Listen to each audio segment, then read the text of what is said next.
Chương 41, Cừu đầu xà. Tiệc mừng được bắt đầu vào lúc chạng vạng tối, kéo dài đến đêm khuya. Toàn bộ Nguyên Sơn trại đều vô cùng náo nhiệt, khắp nơi đều thấy được cảnh một đám sơn phỉ say khướt đang la lối om sòm.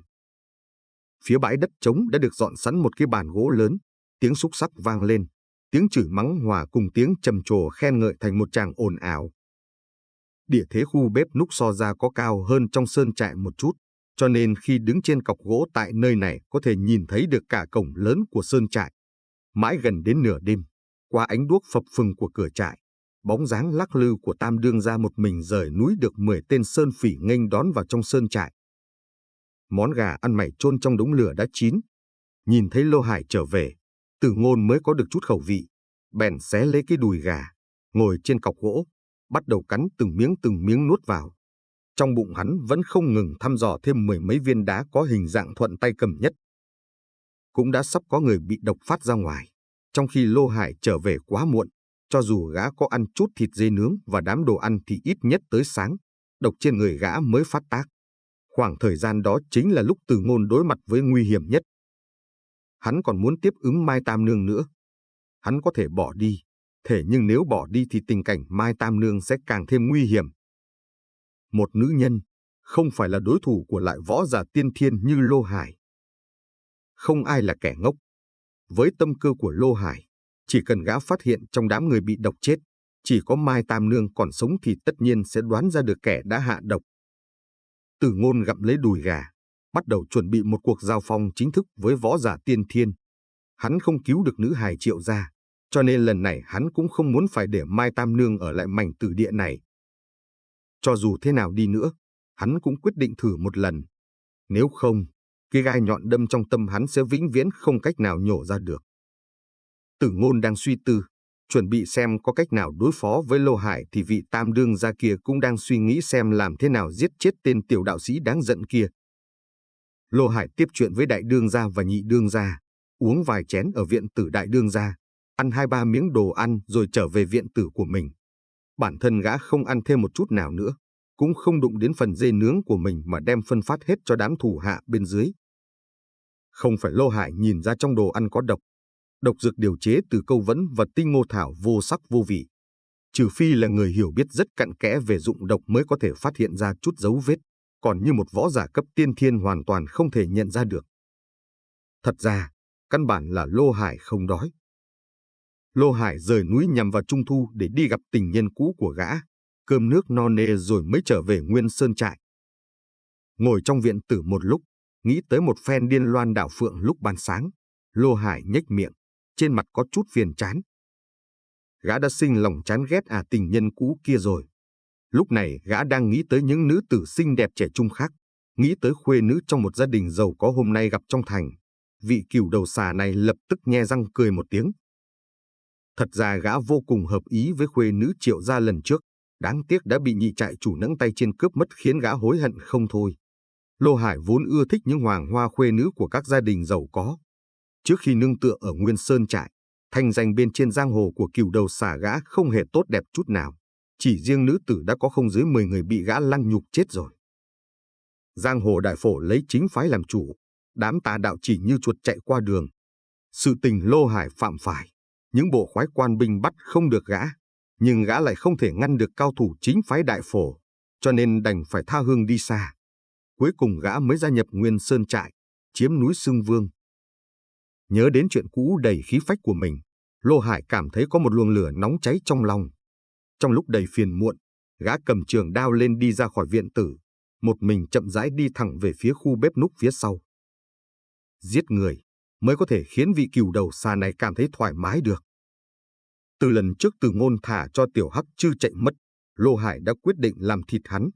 Lúc đó có Mai Tam Nương ra mặt, Lô Hải đành phải bán cho trại chủ phu nhân chút ít thể diện. Thế nhưng ở Nguyên Sơn trại này, thể diện của nữ nhân không phải là thứ gì đáng giá đấy. Lúc này đám đầu bếp khu bếp núc đang cùng nhau ăn uống thả cửa. Bọn hắn là đám người bận rộn nên đến trễ nhất, tên nào tên nấy đều như con sói đói. Toàn bộ thịt dê nướng còn dư đều bị bọn hắn phân chia cho nhau, ăn uống như lũ quét, vô cùng sung sướng thỏa mãn. Ôi, là Tam đương gia. Có người tinh mắt, nhanh chóng nhìn thấy Lô Hải đang đi tới đây bèn vội vàng nghênh đón, hỏi: Tam đương gia có muốn ăn thêm chút gì không? Chỉ cần ngài phái người đến phân phó một câu là được, hà tất tự mình đến đây. Có câu nói thế này: à đúng rồi, là quân tử thì nên tránh xa nhà bếp. Xa nhà bếp, hắc hắc. Tên Ngô đầu bếp đang ăn, vẫn còn bóng loáng mỡ màng khắp mồm miệng, nhanh chóng đứng dậy, cười cười đoán hỏi ý đồ đến đây của vị tam đương gia này. Tên tiểu đạo sĩ kia đâu? Lô Hải không để ý đến một đám đầu bếp, lạnh lùng hỏi một câu. Hắn đang bận việc đang ở phía sau kia à, còn chút việc lặt vặt chưa làm xong. Một tên đầu bếp chỉ về phía đống lửa sau hậu viện. Các người cứ việc ăn đi, ta tìm chút việc vui. Lô Hải cười lạnh một tiếng, bước đều chân tiến thẳng ra đống lửa ở hậu viện. Đám đầu bếp nhìn thấy Lô Hải cầm theo cương đao, không ai dám đi theo, cũng không kẻ nào dám hỏi nhiều. Đây chính là Tam đương gia, người chiếm vị trí thứ 3 trong Nguyên Sơn trại. Tiểu đạo sĩ kia thật sự rất chịu khó, thế nhưng hắn có chết hay không cũng không khiến đám đầu bếp này phải bận tâm nhiều. Ngoại trừ việc có chút tiếc rẻ một tên cu li ra, thì bọn chúng lại còn có chút hả hê nữa. Tử Ngôn vẫn cứ ngồi cạnh đống lửa như cũ, mặc dù lửa lúc này đã tắt, chỉ còn lại 2 cột khói đen cuồn cuộn bay thẳng lên bầu trời đêm. Nghe thấy tiếng bước chân, Tử Ngôn bèn quay đầu nhìn lại, con người sáng ngời dưới bầu trời đen lại đầy vẻ thâm thúy mà u tĩnh. Tử Ngôn, đã ăn uống gì chưa? Lô Hải cầm theo cương đao đột nhiên đầy thiện ý hỏi một câu, bước chân bước đến nhanh hơn. Đối phương vừa định trả lời thì cương đao của gã đã được giơ lên trên cao, thân đao mang theo một quầng sáng mờ mờ, được ánh trăng sáng phụ trợ tạo thành một vẻ trong trẻo nhưng vô cùng lạnh lùng. Phốc, đao phong nổi lên, Lô Hải hung hãn quát lớn, ăn rồi là một con quỷ no bụng, còn không thì là một con quỷ chết đói đi. Rạt rạt, một đao của võ giả tiên thiên hạ xuống, cái cọc Tử Ngôn ngồi lên bị chẻ ra làm 2 nửa. Thân ảnh nho nhỏ của tiểu đạo sĩ lảo đảo hung hiểm tránh được một kích chí mạng. Nhìn bộ dạng đầy chật vật của tiểu đạo sĩ, Lô Hải cười lớn bước tới gần, miệng chế giễu cười cợt, nước tiểu heo có thể làm thanh hỏa sao? Hôm nay lão tử đang nổi điên, ngươi mau tìm lấy một vạc nước tiểu heo cho ta tắm một cái. Không tìm được thì hôm nay người cũng đừng mong sống sót. Được, được. Tử Ngôn vừa chật vật lùi lại, vừa nói năng lộn xộn, trong chuồng có heo, có nhiều heo, có thể thu được rất nhiều. Heo con bà ngươi.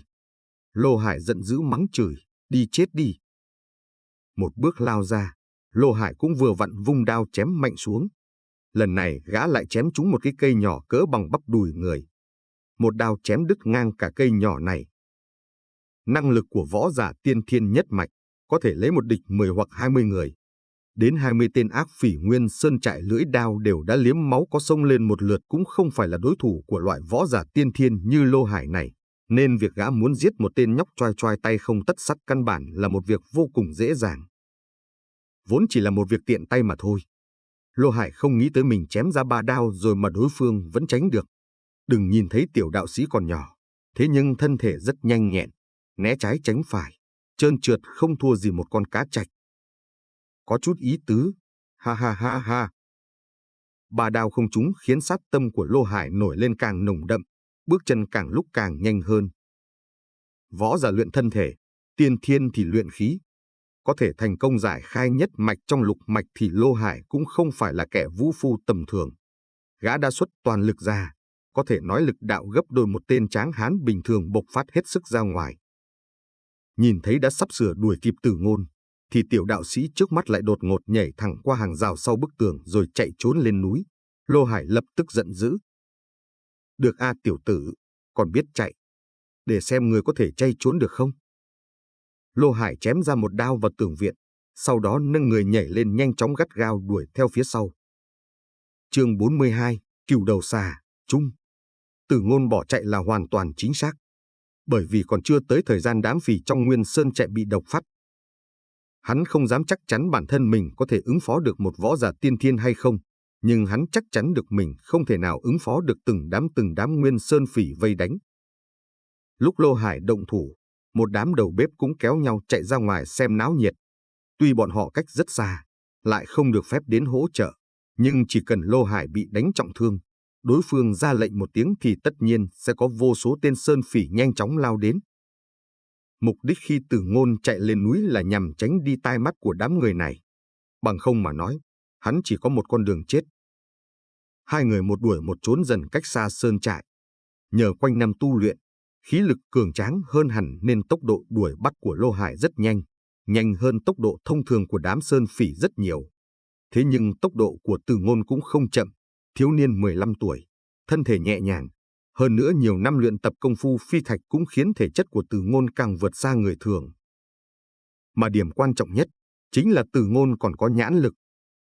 Rừng sâu lúc nửa đêm, không nói đến chuyện đường đá gồ ghề không bằng phẳng, cỏ dại sinh sôi, sỏi đá khắp nơi, còn có rất nhiều gốc cây già, siêu vẹo, trên cây còn có nhiều dây leo rủ xuống bên dưới. Chạy trốn giữa rừng núi vào ban đêm thế này rất không thuận tiện. Bóng cây có thể che kín cả ánh trăng chiếu xuống tạo thành một vùng tối tăm, căn bản không thể nào nhìn rõ được trước mặt là vũng bùn hay là rễ cây.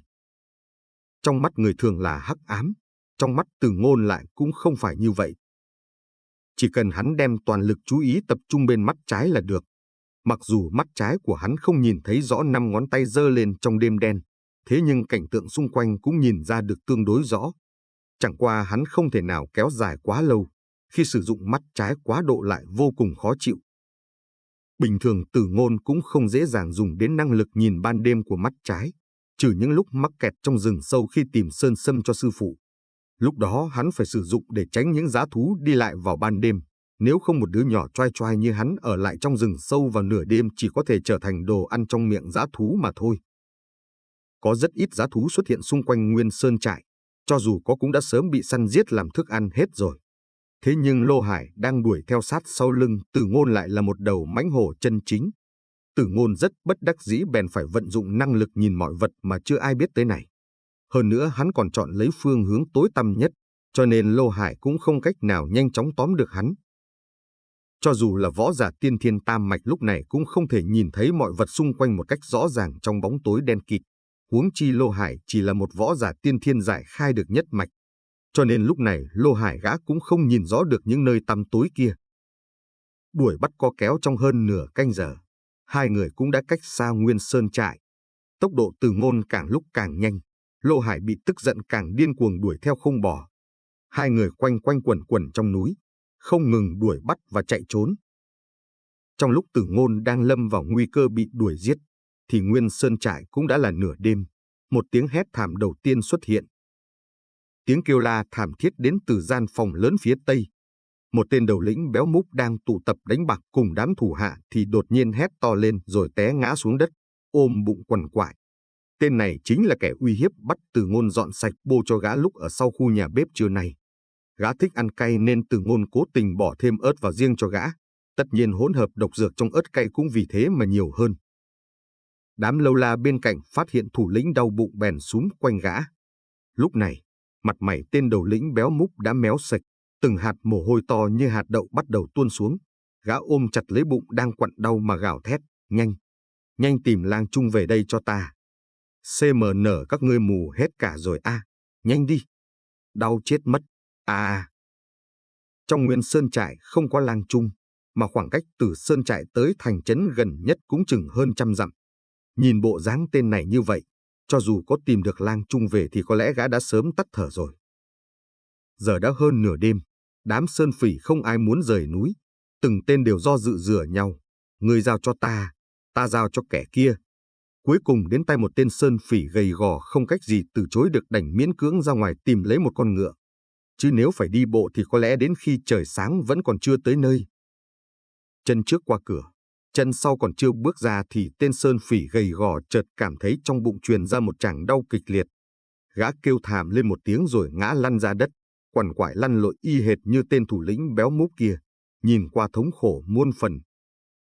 Một người đau bụng không có gì. Hai người đều có chung bệnh trạng, tức thì có chút kỳ quái. Không đợi đám sơn phỉ nghĩ thông suốt mọi chuyện, lần lượt từng người cảm thấy bụng quặn đau. Rồi dần dần, tiếng kêu rên lần lượt nổi lên khắp cả gian phòng lớn, nơi này như trở thành một gian quỷ ốc. Có hai tên sơn phỉ tạm thời không có chuyện gì thì tê dại cả da đầu, lảo đảo chạy ra phía ngoài gian phòng lớn này.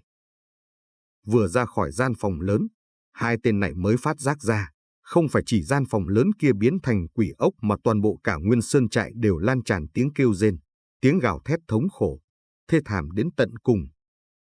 Trăng tròn nhô cao, ngày đêm trung thu. Vốn là trại phỉ, lại biến thành một tràng cảnh tu la. Trong mảnh địa ngục chốn nhân gian này, có một con quỷ đang tàn sát bừa bãi. Nó không phải là âm hồn quỷ vật thực sự, mà nó đến từ nhân tâm. Lúc này nó đang lặng yên trên không trung của Nguyên Sơn trại, chăm chú nhìn mọi thứ, trong mắt không hỉ cũng không có bi. Từ khi làm nổ tung Thừa Vân Quan, tiểu đạo sĩ lại lần thứ hai thả ra con mãnh quỷ trong lòng mình, hóa thân yêu ma. Hắn muốn tàn sát toàn bộ cái mảnh sơn trại, muốn cắn nuốt toàn bộ bầy mãnh hổ hại người này.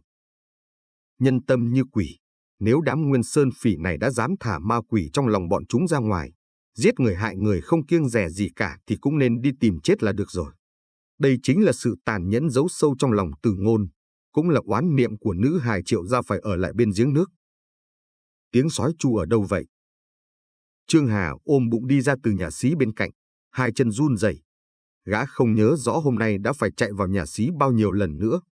Sáng nay gã tiện tay hái được 2 quả dại ăn ngon lành, không nghĩ tới vừa ăn xong thì bụng cồn cào rời sông lấp bể. Đừng nói tới thịt dê nướng buổi tối, mà nguyên ngày hôm nay, thật sự đến miếng nước gã cũng không dám đụng đến. Cái thứ trái cây kia à, lần sau không thể tùy tiện ăn quả dại được. Đây thật sự là muốn chết mà. Ai ôi, cái centimet ta chứ. Dựa vào bức tường, Trương Hà lại nghe thấy từng tràng gào khóc thảm thiết trong sơn trại. Hắn còn tưởng đám sơn phỉ kia đánh bạc thua nên ồn ào kêu loạn lên. Gã không suy nghĩ nhiều, hơn nữa bụng lại quặn lên. Gã lại cắm đầu chạy vào nhà xí, mỗi lần ngồi là mất nửa canh giờ mới đi ra ngoài. Tiếng gào thét trong sơn trại không truyền ra quá xa được. Ít nhất, Tử Ngôn đang lẩn trốn trong núi sâu không nghe thấy. Hắn không nghe được, Lô Hải đang đuổi theo không ngừng, cách hắn không xa càng không nghe thấy. Tiểu tạp chủng, đừng để lão tử đuổi được ngươi. Truy đuổi hết 1 canh giờ, coi như là võ giả tiên thiên nhưng phải chạy trối chết suốt như thế cũng cảm thấy mệt mỏi. Lô Hải thở hồng hộc quát tháo, hôm nay lão tử phải đem ngươi chặt thành 8 khối. Vèo. Lô Hải vừa chửi rủa xong thì trong bóng tối, một tiếng xé gió đột nhiên rít lên trước mặt gã. Gã nhanh chóng khoát tay lên, nghe được tiếng xé gió bèn lập tức giơ trường đao lên bảo vệ mặt. Không hổ là võ giả tiên thiên nhất mạch, loại phòng ngự nhanh chóng thế này khiến người khác phải kinh ngạc. Một tiếng đinh giòn vang, rồi một viên đá to bằng quả trứng chim nện thẳng vào mặt đao, những tia lửa nhỏ đỏ bắn tung tóe ra trong đêm. Tay giơ đao cảm giác tê dần lại, trong lòng Lô Hải cũng kinh hãi. Với lực đạo trên viên đá này, nếu Lô Hải không sớm ngăn chặn được mà để bị nện thẳng vào đầu thì gã sẽ phải trả giá đắt rồi. Không khéo con mắt cũng bị đánh cho hư mất. Trong bóng cây trước mắt, bóng dáng tiểu đạo sĩ không chạy trốn như trước nữa mà lặng yên đứng tại chỗ. Lô Hải cẩn thận dùng trường đao che chắn chỗ yếu hại, miệng quát to, không nghĩ tới tiểu tử ngươi như vậy mà thật sự cũng có tài. Sao không chạy trốn nữa? Nếu như không trốn nữa, vậy thì chịu chết đi. Đột nhiên nâng đao lên, thân thể Lô Hải vọt tới. Dưới ánh trăng sáng ngời, gã có thể không nhìn thấy rõ mặt Tử Ngôn nhưng thừa sức xác định được phương hướng của đối phương. Một đao toàn lực mang theo tầng ánh sáng nhàn nhạt, mãnh liệt bổ mạnh xuống. Chương 43, Cửu đầu xà, hạ. Lưỡi đao lạnh thấu xương kéo theo một vòng tròn, gấp gáp chém thẳng xuống một nơi dưới bóng cây. Ánh trăng sáng trong trẻo và lạnh lùng không chiếu xuống bên dưới tàng cây được, nhưng vẫn có thể chiếu rõ được cái bóng dáng mà Lô Hải đang mãnh liệt lao tới. Đao nâng lên, viên đá thứ hai trong tay Tử Ngôn cũng đồng thời bay ra. Viên đá thứ nhất là thăm dò, viên đá thứ hai mới là toàn lực ứng phó. Phi hoàng. Tiếng hét thật to hòa lẫn với đao phong. Phi như hoàng, đá như điện. Quả thật Lô Hải xác định chính xác phương hướng của Tử Ngôn, nhưng gã không nhìn thấy được tư thế của hắn. Ngay lúc gã xuất đao, thì tư thái của tiểu đạo sĩ dưới bóng cây như bộ dạng muốn chạy trốn, cánh tay phải ngoặt thẳng ra sau lưng để chờ đợi, chờ đúng lúc gã toàn lực xuất đao ra. Khoảng cách khoảng 2 trượng khiến Lô Hải rất tự tin với một đao của mình. Vừa rồi gã ngăn được viên đá của đối phương, thấy được lực đạo kia quả thật rất kinh người, thế nhưng trong mắt võ giả tiên thiên thì lại không là gì cả. Phải biết rằng nếu như võ giả tiên thiên nhất mạch toàn lực xuất đao, thì cho dù là bia đá cũng bị một đao chấn nát tơi tả. Lần tự tin và thực lực này khiến Lô Hải lại gặp tổn thất nặng nề. Ngay khi gã nâng thanh đao nhào tới, thì đã nghe được tiếng rít xé gió của viên đá còn chói tai gấp mấy lần lúc trước, còn nghe được tiểu đạo sĩ thét to lên một tiếng, rồi một đạo bóng đen nhanh như điện vọt bắn đến. Vừa kinh hô lên, đồng thời Lô Hải vận hết toàn lực nghiêng lấy một bên đầu, muốn tránh đi viên đá đột ngột xuất hiện này. Lần này, toàn bộ thực lực võ giả tiên thiên đã được gã vận dụng triển khai đến cực hạn. Trong nháy mắt vừa bổ nhào mạnh mẽ về phía trước mà phải làm ra động tác tránh né như vậy là rất khó. Lô Hải tránh được đầu, thế nhưng mũi của gã lại không tránh kịp. Bộp, tiếng trầm đục vang lên, một đám huyết vụ xuất hiện, rồi mấy mảnh xương vỡ văng tung tóe ra ngoài. Tử Ngôn toàn lực đánh ra phi hoàng, trực tiếp đập trúng mũi Lô Hải. Tuy hắn không đập lõm hoàn toàn mũi đối phương nhưng cũng khiến mũi gã bể nát ra, xương mũi vỡ vụn. Thức thứ nhất phi hoàng trong tam thức phi thạch của hắn, năng lực tương đương với một thiện xạ. Coi như Tử Ngôn đánh ra phi hoàng với khoảng cách 100 bước chân, đừng nói xuyên qua một chiếc lá mà còn nện thẳng được vào thân cây. Nếu thân cây đó cỡ bằng chén ăn cơm thì với khoảng cách hơn 100 bước chân đó, viên đá trên tay Tử Ngôn còn có thể xuyên thẳng được qua thân cây. Một viên đá phi hoàng, mũi của tam trại chủ không còn nữa. Một tiếng la thảm vang lên, Lô Hải bụm lấy mũi mình rồi chở người, té nhào qua một chỗ khác. Một cái mũi bị đánh nát sẽ không nguy hiểm đến tính mạng, với khí lực mạnh mẽ của võ giả tiên thiên thì không thể nào té nhào xuống như vậy. Lô Hải cố ý ngã xuống là vì một kích này của Tử Ngôn khiến gã cảm thấy sợ hãi, chở người lăn trên mặt đất là vì tránh né và che giấu người mình. Lô Hải nấp trong cỏ hoang, cả gương mặt méo mó vì đau đớn. Gã cố nén cảm giác đau đớn kịch liệt lại. Ngoại trừ tiếng la thảm vừa rồi thì gã không phát ra bất cứ âm thanh nào nữa. Hai mắt phủ kín tơ máu xuyên qua đám cỏ cây, nhìn chằm chằm về phía phương hướng của Tử Ngôn. Bị thương không có gì, mũi bị mất đi cũng không coi vào đâu, nhưng hận ý của Cừu Đầu Xà đã sớm nổi lên từ lâu. Gã không chỉ muốn giết chết Tử Ngôn, còn muốn bầm thây tên tiểu đạo sĩ này ra vạn đoạn. Dưới bóng cây lại đột nhiên trở nên yên tĩnh lại, chỉ còn sát ý lạnh lùng tràn ngập khắp xung quanh. Sở dĩ Tử Ngôn quyết định chống chọi lại ở đây là vì đã đến giờ rồi. Độc trên người đám Nguyên Sơn Phỉ đã phát tác, hắn cần phải trở về tiếp ứng Mai Tam Nương. Hơn nữa, đại thụ trên đỉnh đầu vô cùng rậm rạp, Tử Ngôn đánh ra phi hoàng dưới bóng cây càng khiến người khác không thể tránh né được. Cúi nhẹ người xuống, Tử Ngôn nửa nằm nửa ngồi dưới tàng cây, nhìn chằm chằm vào bụi cỏ mà Lô Hải nhào vào bên trong. Cánh tay phải truyền tới từng cơn đau nhức khiến hàng mày kiếm của hắn nhíu chặt lại. Tùy ý đánh ra viên đá thì không vấn đề gì, Tử Ngôn có thể ném ra được rất nhiều lần. Tựa như khi hắn lấy viên đá ném thỏ rừng, ít nhất có thể ném ra một lần 10 mấy viên. Thế nhưng nếu hắn toàn lực đánh ra phi hoàng, lần đầu sẽ khiến cánh tay nhức mỏi, lần thứ hai sẽ khiến gân cốt tổn thương. Phi thạch uy lực kinh người, nhưng không phải là thứ mà một đứa nhóc choai choai như hắn đơn giản đánh ra được. Nói cho cùng thì lúc này Tử Ngôn mới 15 tuổi, thân thể còn chưa trưởng thành. Khi lão đạo sĩ dạy hắn bộ tam thức phi thạch này cũng nghiêm cấm hắn sử dụng quá nhiều, chí ít thì sau khi trưởng thành mới được liên tục đánh ra. Siết chặt viên đá đã được chuyển qua bên tay trái, Tử Ngôn lặng lặng nhìn chằm chằm vào bụi cỏ cách đó không xa. Hắn đã không còn đường lui. Nếu chưa diệt trừ được Cừu Đầu Xà, bản thân hắn cũng sẽ càng gặp nguy hiểm. Chạy trốn hơn một canh giờ, cho dù thể chất Tử Ngôn vô cũng tốt cũng lâm vào mệt mỏi gần như không chịu nổi rồi. Tiểu đạo sĩ Thừa Vân Quan không ngại mệt mỏi, thế nhưng thân thể quá mệt mỏi sẽ ảnh hưởng đến thời khắc sinh tử này. Xoạt xoạt xoạt. Đám cỏ cây đột ngột lay động, rồi có đồ vật từ bên trong đó bay ra ngoài. Viên đá của Tử Ngôn cũng theo đó bay ra, đánh thẳng vào bóng đen đó, truyền ra một tiếng vang thanh thúy. Hóa ra chỉ là một khối đá khoảng cỡ đầu nắm tay người. Xoàn xoạt, lại có một bóng đen khác bay ra. Viên đá của Tử Ngôn lại theo sát tới. Lần này, hắn đánh vào một chiếc giày. Xoàn xoạt.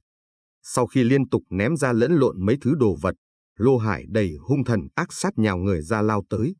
Lúc này, hai tay gã giơ thanh đao lên cao, khuôn mặt không có mũi dữ tợn như một ác quỷ, trong miệng còn truyền ra tiếng gào thét điếc tai. Liên tiếp 2 lần dẫn dụ đối phương đánh ra viên đá, Lô Hải đã kết luận lúc này hai tay Tử Ngôn đã trống không. Thừa dịp đối phương phải bỏ thời gian lấy viên đá khác, rốt cuộc gã cũng nắm được thời cơ. Hơn nữa miệng gã còn hét to lên nhằm dọa cho đối thủ kinh hãi trong giây phút ngắn ngủi đó. Có thể nói lần xuất thủ này, Lô Hải gã tin tưởng 10 phần. Phi Hoàng. Lô Hải vừa mới lao ra khỏi bụi cỏ. Sau khi thét to một tiếng thì cũng nghe được tiếng gầm nhẹ trong bóng tối kia. Thanh âm của đối phương không lớn thế nhưng lọt vào tai Lô Hải, lại giống như một tiếng hổ gầm. Trong tay hắn còn viên đá. Không có khả năng. Bộp. Một viên đá cứng rắn, đánh thẳng vào giữa mặt Lô Hải, ngay giữa hai đầu lông mày gã. Trong tích tắc, xương sầu nơi mi tâm gã vỡ vụn. Xương cốt vỡ nát không sao, nhưng một khi xương cốt tại mi tâm vỡ vụn, hai mắt người theo đó mà gặp nạn theo. Lô Hải đang lao ra chỉ cảm thấy hai mắt chợt tối sầm lại, rồi không còn nhìn thấy được gì nữa. Đau đớn kịch liệt khiến Lô Hải phải buông bỏ cả trường đao ra. Gã bụng mặt té sấp xuống mặt đất. Lần này là gã thật sự té ngã, không phải là giả bộ nữa. À, mắt của ta. Thân ảnh quằn quại dưới tàng cây kêu rên tựa như một con heo bị chọc tiết. Lúc này xương cốt vỡ nát đâm vào hai mắt của Lô Hải. Đừng nói là một võ giả tiên thiên nhất mạch, coi như võ giả tiên thiên nhị mạch hay tam mạch cũng không chịu nổi. Hai tay Tử Ngôn buông thõng xuống, không chút tiếng động di chuyển bước chân, đi về phía thanh cương đao bị rớt xuống bên kia. Lô Hải ném cục đá và chiếc giày ra, thật sự đã lôi kéo được mấy viên đá của Tử Ngôn, thế nhưng cũng bởi vậy mà gã đã rơi vào trong bẫy của đối phương. Ném ra mấy thứ tạp vật trong đêm tối có thể mê hoặc được người thường, nhưng không che đậy được con mắt trái đang nhìn chằm chằm hết sức lực của Tử Ngôn. Hắn đã nhìn ra được tảng đá và chiếc giày ngay từ đầu rồi. Hai viên đá là Tử Ngôn dùng cánh tay nhức mỏi kia tùy ý đánh ra. Nếu Lô Hải đã muốn mê hoặc hắn, thì hắn cũng tương kế tựu kế đánh lừa lại Lô Hải. Viên đá mà tay trái nắm chặt vẫn chưa được dùng tới.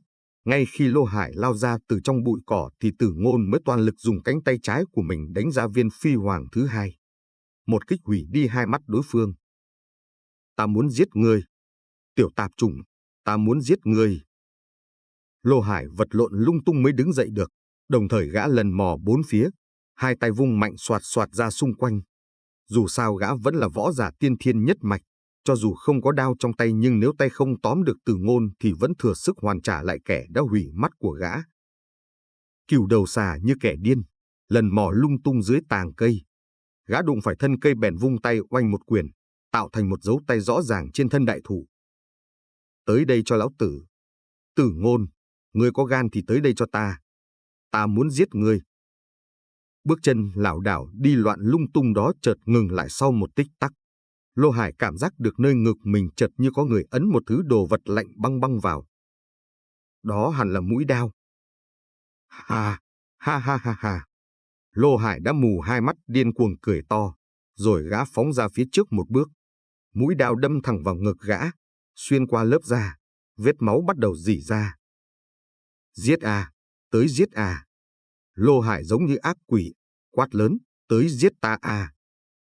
Trong lúc gào thét, bước chân của Lô Hải vẫn cứ cố gắng điều chỉnh lấy vị trí. Gã cần nhận biết được phương hướng chuôi đao, cho nên mới không sợ để mũi đao đâm rách ngực. Gã gào thét như vậy là vì cố ý hù dọa tên nhóc tuổi choai choai kia. Bởi vì chỉ có như vậy, gã mới có thể trở tay đoạt lại cương đao, mới có thể một nhát chém chết tên tiểu đạo sĩ kia.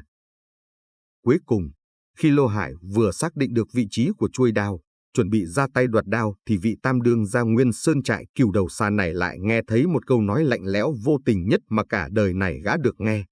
Được nha. Phốc.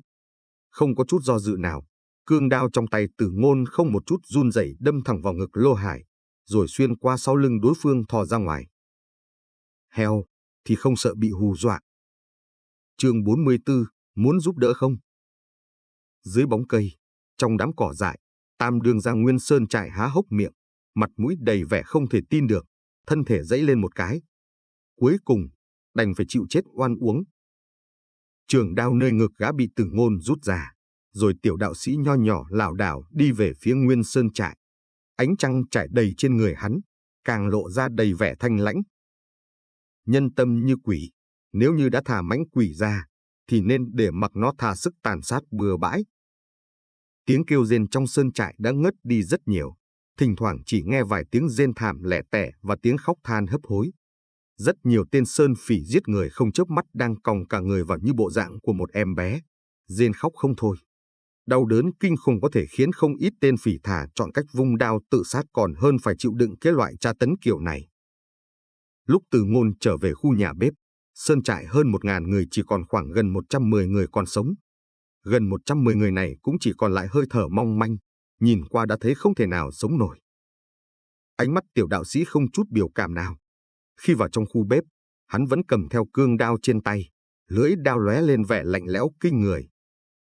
Khu nhà bếp đã trở nên hỗn loạn, tô bát muôi chậu rơi vãi tùm lum trên nền đất.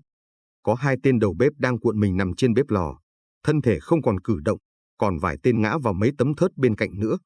Mấy tên đầu bếp này không ai là ngoại lệ, tất cả đều cong người xuống, ngũ quan vặn vẹo, mắt trừng to, một bộ dạng đến chết cũng không nhắm mắt được. Ai ra? Ai ra?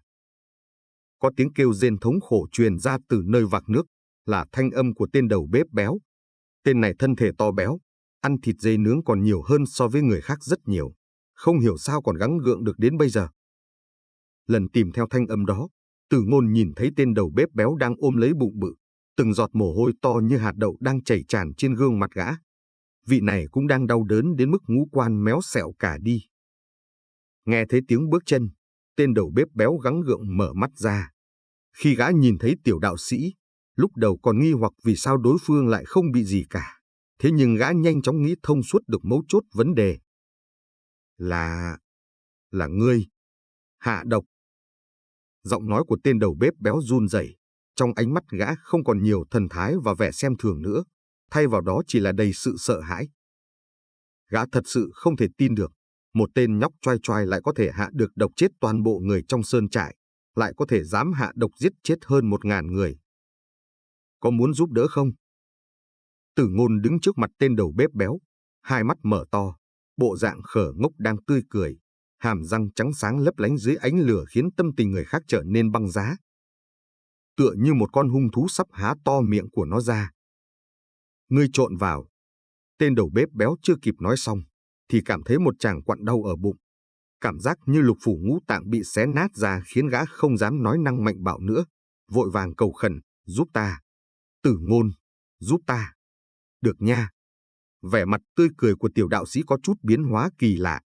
Hắn cầm trường đao trong tay tiến về phía trước, đâm thẳng xuyên vào tim của tên đầu bếp béo. Hắn cũng từng giúp đỡ một vị tráng hán gần chết trên chiến trường kia như vậy đấy. Hôm nay lại tiếp tục dùng cách này giúp cho tên đầu bếp béo. Giúp hắn sớm giải thoát một chút. O, N, G. Mũi đao vừa mới cắm vào tim tên đầu bếp béo thì một luồng ác phong từ sau lưng Từ Ngôn kéo tới. Nghe thấy tiếng gió, Từ Ngôn nhanh chóng chầm mạnh eo xuống. Sau đó chợt vang lên một tiếng nứt vỡ răng rắc. Vạc nước trước mắt đã bị một thanh cự đao chém một nhát vỡ tan nát. Tiểu tạp chủng, hóa ra là do ngươi giở trò quỷ. Tiếng gào thét ồm ồm đến từ một tên tráng hán to cao như cột điện. Gã chính là Nhị Đương gia Hàn Lôi, tay gã còn đang cầm cự đao, bộ dạng tựa như một tên hung thần ác sát. Đừng nhìn vị Nhị Đương gia Trấn Thiên Lôi này làm việc lỗ mãng. Gã không hay tính toán, nhưng cũng không phải là kẻ ngốc. Toàn bộ người của Nguyên Sơn trại đều bị trúng độc, như vậy có khả năng cao nhất là bị hạ độc. Tất nhiên chuyện này phải từ nhà bếp mà ra. Cho nên gã vẫn luôn chờ đợi ở nhà bếp này, nhằm bắt cho ra hung thủ hạ độc. Gã đã đợi một lúc lâu, không nghĩ tới cuối cùng cũng đợi được tới lúc Từ Ngôn trở về. Nhờ vào thân thể linh hoạt, Từ Ngôn miễn cưỡng tránh được một đao chí mạng. Lúc này hắn đang đứng sát vách tường, trên mặt lại lần nữa chợt xuất hiện vẻ bối rối, ánh mắt càng thêm hoảng sợ, ấp úng nói, không phải ta đi lên núi tìm heo, là heo của ta sống mất. Đối mặt với cường địch, giả vờ giả vịt đã trở thành biện pháp tự cứu mình duy nhất của hắn. Từ Ngôn giả bộ bối rối, đồng thời trong lòng lại đang trầm xuống. Bởi vì hắn lại không nhìn thấy bất cứ dấu hiệu trúng độc ở tên tráng hán đối diện cả. Gã không ăn thịt dê nướng. Không đúng. Lúc mang cơm canh đến, rõ ràng Từ Ngôn còn tận mắt nhìn thấy Hàn Lôi cầm lấy toàn bộ thịt dê nướng mà ăn. Một khi vị Hàn Lôi này mà ăn, không hơn nửa con dê nướng thì không no bụng được đấy. Làm sao mà gã có thể không trúng độc? Vừa suy tư, Từ Ngôn vừa động lấy bước chân. Hắn đang tính toán phương hướng xuất ra đao tiếp theo của đối phương để tìm ra hướng chạy thoát cho bản thân. Không phải ngươi. Hàn Lôi nhìn thấy bộ dáng sợ hãi của đối phương, trong lòng cũng có chút hồ đồ.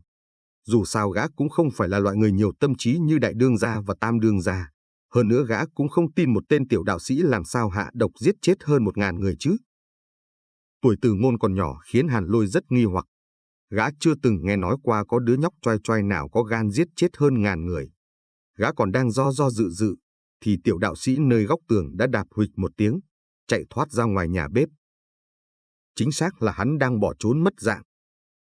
Tiểu tạp trùng, dám chạy. Không làm việc trái với lương tâm, không sợ quỷ kêu cửa. Bên này Từ Ngôn vừa bỏ chạy thì Hàn Lôi lập tức cho rằng đối phương chột dạ.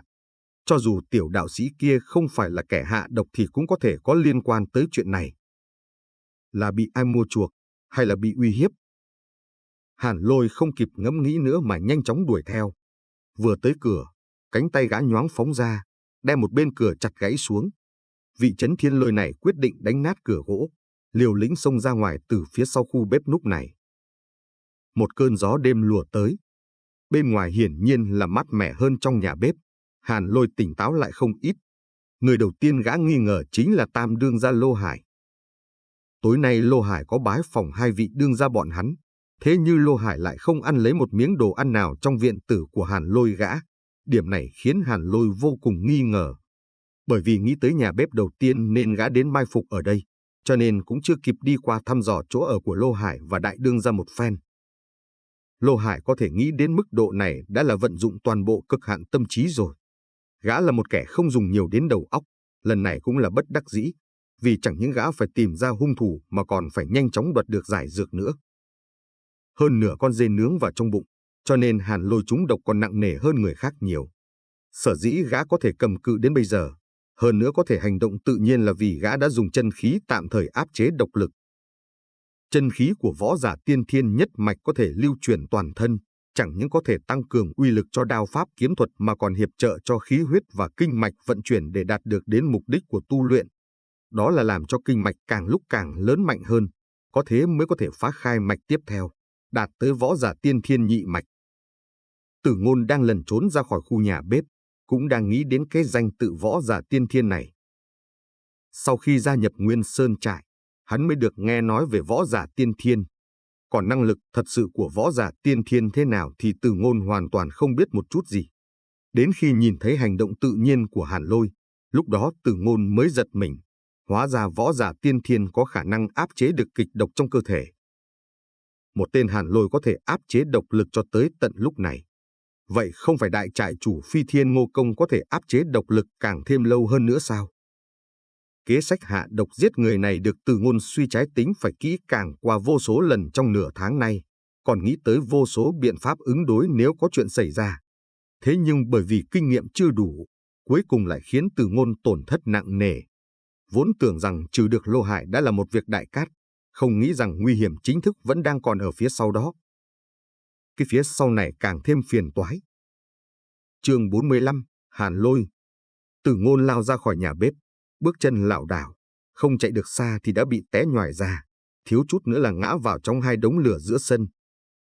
Tuy lửa đã sớm tàn, nhưng nếu té ngã vào trong đó, đoán chừng cũng phải bị phỏng đến gần chết. Nhìn thấy bộ dạng chật vật của tiểu đạo sĩ, Hàn Lôi vừa lao ra theo sau càng thêm nghi ngờ. Gã càng có cảm giác mình đoán không lầm, tiểu đạo sĩ kia chắc chắn đã bị Lô Hải ép phải ra tay hạ độc. Lão Tam.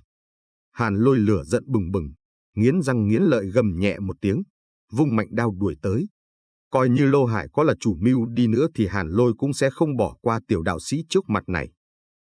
Trước tiên làm thịt hắn rồi tính tiếp. Tiếng gầm nhẹ của Hàn Lôi bị Từ Ngôn nghe được rõ ràng. Tâm niệm trong đầu hắn nhanh chóng xoay chuyển, vừa chạy được 2 bước thì hắn đã quay đầu về phía góc tường tối đen, há miệng hô lớn, Tam Đương gia cứu ta. Một tiếng hô bình thường này của Từ Ngôn lại khiến Hàn Lôi đột nhiên kinh hãi. Gã đưa mắt nhìn về phía góc tường kia. Bản thân gã vốn trúng phải kịch độc, hơn một nửa chân khí trong người đã dùng để áp chế độc lực. Nếu như lúc này phải chống lại võ giả tiên thiên nhất mạch Lô Hải, gã chắc chắn không phải là đối thủ. Gã chỉ vừa mới liếc mắt nhìn qua đó, thì tiểu đạo sĩ đầy chật vật đã trở tay ném trường đao ra. Trường đao mang theo tiếng gió rít lao tới, Hàn Lôi theo bản năng nâng đao lên cản lại. Một tiếng loảng xoảng vang lên, nếu gã không cầm chắc cự đao trong tay, hẳn đao này đã bị chấn bay ra ngoài hơn 3 thước rồi. Một cú phi đao với lực đạo to lớn, tốc độ cực nhanh như vậy khiến tóc gáy Hàn Lôi đều dựng đứng lên. Gã không làm thế nào nghĩ ra được, một tiểu đạo sĩ tiện tay ném thanh trường đao ra lại có thể xém chút đánh bay cự đao trong tay mình được, hơn nữa đối phương còn không quay người lại. Lần này khiến gã kinh ngạc kêu lên một tiếng, a. Chữ A này vừa mới rời khỏi miệng gã, Tử Ngôn vẫn đang chạy trốn kia cũng đột ngột dừng bước.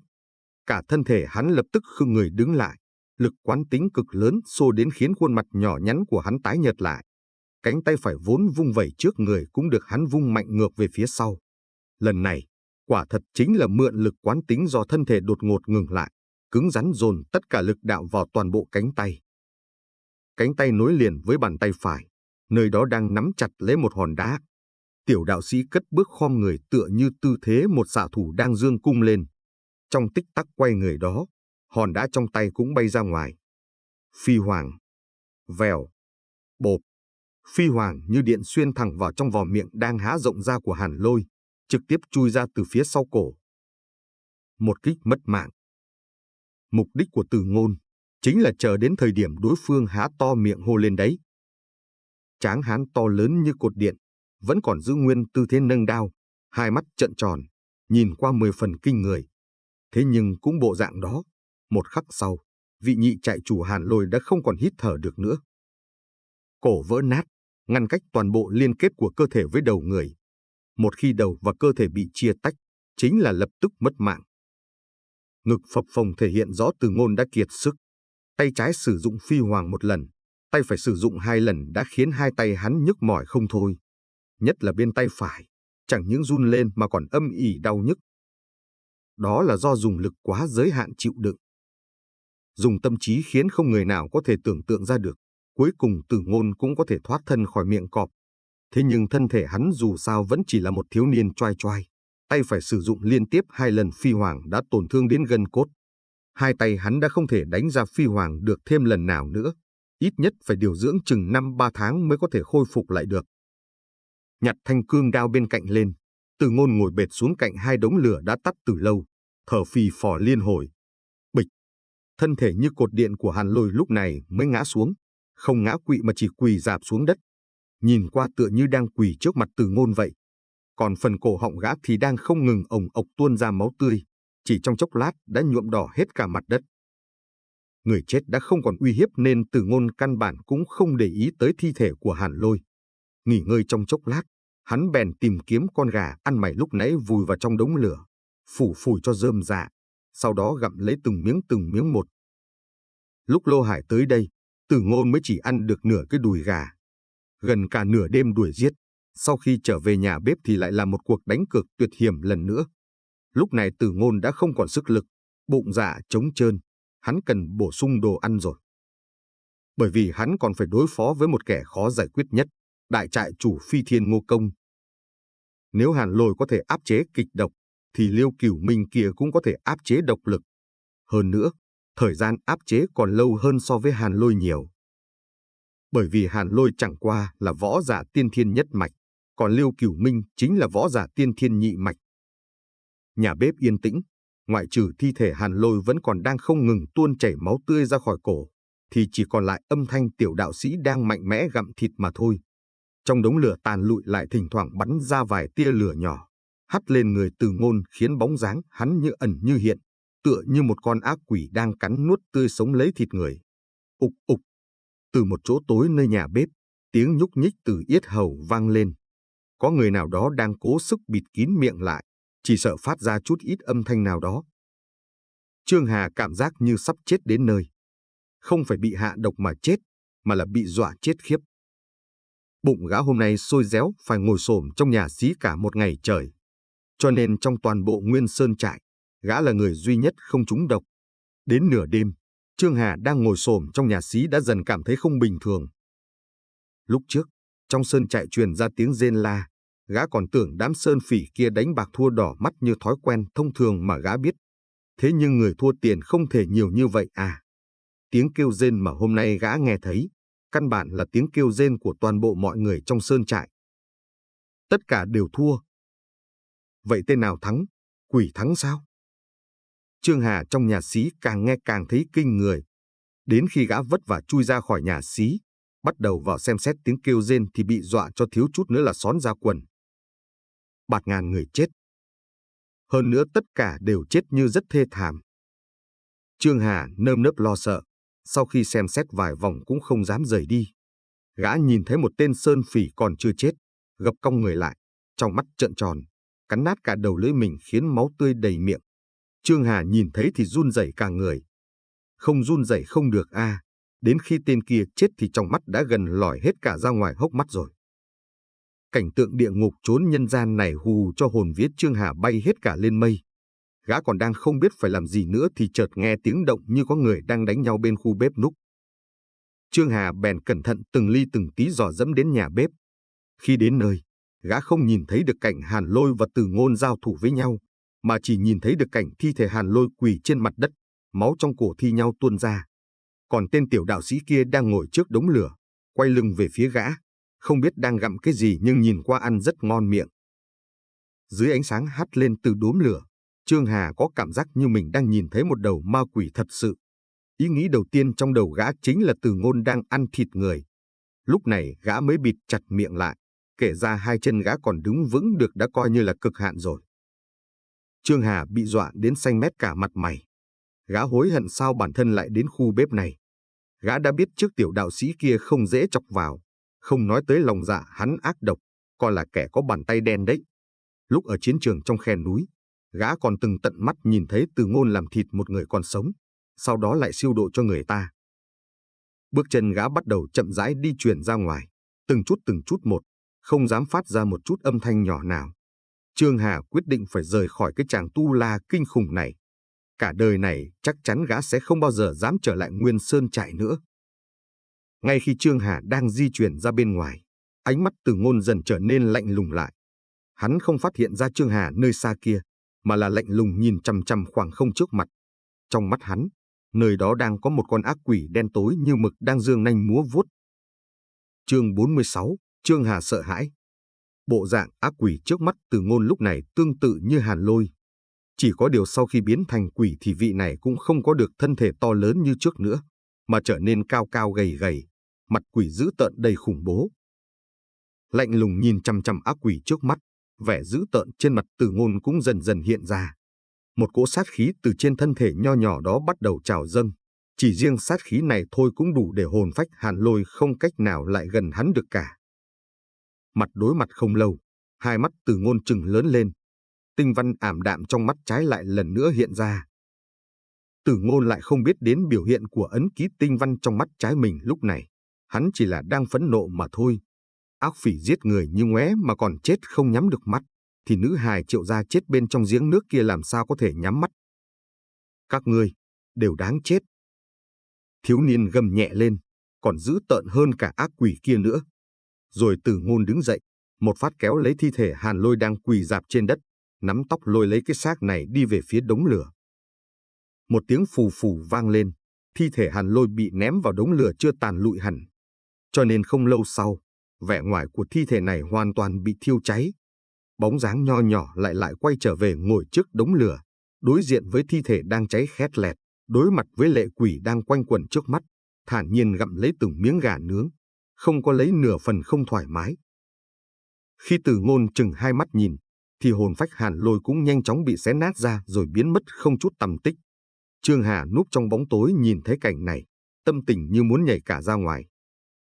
Gã không nhìn thấy quỷ hồn, chỉ thấy Từ Ngôn kéo thi thể nhị đương ra ném vào trong đống lửa nướng lên.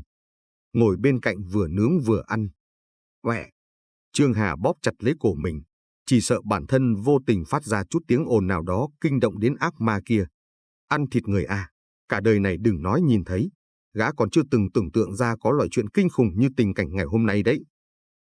Từng bước nhích dần ra khỏi khu bếp núc, Trương Hà cũng không đi ra phía Nguyên Sơn trại, mà chui qua hàng rào vây xung quanh.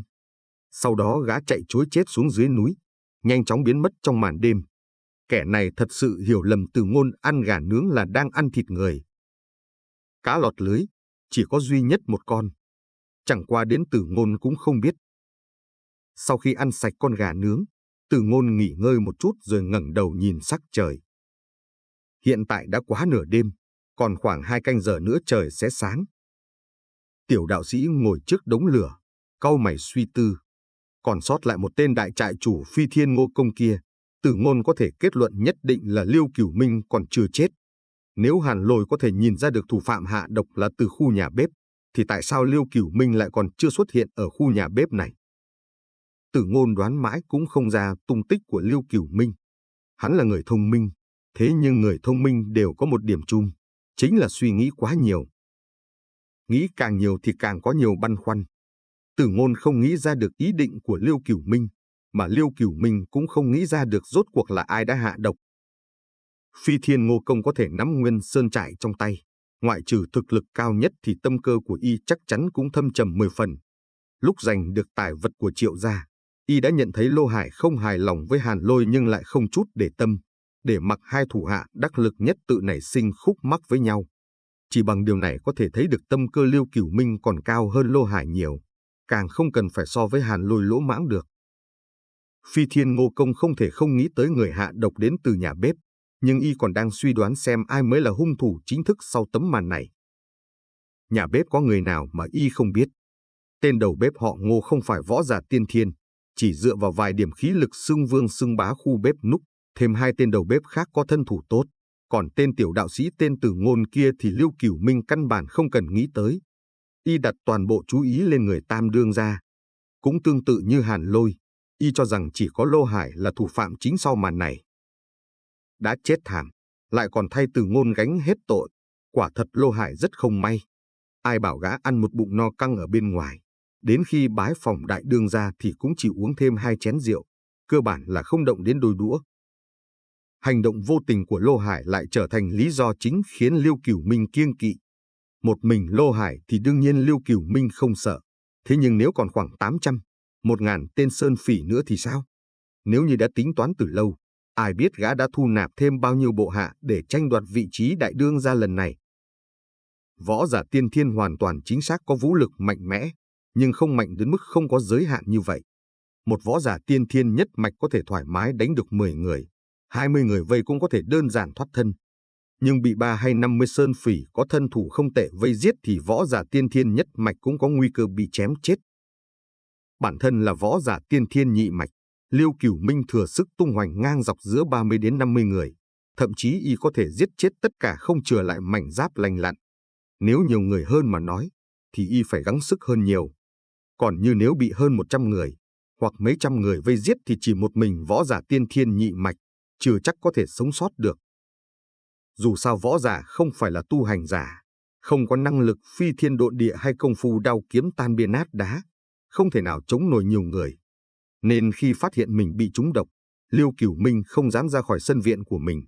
Y đang ở đây ôm cây đợi thỏ, đồng thời suy nghĩ lấy đối sách và đường lui.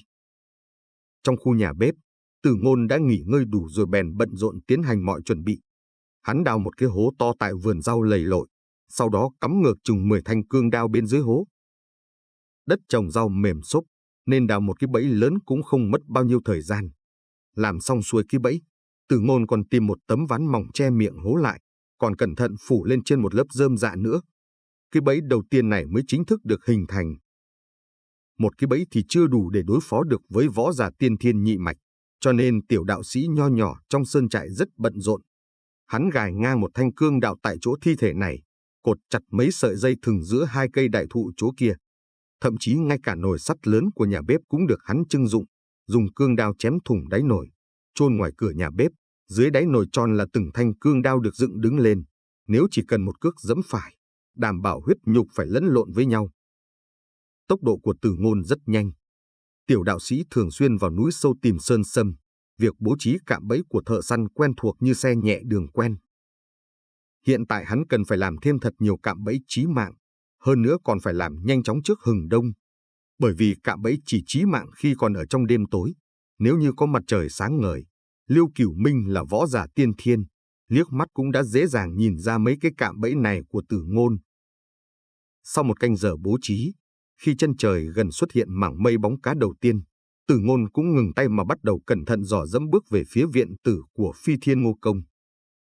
Không lâu sau thì hắn đã thấy một khoảnh sân nhỏ rộng rãi trước mắt. Tử Ngôn không bước đến cửa chính mà trèo qua mảnh tường vây thấp bé, lặng yên không một tiếng động lộn vòng vào hậu viện. Viện tử của Liêu Cửu Minh rất lớn, u ám không chút tiếng động. Ngọn đèn trong phòng lớn đã tắt từ lâu, nhìn không ra trong phòng còn người sống hay không. Tiểu đạo sĩ nhón chân nhẹ tay đi đến trước cửa, ánh trăng chiếu rọi càng làm sắc mặt hắn thêm tái nhợt. Tử Ngôn có cơ hội rời khỏi nơi hiểm địa này, nhưng hắn chưa chạy đi được. Hắn còn phải tiếp ứng Mai Tam Nương.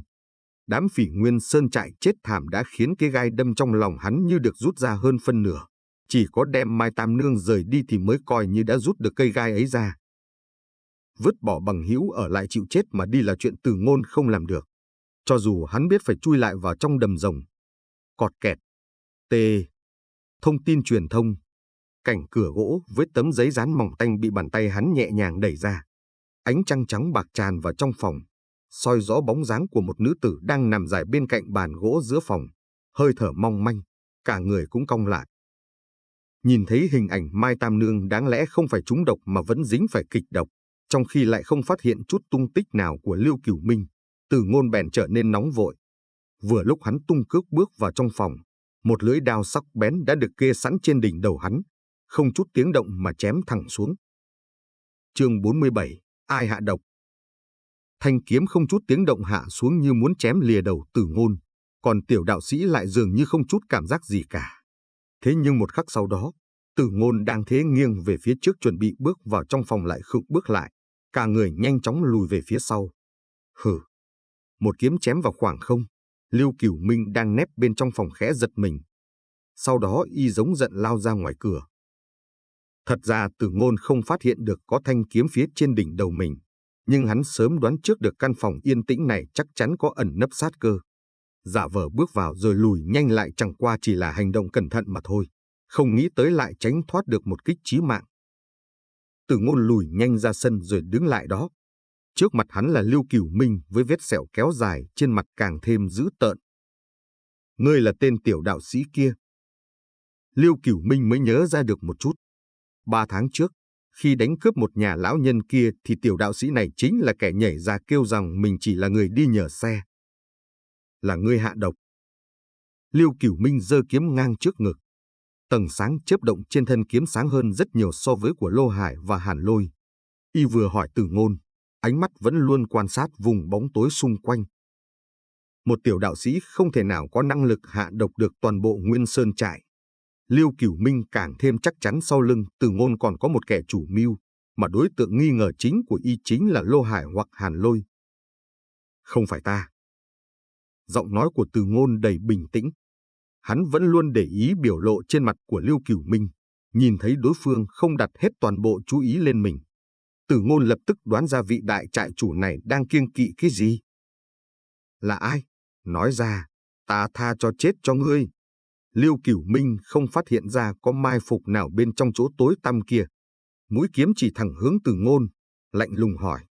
Y dứt lời thì tiểu đạo sĩ đối diện lại nở ra nụ cười hắc hắc ngốc nghếch. Muốn biết kẻ nào hạ độc sao? Ta dẫn ngươi đi tìm hắn. Tử Ngôn để lại câu nói này rồi quay đầu bỏ chạy. Chỉ cần Liêu Cửu Minh có kiêng kỵ, tâm sẽ sinh ra loạn, trong lòng sẽ vì có lo lắng mà ảnh hưởng đến phán đoán. Tác dụng của đám cạm bẫy kia cũng lớn hơn vài phần. Tử Ngôn quay người bỏ chạy lại khiến Liêu Cửu Minh khá bất ngờ. Y hơi ngẩn người ra, thế nhưng lại nhanh chóng quyết định đuổi theo sau. Tốc độ của một võ giả tiên thiên nhị mạch không dễ để Tử Ngôn cắt đuôi được. Hơn nữa, cho dù áp chế kịch độc tới hơn nửa ngày, thực lực của Liêu Cửu Minh cũng không thể coi thường được. Chỉ cần có chút sơ sẩy thì Tử Ngôn đừng nghĩ đến chuyện rời khỏi Nguyên Sơn trại được. Ném bỏ toàn bộ nghi hoặc và kinh ngạc về chuyện Mai Tam Nương trúng độc ra khỏi đầu, hai mắt Tử Ngôn nhìn chăm chú vào con đường trước mặt. Lúc lướt qua một cái xác, hắn đánh gót chân vào một chỗ trên đó. Thanh cương đao gắn tại cái xác lập tức đổi phương hướng, đâm thẳng vào truy binh phía sau lưng. Đừng nhìn Liêu Cửu Minh đang nhanh chóng truy đuổi phía sau, nhưng y vẫn không chút lơ là quan sát vùng bóng tối xung quanh. Khi lưỡi đao trên cái xác bị đổi hướng trở ngược lên phía trước, tựa như y đã sớm đoán ra được mà linh hoạt đưa trường kiếm trong tay hất nhẹ lên. Thanh trường đao vốn cứ như vậy sẽ đâm trúng hai chân y, chỉ đơn giản bị gãy bay ra ngoài. Từ lúc xuất kiếm đến khi hất thanh trường đao ra, bước chân Liêu Cửu Minh không dừng lại lấy một khắc nào. Động tác lại nhẹ nhàng nước chảy mây trôi, ẩn trong đó là một kỹ xảo võ đạo phải luyện tập rất nhiều năm mới có thể nắm giữ được. Đó là kiếm pháp, là cách thức chém giết vô cùng lạ lẫm đối với Tử Ngôn. Nghe thấy tiếng đao kiếm va chạm giòn tan, không cần quay đầu lại, Tử Ngôn cũng biết cái bẫy đầu tiên của mình đã không còn hiệu lực. Hắn khựng người lại rồi đổi hướng sang mé bên mấy cây đại thụ. Đuổi theo không lâu sau thì Liêu Cửu Minh đã sắp bắt được tiểu đạo sĩ. Sau một hồi lâu truy đuổi, vị đại trại chủ Nguyên Sơn trại này đã suy tính xong xuôi, đồng thời cũng bình tĩnh lại không ít. Y sẽ không một kiếm giết chết Tử Ngôn mà cần phải tìm ra độc thủ chân chính sau tấm màn này, đồng thời còn cần phải đoạt được giải dược nữa. Võ giả tiên thiên nhị mạch có thể áp chế được kịch độc kinh khủng, nhưng không có cách nào đơn giản bức kịch độc ra khỏi cơ thể được. Liêu Cửu Minh chỉ có cách đoạt được giải dược mới chính thức khôi phục thực lực. Đến lúc đó, cho dù hai tên nhị và tam đường gia liên thủ lại cũng tuyệt đối không phải là đối thủ của Phi Thiên Ngô Công. Tiểu đạo sĩ chạy đến cửa đã trở thành mấu chốt để y gỡ bỏ tràng diện nguy hiểm trước mắt. Chẳng qua, một đoạn đường truy đuổi này lại khiến y lại rất nghi ngờ. Bắt đầu từ cái bẫy đầu tiên, y còn phải phá giải bẫy dây thừng giữa mấy gốc đại thụ, rồi đến cái nồi vứt đi từ nhà bếp, còn suýt nữa bị rơi xuống một cái hố đầy đao nhọn được phủ kín trong vườn rau. Tuy y đã dồn ép được tiểu đạo sĩ tới một góc của vườn rau rồi, nhưng vẫn chưa thấy chút tung tích của một người sống nào. Không thấy người sống, nhưng ngược lại y nhìn thấy được cái xác đã bị nướng cháy một nửa trong đống lửa. Chỉ cần liếc mắt, Liêu Cửu Minh cũng có thể nhận ra được cái thi thể này. Nhị đệ, chỉ khi Hàn Lôi thật sự chết đi, Liêu Cửu Minh mới có thể không còn đề phòng gã nữa. Lúc này y lại không nhìn thấy thi thể Lô Hải, bèn trừng mắt nhìn Tử Ngôn chằm chằm, quát hỏi: tiểu đạo sĩ, rốt cuộc thì là kẻ nào sai khiến ngươi? Ngươi nên suy nghĩ cho kỹ, kẻ đứng sau lưng chưa chắc có thể giữ được mạng cho ngươi. Chỉ cần ngươi chịu nói ra, Liêu Cửu Minh ta cam đoan không truy cứu chuyện này. Không những thế còn có thể đảm bảo cho ngươi cả đời này không phải lo đến chuyện cơm áo. Ẩn giấu sự tàn nhẫn thật kỹ, Liêu Cửu Minh từng bước tới gần, nói từng câu đầy dụ hoặc kèm theo ép bức. Có phải là chủ ý của lão Tam hay không? Nói xem hắn đang ở đâu.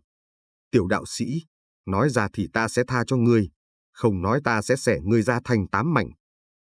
Dù bị dồn vào góc tường, Tử Ngôn cũng không giả bộ sợ hãi nữa, mà lại tỉnh táo đến mức không phù hợp với độ tuổi của hắn.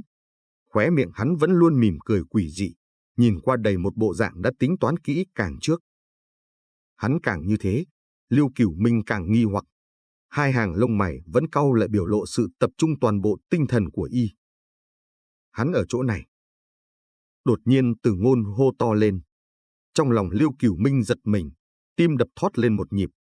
Theo ánh mắt Tử Ngôn nhìn về một phía trong bóng đêm, trường kiếm trong tay Liêu Cửu Minh đều đã chuẩn bị sẵn sàng chém ra. Vèo, một tiếng xé gió lao tới, không phải từ bóng đêm xung quanh mà chính là từ phía trước mặt y. Keng keng keng. Liêu Cửu Minh dùng trường kiếm gạt mấy hòn đá bị phóng tới, xong thì cánh tay cũng truyền tới từng cơn đau nhức. Tuy rằng bình thường y hay sử dụng trường đao để chém giết tù binh hoặc xử lý đám sơn phỉ không an phận mà trốn ra khỏi sơn trại, nhưng trường kiếm bằng tinh cương này mới chính là binh khí tiện tay nhất của y. Nhìn trường kiếm trong tay lắc lư run rẩy không ngừng, Liêu Cửu Minh đạp ra sau 2 bước, vẻ mặt đầy kinh ngạc. Trường kiếm thật sự đã gạt được mấy hòn đá lao tới. Thế nhưng lực đạo vừa rồi lại khiến vị Phi Thiên Ngô Công này kinh ngạc vô cùng.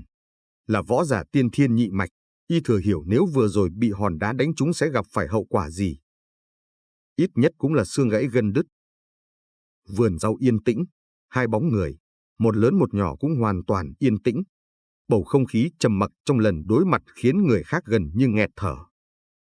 Tay trái Tử Ngôn lúc này vô lực rũ xuống bên dưới. Chẳng những nhức mỏi, tay trái còn đầy đau đớn.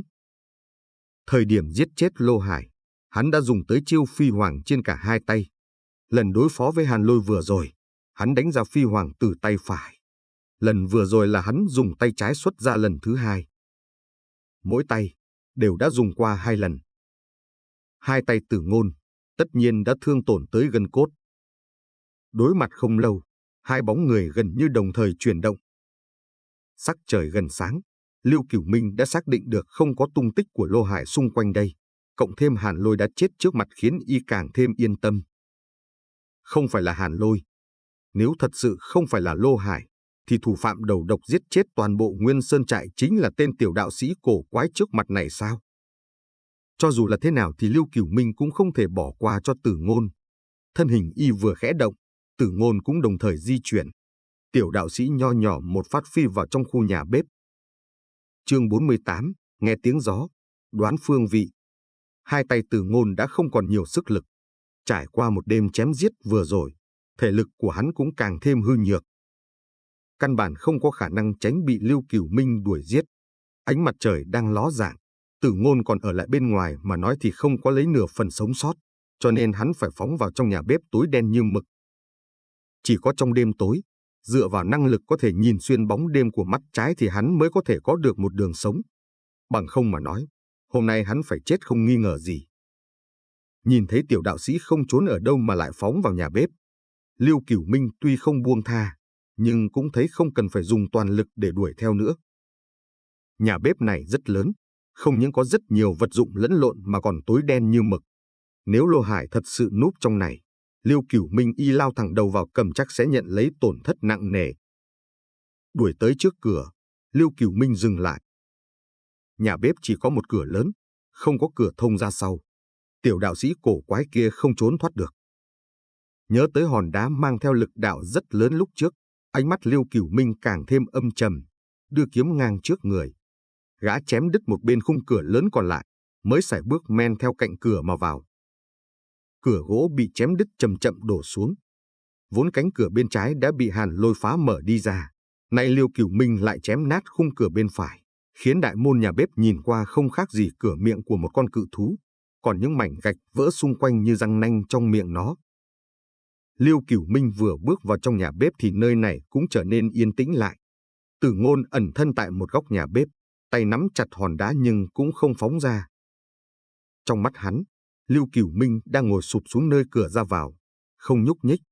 Hai mắt y lóe sáng lạnh lẽo tựa như con dã lang khi trước, hai tai run run rất giống một con dã cẩu đang xác định vị trí con mồi. Tử Ngôn quanh năm lên núi, hắn càng thêm rõ ràng chuyện tai dã thú run run lên mang ý nghĩa gì. Đó chính là sử dụng thính giác vượt trội hơn con người, xác định nguy hiểm hoặc tìm kiếm thức ăn. Y có thể nghe tiếng gió đoán được vị trí. Tâm tình Tử Ngôn vốn chìm thẳng xuống đáy vực, lúc này lại càng thêm nặng nề. Bóng tối bên trong nhà bếp chính là cơ hội cuối cùng để hắn chuyển bại thành thắng. Bởi vì hai tay hắn có cố lắm cũng chỉ đánh ra được lần phi thạch thứ 3 này mà thôi. Sau đó, hai cánh tay này sẽ hoàn toàn không thể sử dụng được nữa. Nếu không điều dưỡng nửa năm, tuyệt đối không nhấc nổi cánh tay lên. Vốn tưởng rằng sát chiêu này được ẩn giấu trong bóng đêm có thể thành công. Thế nhưng xem ra, Lưu Cửu Minh nếu có thể nghe gió đoán được vị trí mà nói thì hai phát phi thạch không thể nào giết được y. Địch nhân có kiếm pháp thuần thục bên người, lại có thể nghe thấy tiếng gió đoán được vị trí, càng dễ dàng hất được phi thạch bay đến. Phán đoán của Tử Ngôn không sai. Khi võ giả tiên thiên giải khai được nhị mạch thì sẽ có năng lực nghe gió đoán phương vị. Phi thạch của Tử Ngôn thật sự rất mạnh, thế nhưng lại chưa đủ. Vì phi thạch bay ra còn mang theo tiếng gió. Đối phương nghe ra được, thì uy hiếp do phi thạch mang lại càng thêm thấp hơn nữa. Đường chết. Tiểu đạo sĩ trốn vào trong bóng đêm chẳng những không chiếm được bất cứ tiên cơ gì, mà còn đem chính bản thân mình vào thế cục phải chết. Gian phòng lớn tăm tối như mực này có lẽ sẽ trở thành nơi chôn xương của Tử Ngôn hắn. Biết rõ lâm vào tử cục, sự nặng nề trong lòng Tử Ngôn lại bị quét đi sạch sẽ. Một cỗ bạo lệ dần xâm chiếm toàn tâm hắn, khuôn mặt thanh tú nhỏ nhắn vặn vẹo dữ tợn, hàm răng nghiến chặt lại tựa như một con hung thú đang giãy chết. Khi khuôn mặt Tử Ngôn chuyển sang dữ tợn, thì Lưu Cửu Minh cũng chậm rãi đứng dậy. Trong nhà bếp này chỉ có một người. Đấy là kết luận y đưa ra sau khi nghe gió đoán phương vị. Năng lực võ giả tiên thiên nhị mạch khiến thực lực Lưu Cửu Minh vượt xa một tên võ giả tiên thiên nhất mạch. Nhà bếp nói lớn cũng lớn, nhưng nói nhỏ thì cũng nhỏ. Liêu Cửu Minh không khó khăn gì để xác định xem trong phòng có người ẩn nấp hay không. Thanh âm hít thở đã trở thành thủ đoạn phân biệt của Liêu Cửu Minh. Ngay khi đẩy cửa rồi ẩn nấp một khoảng thời gian, ngoại trừ tiếng hít thở rất nhỏ tại một góc hẻo lánh thì không có tiếng người thứ hai trong toàn bộ căn bếp này. Nếu như đã không có mai phục, như vậy nhà bếp này cũng chỉ có một mình tiểu đạo sĩ kia mà thôi. Dù là Lô Hải cũng không có khả năng tránh được năng lực nghe gió đoán phương vị của y. Vì vậy vị đại trại chủ với khuôn mặt đầy dữ tợn chậm rãi bước tới. Chỉ cần tóm lấy tên tiểu đạo sĩ kia, mọi chân tướng đều rõ ràng. Phương hướng Liêu Cửu Minh tiến đến, đúng là nơi Từ Ngôn đang ẩn nấp. Nhìn đối phương tiến đến gần, Từ Ngôn chạy nhanh đến một bên khác, thuận tay ném cái tô qua một bên. Xoát, cái tô bị một kiếm cắt ngang. Cả người Liêu Cửu Minh cũng vội lướt tới. Nếu đã xác định được vị trí của đối phương, làm sao y có thể đợi đến lúc đối phương tung phi thạch ra được. Chân tay càng luống cuống, tuyệt nghệ trên người cũng không triển khai được bao nhiêu phần. Đây chính là bệnh chung của con người. Kinh nghiệm của Liêu Cửu Minh không ít, y vô cùng hiểu rõ việc làm thế nào để ứng phó với một tên nhóc choai choai đấy. Kiếm tùy thân động. Trường kiếm của Liêu Cửu Minh tựa như một con độc xà đâm thẳng ra, theo sát bóng dáng Từ Ngôn. Vừa rồi y ẩn nấp ở cửa, không những có thể nhận biết được trong gian phòng lớn này có mai phục hay không, mà y còn thích ứng lấy bóng tối hắc ám ở bên trong này. Chỉ trong giây lát, ánh mắt y đã thấy được mọi thứ mờ mờ. Ít nhất là thời điểm Từ Ngôn phi thân ra, y cũng có thể nhận biết được. Phi Thiên Ngô Công giảo hoạt, đối mặt với một thiếu niên đã hoàn toàn chiếm lấy thế thượng phong. Chẳng những y có kiếm pháp cao siêu, mà thân hình còn linh hoạt đến cực điểm. Ngoại hiệu Phi Thiên Ngô Công của y cũng không phải để nói chơi đấy. Một cước đạp lên bếp lò, mượn nhờ lực đạo này, cả người Từ Ngôn rơi ngược về phía sau. Lúc này Từ Ngôn mới thoát được một kiếm chặn ngang rồi chém xuống kia. Nồi sắt trên bếp lò cũng vì chiêu này mà bị Liêu Cửu Minh bổ ra một lỗ thủng lớn. Nhanh như chớp, Từ Ngôn lộn người ngược lại một vòng rồi đứng dậy ngay chỗ chứa đống gạo và đống bột mì. Hắn muốn lợi dụng đám ngoại vật này để cản cường địch, thế nhưng còn chưa kịp đến gần thì sau lưng lại truyền tới tiếng kiếm rít lên xé gió. Nhìn thấy đám túi đồ đựng ở trước mặt, nhưng Từ Ngôn đành bất đắc dĩ nhún mạnh người xuống, chật vật đến cực điểm né tránh một kiếm đó. Cả người hắn té lăn ra đất, hắn chưa kịp đứng dậy thì đã bị một bàn chân to lớn giẫm mạnh vào. Cả đêm bận rộn chém giết, cùng với nỗi đau âm ỉ từ hai tay truyền đến, còn thêm chuyện Từ Ngôn vẫn là một đứa nhóc choai choai, hắn đã cố hết sức nhưng cuối cùng cũng không thoát được Phi Thiên Ngô Công truy sát. Mũi kiếm sắc bén kề sát trước mặt, lại bị một chân Liêu Cửu Minh dẫm lên. Y lạnh giọng nói, Lô Hải đâu rồi? Chẳng lẽ hắn cũng bị người giết? Giải dược đâu? Đối mặt với chất vấn của Liêu Cửu Minh, Từ Ngôn không nói ra một tiếng nào. Bàn chân mang theo lực đạo cực lớn ép xuống ngực khiến hắn không tài nào thở nổi. Thậm chí hắn còn cảm thấy xương ngực bị dẫm đạp muốn vỡ nát ra. Hai mắt trừng trừng mang theo vẻ dữ tợn vô cùng. Tiểu đạo sĩ nho nhỏ lúc này không còn giống một thiếu niên nữa, mà giống một con ác quỷ. Giao ra đây. Giọng nói âm trầm lạnh lẽo của Liêu Cửu Minh vang lên trong đầu Từ Ngôn, giao giải dược ra đây. Bằng không ta sẽ cho ngươi sống không bằng chết. Bàn chân to lớn của Liêu Cửu Minh áp xuống mang theo một lực đạo lớn hơn nữa. Lúc này Từ Ngôn mới thở mạnh ra một hơi, khàn khàn quát lớn, không có giải dược, đợi đến lúc độc phát, ngươi còn phải chết thảm hơn cả ta. Bành! Bàn chân to đột nhiên đạp xuống. Một cước đó thiếu chút nữa đã đạp Từ Ngôn đến bất tỉnh. Liêu Cửu Minh ra cước vừa rồi không chút lưu tình khiến khóe miệng Từ Ngôn trào ra một tia máu tươi. Rơi vào trong tay Liêu Cửu Minh ta, không có người nào dễ dàng thoát được đấy. Ngươi đã không nói, ta sẽ tra tấn ngươi đến khi nói ra mới thôi. Phi Thiên Ngô Công cúi người, hai tay nắm lấy thanh kiếm, vết sẹo hẹp dài ngang mặt như một con rết đang vặn vẹo. Y vẫn đang đạp một chân lên ngực Từ Ngôn. Mũi kiếm nhắm ngay mắt hắn, nhè răng cười. Tên thủ lĩnh của Nguyên Sơn trại này đâm mạnh thanh trường kiếm xuống phía dưới. Chương 49, Song Tước. Nhà bếp đen kịt, trường kiếm sắc bén mang theo tiếng gió rít đâm xuống. Tiểu đạo sĩ không thể tránh né, chỉ trơ mắt nhìn mũi kiếm càng lúc càng gần, càng lúc càng lớn, rồi cuối cùng đâm vào bên mắt trái của hắn. Mí mắt chỉ là lớp mỏng ngoài cùng của mắt, nhắm hay không cũng không có tác dụng gì. Ngay tích tắc khi mũi kiếm đâm vào mắt, Từ Ngôn nghĩ tới mình sẽ phải chết tới nơi rồi. Hai tay nắm chặt lấy hai hòn đá thế nhưng lại không chút nhúc nhích. Sở dĩ trước đó hắn không liều mạng phản kích trước khi chết là vì Liêu Cửu Minh đâm xuống bên phía mắt trái của Từ Ngôn.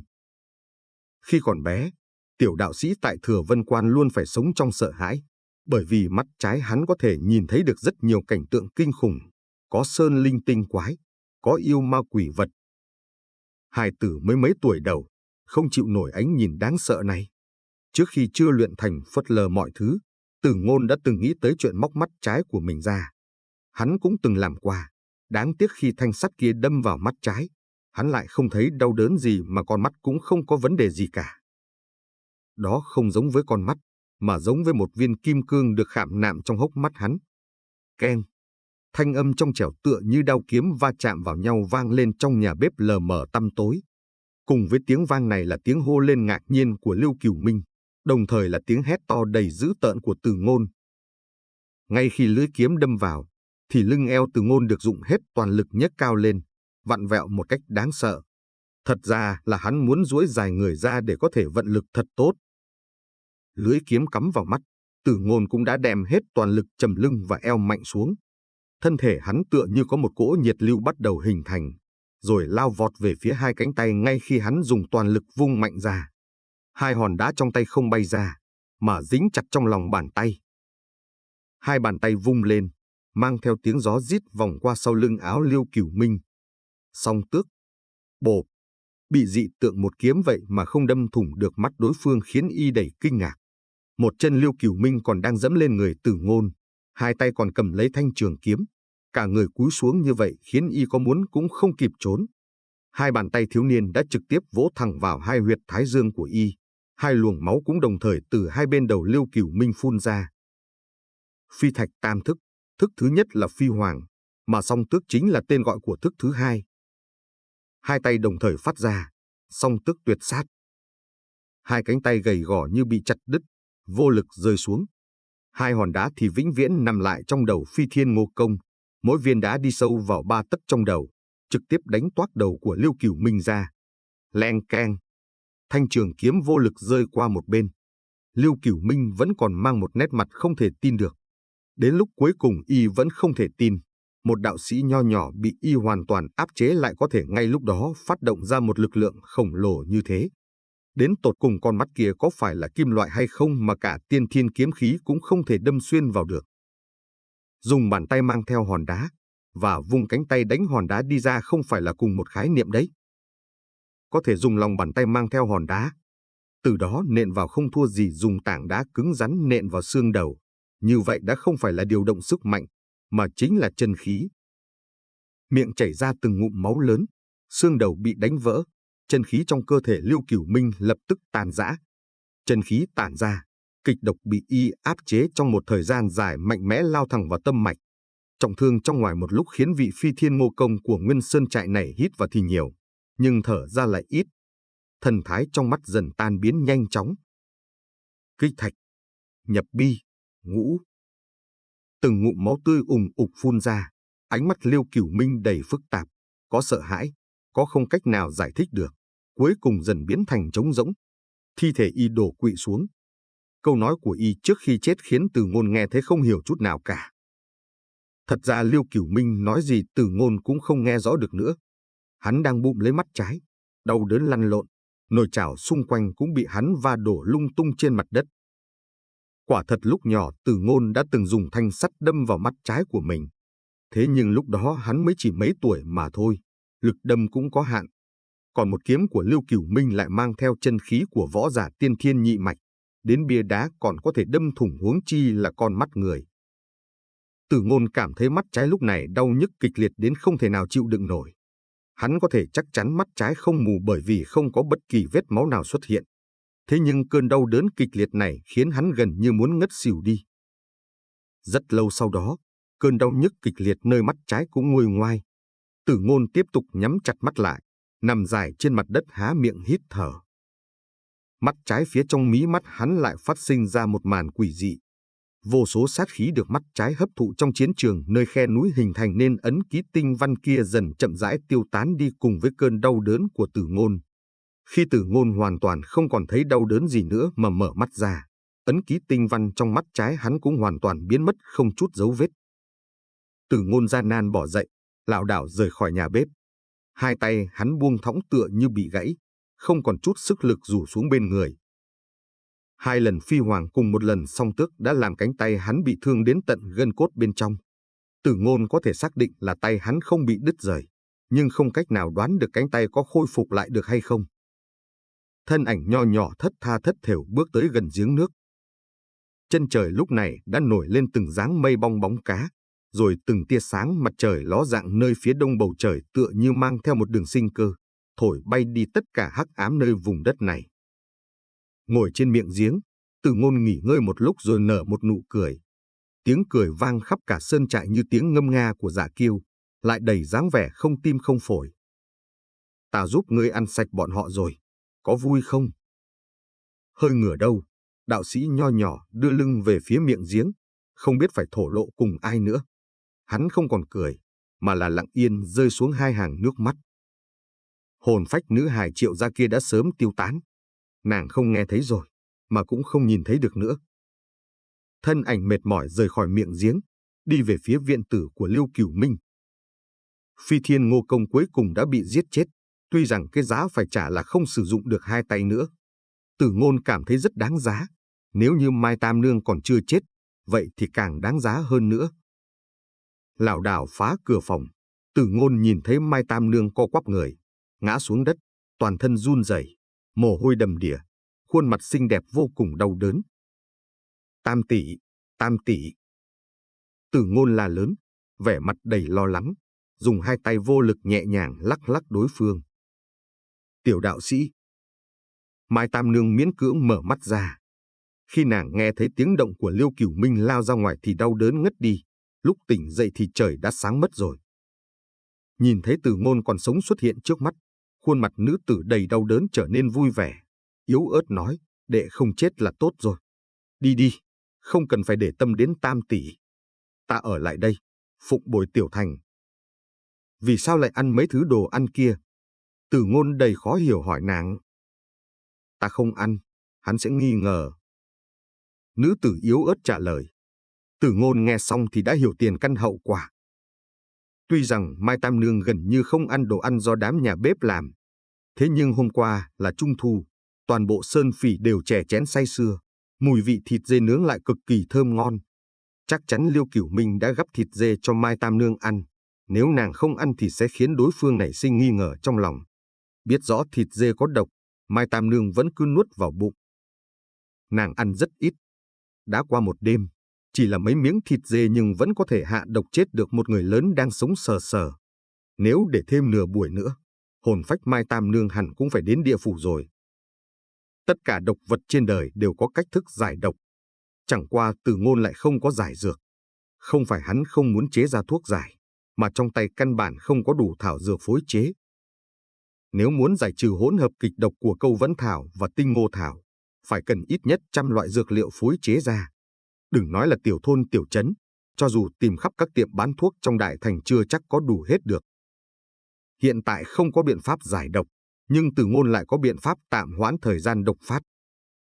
Tam tỷ, ta cõng tỷ, mau lên đây, chậm thêm nữa là hết thuốc chữa đấy. Phí hết sức lực, Tử Ngôn với 2 cánh tay hầu như không chút nhúc nhích được nữa, cõng theo nữ tử không cao hơn hắn bao nhiêu lên. Còn chưa ra tới cửa phòng, Mai Tam Nương gắng gượng chỉ về phía đông mà nói, chỗ đó có thứ gì đó. Liêu Cửu Minh suốt ngày mang trên người. 1 năm chỉ đặt ở trong hốc đó vài lần. Nhất định phải lấy đi. Chương 50, hộp gỗ. Dịch giả, Hoang Tắc. Tại nơi Mai Tam Nương chỉ, Tử Ngôn tìm thấy một hốc tối trên vách tường. Sau khi vật vã cả buổi điều khiển lấy 2 cánh tay vô lực, hắn cũng moi được một cái hộp gỗ ra ngoài. Hộp này nhỏ hơn bàn tay hắn một chút, nhìn qua rất tinh xảo. Theo như lời Mai Tam Nương thì thứ đó nằm trong hộp. Nhưng lúc này Tử Ngôn thật sự không muốn xem qua, chỉ áng chừng chiếc hộp rồi bỏ vào trong ngực, lưng cõng theo nữ tử tiến ra khỏi viện tử. Sau đó đi thẳng về phía sau vườn rau, rời khỏi trại phi. Không lâu sau, thân ảnh lảo đảo cõng theo Mai Tam Nương biến mất giữa bóng cây rậm rạp nơi rừng núi này. Trời đã sáng trưng, sơn trại yên tĩnh chỉ còn vô số thi thể xiên xẻo. Bây giờ còn chưa có thi khí, nhưng mảnh sơn trại này sẽ nhanh chóng trở thành nhạc viên cho đám dã thú tới ăn uống. Chân núi Kỳ Nguyên Sơn, một đội ngũ mấy trăm người đang chậm rãi tiến tới nơi này. Những người này là nha dịch và bộ khoái của Vĩnh Ninh Trấn, người dẫn đầu cầm đao cưỡi ngựa uy phong lẫm liệt. Chẳng qua vẻ mặt y lại đầy đau khổ, còn mấy trăm nha dịch sau lưng y càng là cắn răng chịu đựng, trong lòng đang mắng thầm trưởng quan mình cớ làm sao lại tiếp nhận chúng cái chuyện khổ sai lần này. Nha dịch và bộ khoái là dùng để bảo vệ thành trấn, nhiệm vụ chính của bọn họ thường là bắt lấy vài tên trộm vặt, đánh mấy tên du côn đầu đường. Chuyện tiếu phỉ hay mấy chuyện khỉ gió khác là trách nhiệm của đám quân đồn trú tại địa phận đó. Hơn nữa, đối phó với Nguyên Sơn phỉ đâu có dễ dàng như vậy. Năm trước quan phủ một tòa thành trấn khác từng phái 200 bộ khoái và hơn 300 tên nha dịch lên núi vây quét.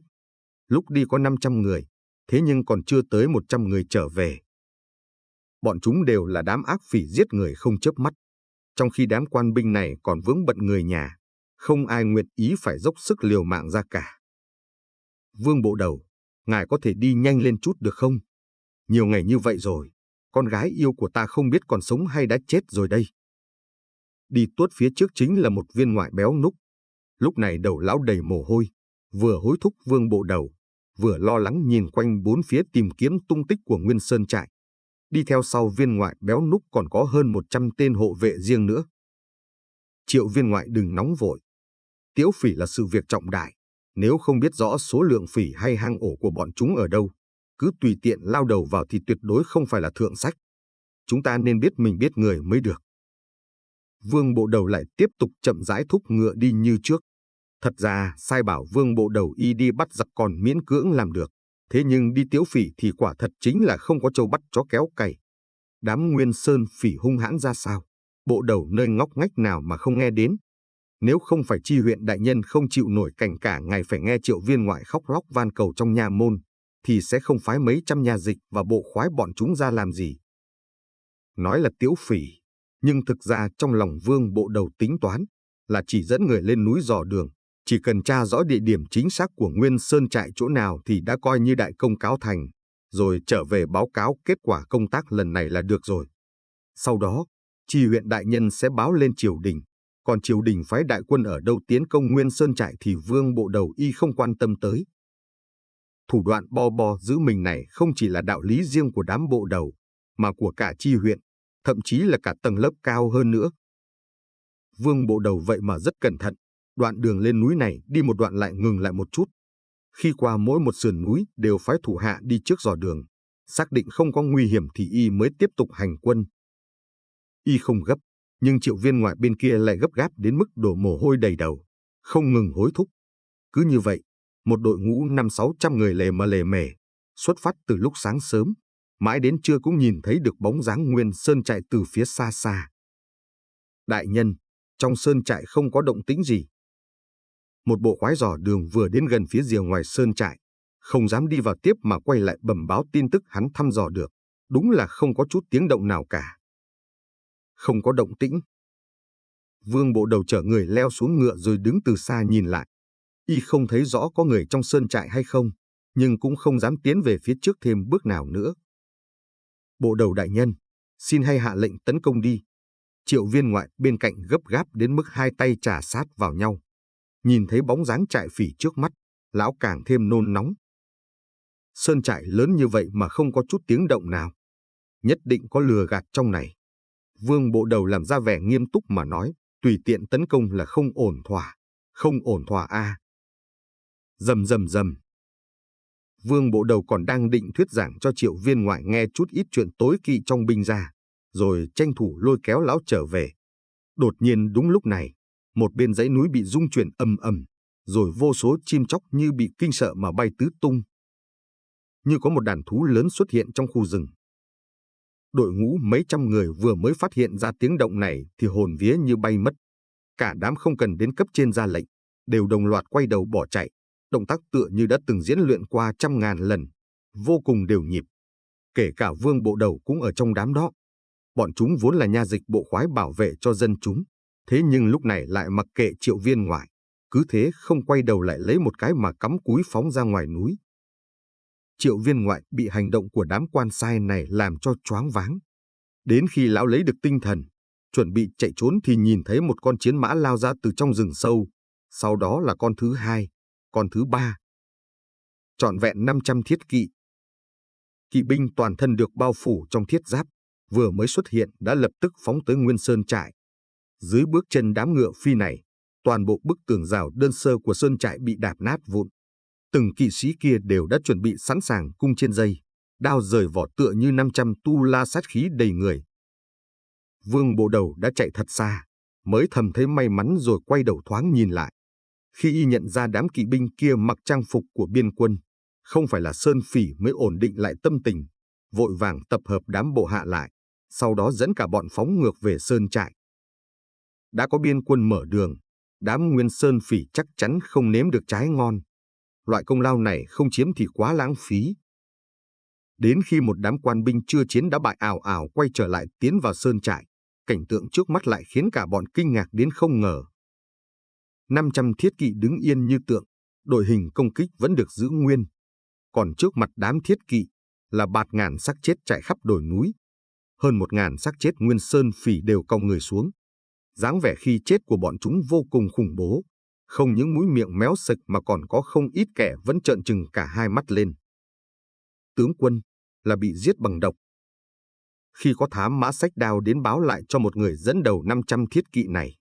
Trong một chốc lát, vị này cắt hơn 10 cái xác chết gần đó, chỉ thấy điểm chung là chảy ra đầy máu đen.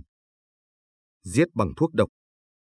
Vị tướng quân dẫn đầu tháo chiếc mặt nạ trước mặt xuống, để lộ ra một gương mặt trẻ tuổi, chính là người con trai thứ ba của Trình gia, phó tướng biên quân Trình Vũ. Y nhíu nhíu mày lại, phân phó, lục soát sơn trại, tìm lấy thi thể một tiểu đạo sĩ cho ta, còn sống cũng mang về đây. Rõ. Tiếng rõ ầm ầm vang lên, rồi 500 thiết kỵ bắt đầu xuất ngựa phóng ra, quét qua mảnh sơn trại này một lượt. Chưa tới nửa giờ sau, kỵ binh lần lượt trở về, tất cả đều hai tay trống trơn không khác gì nhau. Tướng quân, hơn 1100 Nguyên Sơn Phỉ, không còn tên nào sống. Tướng quân, không tìm thấy thiếu niên nào mặc đạo bào trên người. Nghe thấy thủ hạ báo cáo, hàng mày rậm của Trình Vũ càng cau chặt lại. Vương Bộ Đầu đang cách đó không xa, định tiến tới chào hỏi nhưng nhìn thấy sắc mặt Trình Vũ lúc này, vị bộ đầu Vĩnh Ninh Trấn cũng sừng sốt không dám lại gần. Một lần độc chết ngàn người, thật bạo tay à. Trình Vũ lạnh lùng nói nhỏ thêm một câu, tâm cơ thật cay độc. Rốt cuộc thì Trình Vũ cũng không biết được kẻ nào đã hạ độc giết chết toàn bộ Nguyên Sơn trại. Thế nhưng chỉ một lần hạ độc mà giết cả cái sơn trại này, phải là chuyện bố trí nội bộ mà ra. Nếu là người ngoài ra tay, trừ phi là tu hành giả, một võ giả tiên thiên bình thường chắc chắn không cách nào một lần đánh chết hơn ngàn người thế này được. Trình Vũ có chút tiếc nuối khi không tìm ra được tiểu đạo sĩ đã cứu tình mạng phụ thân. Cũng may là không ai nhìn thấy thi thể mặc đạo bào nào, cho nên có lẽ tiểu đạo sĩ kia vẫn còn sống. Y bèn lên ngựa, phân phó vài tiếng rồi quay trở về quân doanh. 500 thiết kỵ theo sát phía sau, bỏ lại một sơn trại chất đầy thi thể. Trình Vũ cũng có đem 3 chữ tiểu đạo sĩ trong đầu liên hệ lại với hắc thủ hạ độc chết hơn 1000 người nơi đây. Thế nhưng một khắc sau, cái ý nghĩ ấy đã bị y ném thẳng ra sau đầu. Không phải ai cũng có khả năng giết người được, mà một đứa nhóc choai choai lại tuyệt đối càng không có khả năng tàn sát hết cả Nguyên Sơn trại. Nhìn thấy đám biên quân rút lui, Vương Bộ Đầu lại cảm thấy lần này mình có thể ngẩng đầu lên được rồi. Y nhanh chóng dẫn đầu tiến vào trại phỉ trải đầy xác người này. Nếu đám Sơn Phỉ còn sống thì y không dám xông vào, nhưng đám này đã chết nên chẳng còn gì phải sợ. Trong sơn trại lúc này, thỉnh thoảng lại truyền ra tiếng kinh hô đầy vui mừng của đám nha dịch khi phát hiện ra tiền của, còn có tiếng khóc than vang lên của Triệu Viên Ngoại không tìm thấy được con gái mình. Tại một nơi rừng sâu của Kỳ Nguyên Sơn, bên cạnh một con suối nhỏ trong vắt, Tử Ngôn đang không ngừng đổ nước vào miệng Mai Tam Nương. Đến khi đối phương uống được nhiều nước rồi thì dùng đầu vai dồn sức đè xuống bụng đối phương, khiến đối phương phải ọc ra toàn bộ cả nước lẫn mật xanh, mật vàng trong bụng. Chương 51, lấy độc trị độc. Thời gian trúng độc đã kéo dài cả một đêm, kịch độc gần như đã ngấm hết vào cơ thể Mai Tam Nương. Lúc này, Chẳng qua Từ Ngôn chỉ có thể bỏ đi chút ít phần độc dược sót lại trong dạ dày trống rỗng của Mai Tam Nương mà thôi. Khi Mai Tam Nương nôn mửa đến lần thứ 3 thì Từ Ngôn đặt nàng dưới một bóng cây, còn mình vẫn ngồi xổm bên một khối đá xanh cạnh con suối nhỏ. Hắn đang cố gắng nghiền nát mấy gốc thảo dược vừa hái được trên đường đi. Hai cánh tay vẫn đau buốt khó mà chịu đựng được như trước, Từ Ngôn chỉ đành khom người, mặc cho hai cánh tay tự nhiên buông thõng xuống tảng đá. Hắn gần như phải dựa hoàn toàn vào lực lượng chuyển động của bả vai để nghiền nát thảo dược. Chật vật cả buổi, trán hắn lấm tấm đầy mồ hôi. Hắn tiếp tục lần mò trong bao vải, lôi ra con rết to bự đã phơi khô bắt được trong núi vào nửa tháng trước, ngắt bỏ đầu đuôi của con rết, đem trộn với đám thảo dược bị nghiền nát lúc nãy, rồi lấy một tảng đá mỏng chứa chừng hơn một ngụm lớn chất lỏng sền sệt đến chỗ Mai Tam Nương, đổ vào miệng nàng. Là giải dược hà. Trên người Mai Tam Nương lúc này đã ướt đẫm mồ hôi khiến quần áo của nàng dính sát lấy cơ thể, càng lộ ra vẻ hấp dẫn mê người. Chẳng qua gương mặt nàng lại trắng bệch, hơi thở yếu ớt.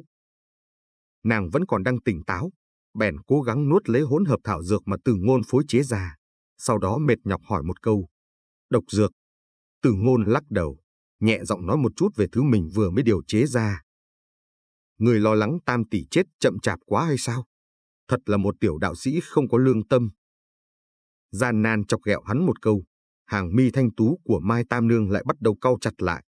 Từ Ngôn không nói sai, vừa rồi nàng uống vào chính là một loại độc dược, cho nên lúc này bụng nàng bắt đầu quặn lại.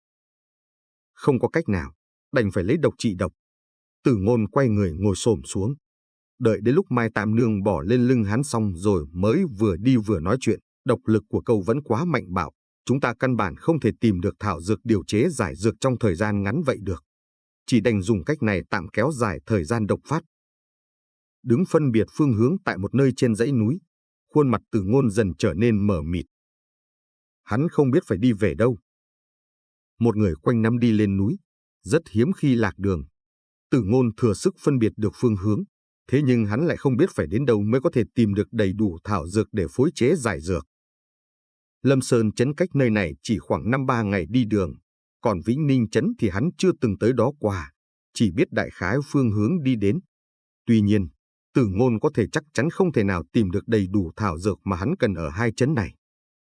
Là cần phải đến Đại Thành mới có cơ hội điều phối ra thảo dược, phải không? Nghe Mai Tam Nương hỏi vậy, Từ Ngôn không nói tiếng nào mà chỉ khẽ gật đầu. Hai đầu chân mày cau lại đầy khổ sở như muốn báo trước hy vọng sống sót của Mai Tam Nương càng lúc càng xa vời. Bả vai gầy yếu của Từ Ngôn bị Mai Tam Nương bám chặt lấy, giọng nói yếu ớt của nàng nhẹ giọng cất lên sau lưng hắn, đi về hướng Bắc, đến Tề Quốc. Ở Phong Sơn Thành chắc chắn có thể gom góp đủ thảo dược. Tề Quốc. Từ Ngôn có hơi ngẩn người. Hắn là người Phổ Quốc, nên đừng nói là Tề Quốc, ngay cả Vĩnh Ninh trấn hắn cũng chưa từng đi qua. Nhà ta là ở Phong Sơn Thành. Gắng gượng nói được hai câu, Mai Tam Nương đã thở ra đầy mệt nhọc. Nhờ dục vọng cầu sinh mà nữ tử này mới kiên cường chịu đựng lấy đau đớn không cách nào tưởng tượng ra được tới bây giờ. Như nhìn thấy được hy vọng sống sót của Mai Tam Nương, Từ Ngôn quay đầu nhìn quanh rồi ngây ngô cười hắc hắc vài tiếng. Bước chân hư nhược nhấc lên, đi thẳng về hướng Bắc. Còn may là hắn không nhìn thấy bóng dáng của Hắc Bạch Vô Thường. Sâu trong dãy núi đã không còn có đường đi, cỏ hoang và đại thụ che kín tầm mắt. Thỉnh thoảng còn có thể thấy thỏ rừng vụt ngang qua mặt, thế nhưng Từ Ngôn lại không thể cầm được viên đá lên. Một đường từ sáng sớm cho tới hoàng hôn, nhìn trước mắt vẫn cứ thấy rừng núi rộng mênh mông không thấy điểm cuối. Thời tiết càng lúc càng trở lạnh. Không phải là mát mẻ của tiết trời chuyển sang chập choạng tối, mà khí hậu nhanh chóng chuyển sang lạnh lẽo. Trời thu Phổ Quốc vẫn luôn là trời cao khí hậu mát mẻ, ban ngày còn có chút oi bức không chịu được.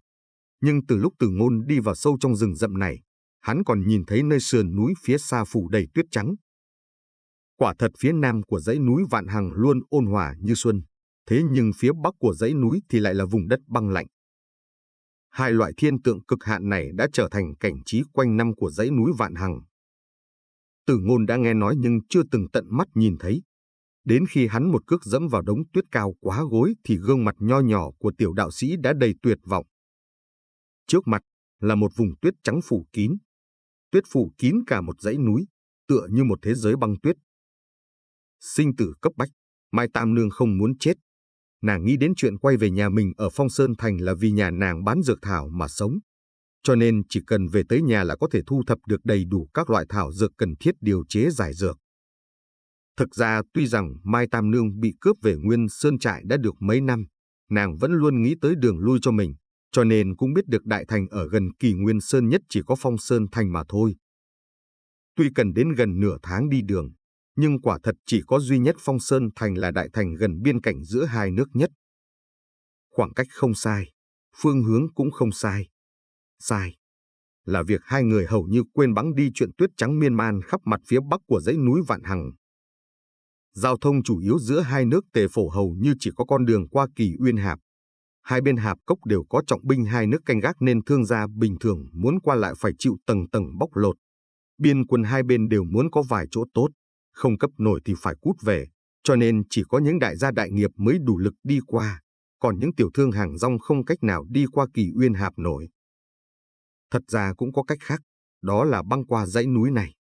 Thế nhưng rừng sâu quá nguy hiểm, chẳng những có nhiều thú dữ mà còn có không ít yêu vật, nên không có bao nhiêu người sống sót. Những năm gần đây vì nhu cầu buôn bán mà nhiều người phải đồng ý giao nạp lượng lớn tiền bạc, tất nhiên còn có rất nhiều người nữa đã phải táng thân trong dãy núi hoang vu này. Tử Ngôn cõng theo Mai Tam Nương sau lưng là không qua được Kỳ Uyên Hạp rồi. Thứ nhất là hắn không có tiền, thứ hai là một khi thân phận hắn bại lộ, một tên đạo sĩ Phổ Quốc lại cõng một nữ nhân Tề Quốc sau lưng.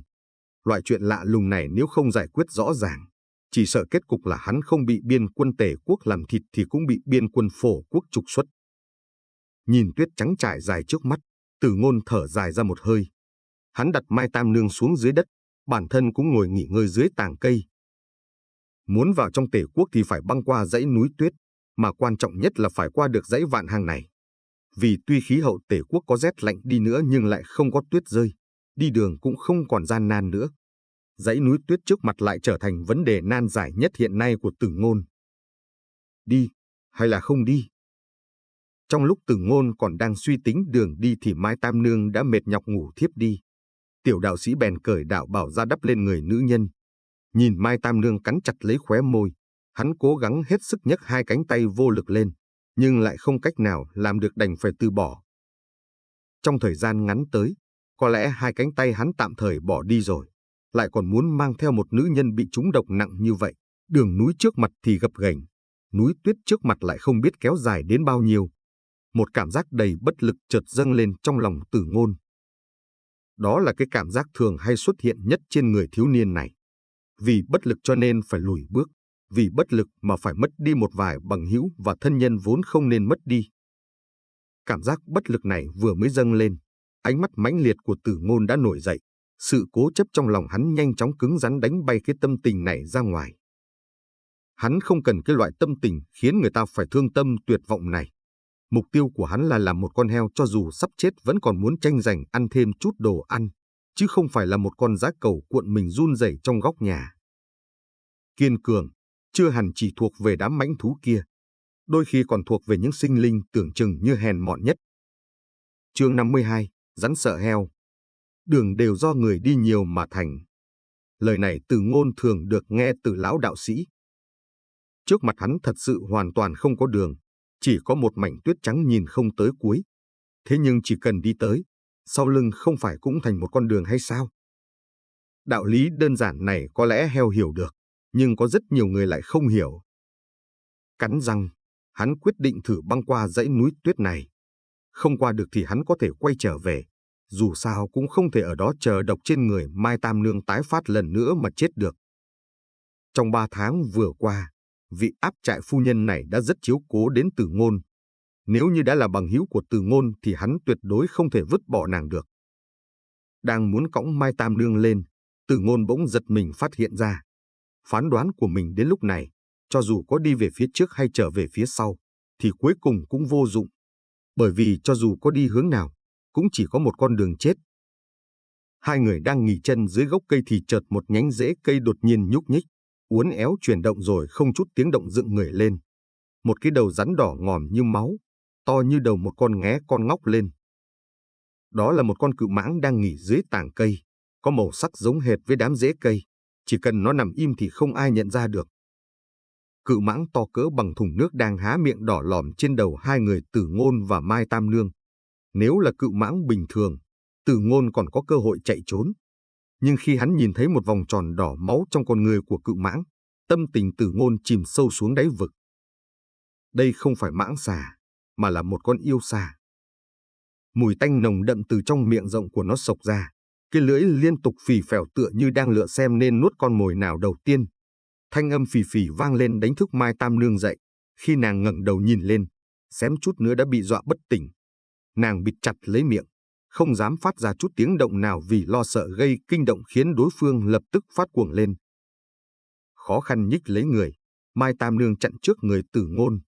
Lúc này nàng đã không còn quá sợ hãi nữa, hai tay buông xuống, đột nhiên quay mặt lại. Phải thay tỷ tỷ sống thật tốt. Không biết nàng lấy đâu ra sức lực mà đẩy Tử Ngôn ra. Lúc này yêu xà bị con mồi làm kinh động mà lao tới, miệng há rộng như muốn nuốt lấy Mai Tam Nương vào bụng. Cả người Tử Ngôn bị đẩy loạng choạng lùi ngược lại ra sau. Hắn định nhặt một hòn đá lên, nhưng cánh tay hắn giơ ra còn không được, khuôn mặt nhỏ nhắn thanh tú lại trở nên dữ tợn. Rồi một tiếng gào thét như bị đè nén đã lâu, theo thân người hắn ngã xuống mà vang lên. Không! Trước mặt thiên đạo, muôn dân trăm họ hoàn toàn vô lực. Trước mặt thiên địch, thỏ rừng vô lực chống đối. Còn đối mặt với yêu vật cường đại, phàm nhân cũng không có sức lực thay đổi được chuyện gì cả. Tử Ngôn chỉ cảm thấy trong ngực là một cỗ khó chịu, cổ họng ngọt ngọt rồi phun ra một ngụm máu tươi. Máu tươi tưới trên tuyết trắng nổi bật khiến người khác phải giật mình. Hai mắt Mai Tam Nương nhắm lại. Nàng đã nghe thấy tiếng gào thét phẫn nộ của Tử Ngôn. Lúc sắp chết lại có người vì mình mà không cam lòng như vậy cũng không tính là chết oan. Bản thân mình cũng có thể phụng bồi Tiểu Thành ở lại trong dãy núi hoang vu vô biên này được rồi. Tiếng gào thét của Tử Ngôn vào tai Mai Tam Nương thì chính là tiếng gào không cam lòng, không chấp nhận của một người bằng hữu, nhưng vào trong lỗ tai heo thì lại là thanh âm quen thuộc, tiếng gọi ăn cơm đấy. Một tràng rầm rầm tung bay cây cỏ, trong đám dây leo cách đó không xa, một bóng đen nhanh như tia chớp lao vọt ra. Tốc độ nhanh đến sánh ngang với tốc độ Tử Ngôn xuất ra phi hoàng, nhào thẳng tới yêu xà to lớn kia. Có lẽ do xông đến quá nhanh, mà sau một tiếng bành trầm đục vang lên, cái bóng đen kia đã đụng bay thân thể của yêu ra ngoài. Còn chưa nuốt đồ ăn vào, thì yêu xà đã bị đánh thẳng vào thân cây, sau đó chậm rãi rơi tuột xuống mặt đất. Trong tiếng phì phì gầm giống giận dữ, thân thể khổng lồ của yêu xà lại dựng đứng lên lần nữa. Hai con mắt rắn đầy giận dữ nhìn thẳng vào kẻ không mời mà đến, quấy rầy bữa ăn của nó. Vì vậy mà hai mắt rắn và heo chằm chằm nhìn thẳng vào nhau. Tiểu Hắc, Tử Ngôn bị ngã xuống đất, đang lồm cồm bò dậy thì kinh ngạc phát hiện thấy Tiểu Hắc Trư đang đối đấu cùng con cự xà kia. Đến Mai Tam Nương đã cho rằng mình chắc chắn phải chết cũng mang theo ánh mắt không thể tin được mà nhìn qua. Heo và rắn cũng không đối đầu nhau quá lâu. Kết cục lật ngược khiến người khác không thể dự đoán được. Mắt heo khở ngốc lại có thể đánh bại mắt rắn âm độc, thân thể to lớn như thùng nước dần lay động, rồi im ắng lùi về sau chạy mất. Trước khi đi, nó còn biểu hiện ra vẻ như rất sợ hãi nữa. Rắn sợ heo. Tử Ngôn lau lấy khóe miệng, hắn phát hiện tất cả các hiểu biết của hắn đã hoàn toàn bị đảo lộn hết rồi. Khi Tiểu Hắc Trư vọt tới thì Tử Ngôn cũng đã nhìn thấy rõ ràng. Nhìn gốc đại thụ do Tiểu Hắc Trư tông cự xà bay thẳng lên đó vẫn còn rung lắc chưa ngừng. Nhìn Tiểu Hắc Trư còn đang ngu ngơ ngây ngốc, Tử Ngôn có chút không hiểu thấu nó nữa. Cũng may là yêu xà kia đã bỏ đi, hắn và Mai Tam Nương cuối cũng không phải làm mồi cho rắn rồi. Đây là Tiểu Hắc nhà ngươi. Mai Tam Nương vừa mới từ trong sợ hãi mà hồi phục lại. Hôm qua, lúc nàng nuốt thịt dê nướng thì đã thật sự nghĩ rằng mình chắc chắn phải chết rồi. Tình cảnh nguy hiểm chết người như vậy mà vẫn còn sống khiến nàng không còn bao nhiêu lo lắng nữa. Lúc này nàng cố gắng gượng ngồi dậy, tò mò hỏi một câu. Đúng a, đây là Tiểu Hắc nhà ta.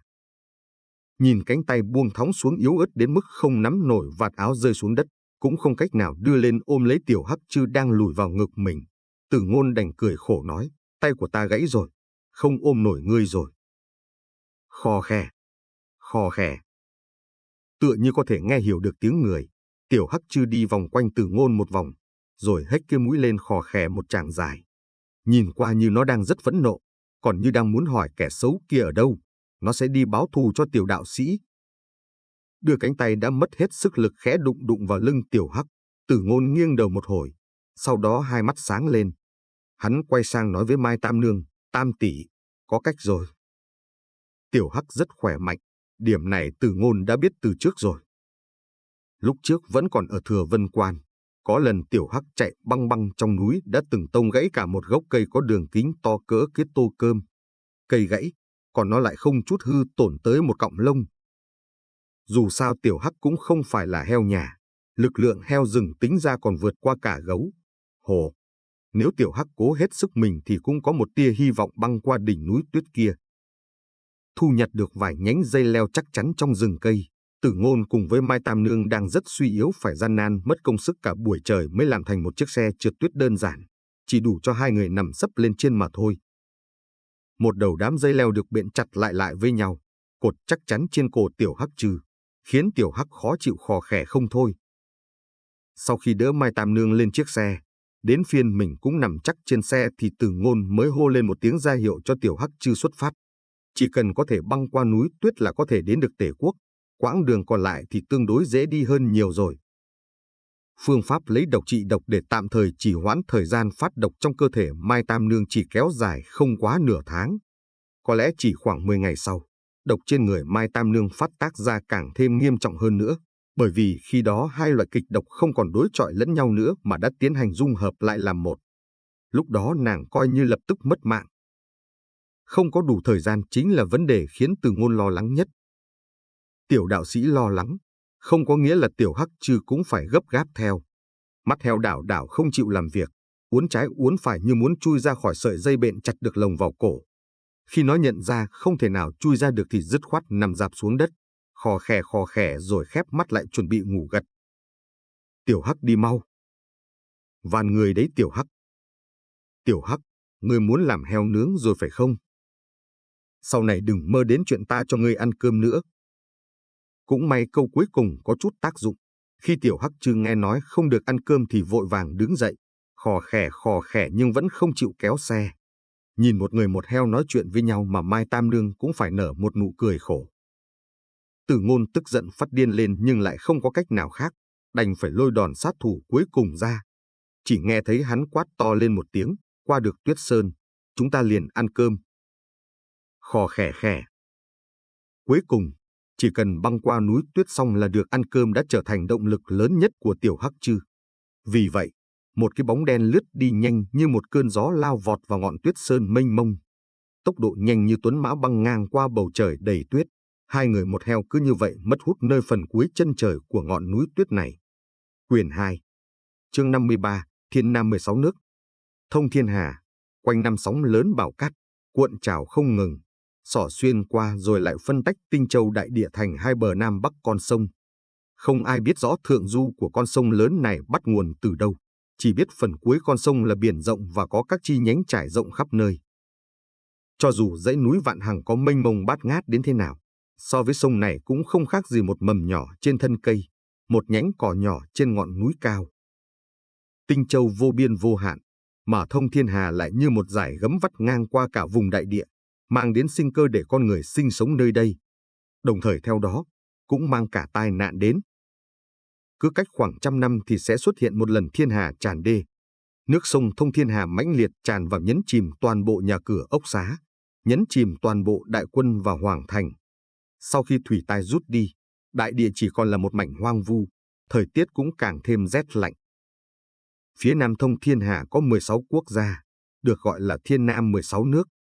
Phổ quốc và Tề quốc cũng nằm trong 16 nước này.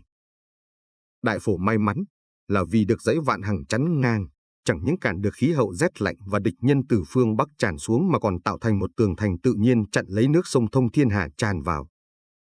Có may mắn ắt có xui xẻo, Tề quốc chính là một trong những nước gặp phải xui xẻo. Bởi vì vị trí địa lý của Tề quốc nằm ở bờ bắc của dãy Vạn Hằng, cũng là một trong những nước thuộc Thiên Nam 16 nước nằm gần phương Bắc nhất, cũng là gần thông thiên hà nhất.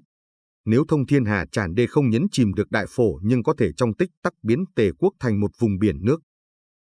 Thiên tai trăm năm một lần, không biết đã kéo dài bao nhiêu năm rồi. Cho nên những người Tề quốc bị thủy tai dày vò sâu sắc này đã nghĩ hết mọi cách chống cự lại với thiên nhiên, xây dựng thêm kênh rạch, vét sâu lòng sông, nạo vét bùn sông. Đủ loại biện pháp được đại tề áp dụng. Hiệu quả cũng không tệ, vốn mỗi lần tràn đê toàn bộ Tề quốc đều biến thành một vùng sông nước, thì lần này chí ít Hoàng Thành đã không bị cuốn trôi đi. Ngoại trừ Hoàng Thành, khắp nơi vẫn là biển nước như trước. Về phần Hoàng Thành có thể tồn tại được trong dòng lũ cuốn, là vì Hoàng thất Tề quốc đã bỏ ra không ít công sức gia cố. Tường thành rộng hơn 5 trượng, cao hơn 20 trượng. Nếu nói tường thành nơi nào cao nhất thiên hạ, có thể phi được xe ngựa trên đó thì ngoài Đại Tề, không ai dám so hơn. Thậm chí không chỉ chạy được một cỗ, mà có thể dàn hàng ngang 3 cỗ xe ngựa chạy song song trên tường thành vẫn được. Hoàng thành Tề quốc không còn phải sợ hồng thủy, nhưng dân chúng vẫn cứ phải chịu cảnh hồng thủy dày vỏ sâu sắc. Cho nên mỗi nhà đều hình thành một tập quán, là đều chuẩn bị thuyền riêng cho mình. Nhà giàu đại hộ tất nhiên chuẩn bị một chiếc thuyền lớn sau hậu viện, tiểu môn tiểu hộ cũng sẽ chuẩn bị sẵn cho mình một chiếc thuyền lá nhỏ. Còn chuyện có thể từ trong hồng thủy bỏ được lên thuyền hay không thì phải xem vận khí của người đó đã. Ghe thuyền xe ngựa là vật giao thông bắt buộc của dân chúng trong thiên hạ. Mà phương diện này, Tề quốc cũng có thể xưng danh đứng đầu trong 16 nước. Vì một khi hồng thủy kéo đến, nếu không có khoái mã đại thuyền, chỉ bằng 2 chân, mọi người muốn chạy cũng không cách nào thoát nổi nước sông tràn đến. Tề quốc có ngựa tốt, còn có cả người chăn ngựa tốt nữa. Ngựa của Tề quốc phần lớn đều có thân thể cao lớn, bộ lông bóng loáng, kéo xe nhanh như chớp giật, cũng chính là niềm kiêu ngạo của người Tề quốc. Nhắc tới ngựa của Tề quốc trong thiên nam 16 nước, có ai không nghe, có ai không biết tới. Tuy nhiên, trên đời này không có cái gì vĩnh viễn có thể kiêu ngạo được cả. Kiêu ngạo mấy trăm năm nay của người Tề quốc lại bị một đầu tiểu hắc chư phá vỡ.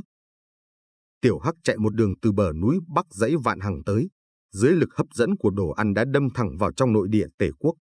Vì vậy mà một con heo đen nhỏ kéo cỗ xe trượt tuyết rách nát, trên đường đi đã vượt qua không ít tuấn mã. Chẳng những khiến đám người đi đường phải ghé mắt nhìn, mà khiến đám tuấn mã cao to phải xấu hổ muôn phần, mắt ngựa loang lổ đầy vệt nước mắt. Heo chạy nhanh hơn ngựa. Chuyện này thật sự làm tổn thương tự trọng của ngựa trầm trọng. Hơn một ngày chạy như điên, cuối cùng Từ Ngôn và Mai Tam Nương đã ra khỏi Tuyết Sơn, tiến vào Tề quốc. Lúc đi ngang qua một nơi thành trấn, Từ Ngôn quyết định dừng lại. Tiểu hắc chư không biết mệt mỏi, cắm đầu chạy như điên. Nhìn qua, tinh thần heo vẫn sáng láng như cũ. Heo còn chưa đói nhưng Từ Ngôn đã đói bụng rồi. Lúc thiếu niên vươn người dậy thì cũng đã là 2 ngày 2 đêm không ăn gì. Da bụng đằng trước đã dính sát với phần da sau lưng luôn rồi. Hơn nữa cái cỗ xe trượt tuyết mà hắn cột cũng đã bị mài đến chia 5 xẻ 7. Nếu chạy tiếp thì hẳn sẽ đến phiên da thịt bị dày vò. Chạy ra được hiểm địa nơi Tuyết Sơn đã khiến tinh thần Mai Tam Nương tốt lên nhiều. Tại hoàn cảnh chết chắc mà có thể thấy được hy vọng thì cho dù người yếu nhược thế nào cũng trở nên kiên cường vô cùng. Vốn Mai Tam Nương đã có bản năng cầu sinh mạnh mẽ. Sau khi rời khỏi Tuyết Sơn thì như thấy được hy vọng đang vẫy tay với nàng. Không ai muốn chết, còn sống tức là sinh mệnh vẫn còn giá trị. Chết, có nghĩa là không còn giá trị gì rồi. Ném xe trượt tuyết qua một bên, Từ Ngôn dắt Tiểu Hắc, đỡ Mai Tam Nương đi vào thành trấn của Tề quốc, thuê lấy một gian phòng trọ bình thường trong một khách sạn trong trấn. 2 người một heo cứ như vậy chuẩn bị nghỉ ngơi một đêm cho tốt. Không phải trong khách sạn không còn phòng, mà trên người Từ Ngôn không có bao nhiêu tiền. Cơm tối chỉ là màn thầu dưa muối đơn giản. Tiểu hắc chư hết sức bất mãn với cái loại thức ăn này, khò khè kêu loạn nhưng lại bị Từ Ngôn không nhìn tới. Nơi này là Lý Gia Trấn, cách Phong Sơn Thành khoảng 7-8 ngày đường nữa. Tinh thần của Mai Tam Nương rất tốt, ngoại trừ sắc mặt càng ngày càng tái nhợt ra thì khí tức thông thuận hơn nhiều. Chỉ sợ đi bộ nửa tháng nữa cũng không tới được. Từ Ngôn xếp lại đám bát đũa, không ngẩng đầu lên, chỉ nhẹ giọng nói. Tinh thần Mai Tam Nương không tệ nhưng khí sắc ngày càng kém. Từ Ngôn có thể kết luận trong vòng 10 ngày nữa, nữ tử bên cạnh sẽ bị độc phát mà chết. Ta đi không được rồi, không bằng chết ở chỗ này. Nữ tử nghiêng người dựa vào đầu giường, điềm nhiên nói. Trong mắt là ý cười, rõ ràng là đang trêu chọc tiểu đạo sĩ. Mặt mày Từ Ngôn đầy đắng chắt moi một xâu tiền trong ngực ra đếm. Cộng lại chỉ được khoảng 20-30 đồng. Như vậy chỉ có thể thuê thêm 1 ngày khách sạn và 2 ngày màn thầu ăn nữa. Đừng nói là mua xe ngựa, có mướn xe thôi bọn họ cũng không mướn nổi. Tam tỷ, Trên người tỷ không có tiền thì chúng ta phiền toái rồi. Quả thật Từ Ngôn không có tiền. 3 tháng trong Nguyên Sơn trại vừa qua, theo lý thì Từ Ngôn cũng được phân cho một chút ít. Nhưng phần lớn số tiền đều bị tên đầu bếp béo lén lút vụng trộm rút bớt. 1 tháng đến tay hắn chỉ còn 3 đến 5 đồng mà thôi.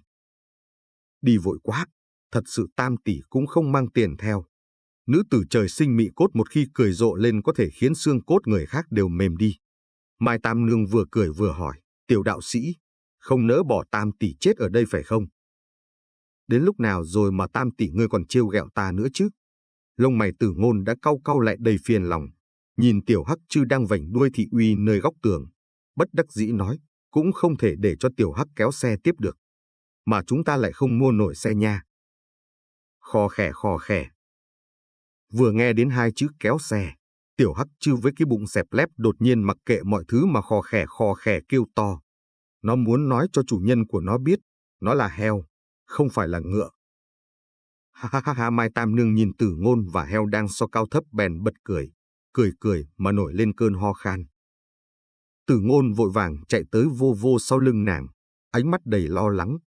Sau đó, hắn như chợt nhớ cái gì đó, rồi lôi hộp gỗ trong ngực ra. Bên trong hộp gỗ là một hạt châu cỡ khoảng cái móng tay. Hạt châu hết sức bình thường, tựa như một viên hình tròn. Thế nhưng vừa xuất hiện đã có một mùi dược hương nhẹ nhẹ bay ra. Trong mắt Từ Ngôn, hạt châu bình thường này còn có một tầng khí tức kỳ dị lưu truyền trên bề mặt, tựa như một tầng mây mù mỏng vậy. Đây hẳn là một viên đan dược. Thu lại. Mai Tam Nương vừa ngừng ho, nhìn thấy Từ Ngôn mở cái hộp ra bèn biến sắc, vội cản lại, không được để bất kỳ kẻ nào nhìn thấy được vật này. Liêu Cửu Minh đã từng là người của Quỷ Vương môn, chỉ sợ gã rời khỏi Tề quốc, chiếm núi làm vua có quan hệ đến cái hộp này. Thứ này chắc chắn không đơn giản. Nếu để cho mấy tên cường nhân Quỷ Vương môn biết được trong tay ta đang giữ vật này, 2 người chúng ta phiền toái lớn. Từ Ngôn vội vàng đóng nắp hộp lại, cau mày hỏi, Tam tỷ, đan dược này có chỗ gì tốt? Nếu có thể giải độc thì tỷ trực tiếp nuốt vào không phải là rất tốt sao? Mai Tam Nương lắc đầu nói, ta không biết đó là cái gì, nhưng chắc chắn nó vô cùng quan trọng đối với Liêu Cửu Minh. Hẳn không phải là thứ có thể giải độc được, người cất kỹ, lần sau không được phép lấy ra nữa.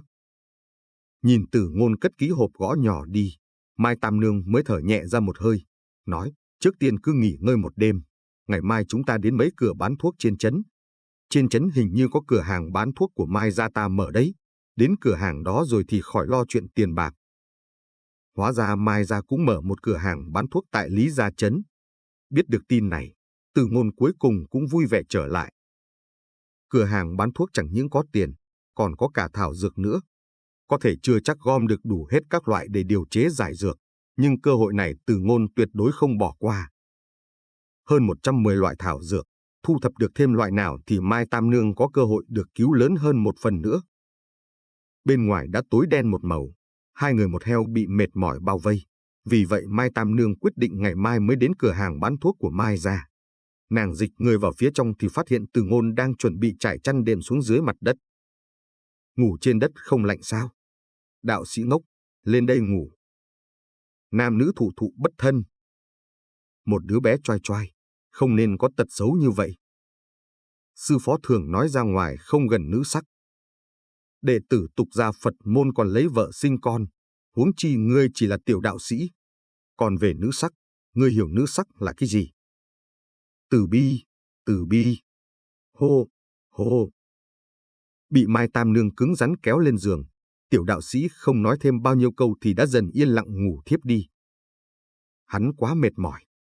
Không chỉ vì bôn ba trong mấy ngày liền, chàng chu sát hơn ngàn người kia đã làm trái tim của tiểu đạo sĩ nho nhỏ mệt mỏi gần như không chịu đựng nổi nữa. Nhất là đầu mãnh quỷ trong lòng được hắn thả ra ngoài càng làm cho tâm sức Từ Ngôn thêm lao lực quá mức. Ánh trăng sáng ngời xuyên qua chấn song cửa sổ, chiếu sáng cả gương mặt nữ nhân trắng nõn. Nhìn thiếu niên đang say sưa ngủ, hai mắt Mai Tam Nương chớp chớp ngấn lệ. Nếu như Tiểu Thành không chết, thì cũng sẽ lớn như thiếu niên trước mặt nàng. Nàng mất đi đệ đệ, lại bị Sơn Phỉ bắt nhốt 5 năm, cuối cùng đại thù này đã báo được. Cái loại chua xót này người thường khó mà chịu đựng được đấy. Cũng may là trời cao đã trả lại cho nàng một đệ đệ. Ít nhất lúc này trong tim của Mai Tam Nương, tiểu đạo sĩ đã cùng nàng trải qua cuộc sinh tử, lần này đã là đệ đệ ruột của nàng rồi. Chương 54, Phong Sơn Thành. Dịch giả, Hoang Tắc. Trời vừa rạng sáng, Mai Tam Nương và Từ Ngôn ăn qua loa chút đồ ăn sáng. Dưới thanh âm khò khè chống đối của tiểu Hắc Trư, hai người nhanh chóng đi đến một tiệm bán thuốc lớn ở bên phía tây trấn. Tiệm bán thuốc này quả nhiên là do Mai gia mở ra.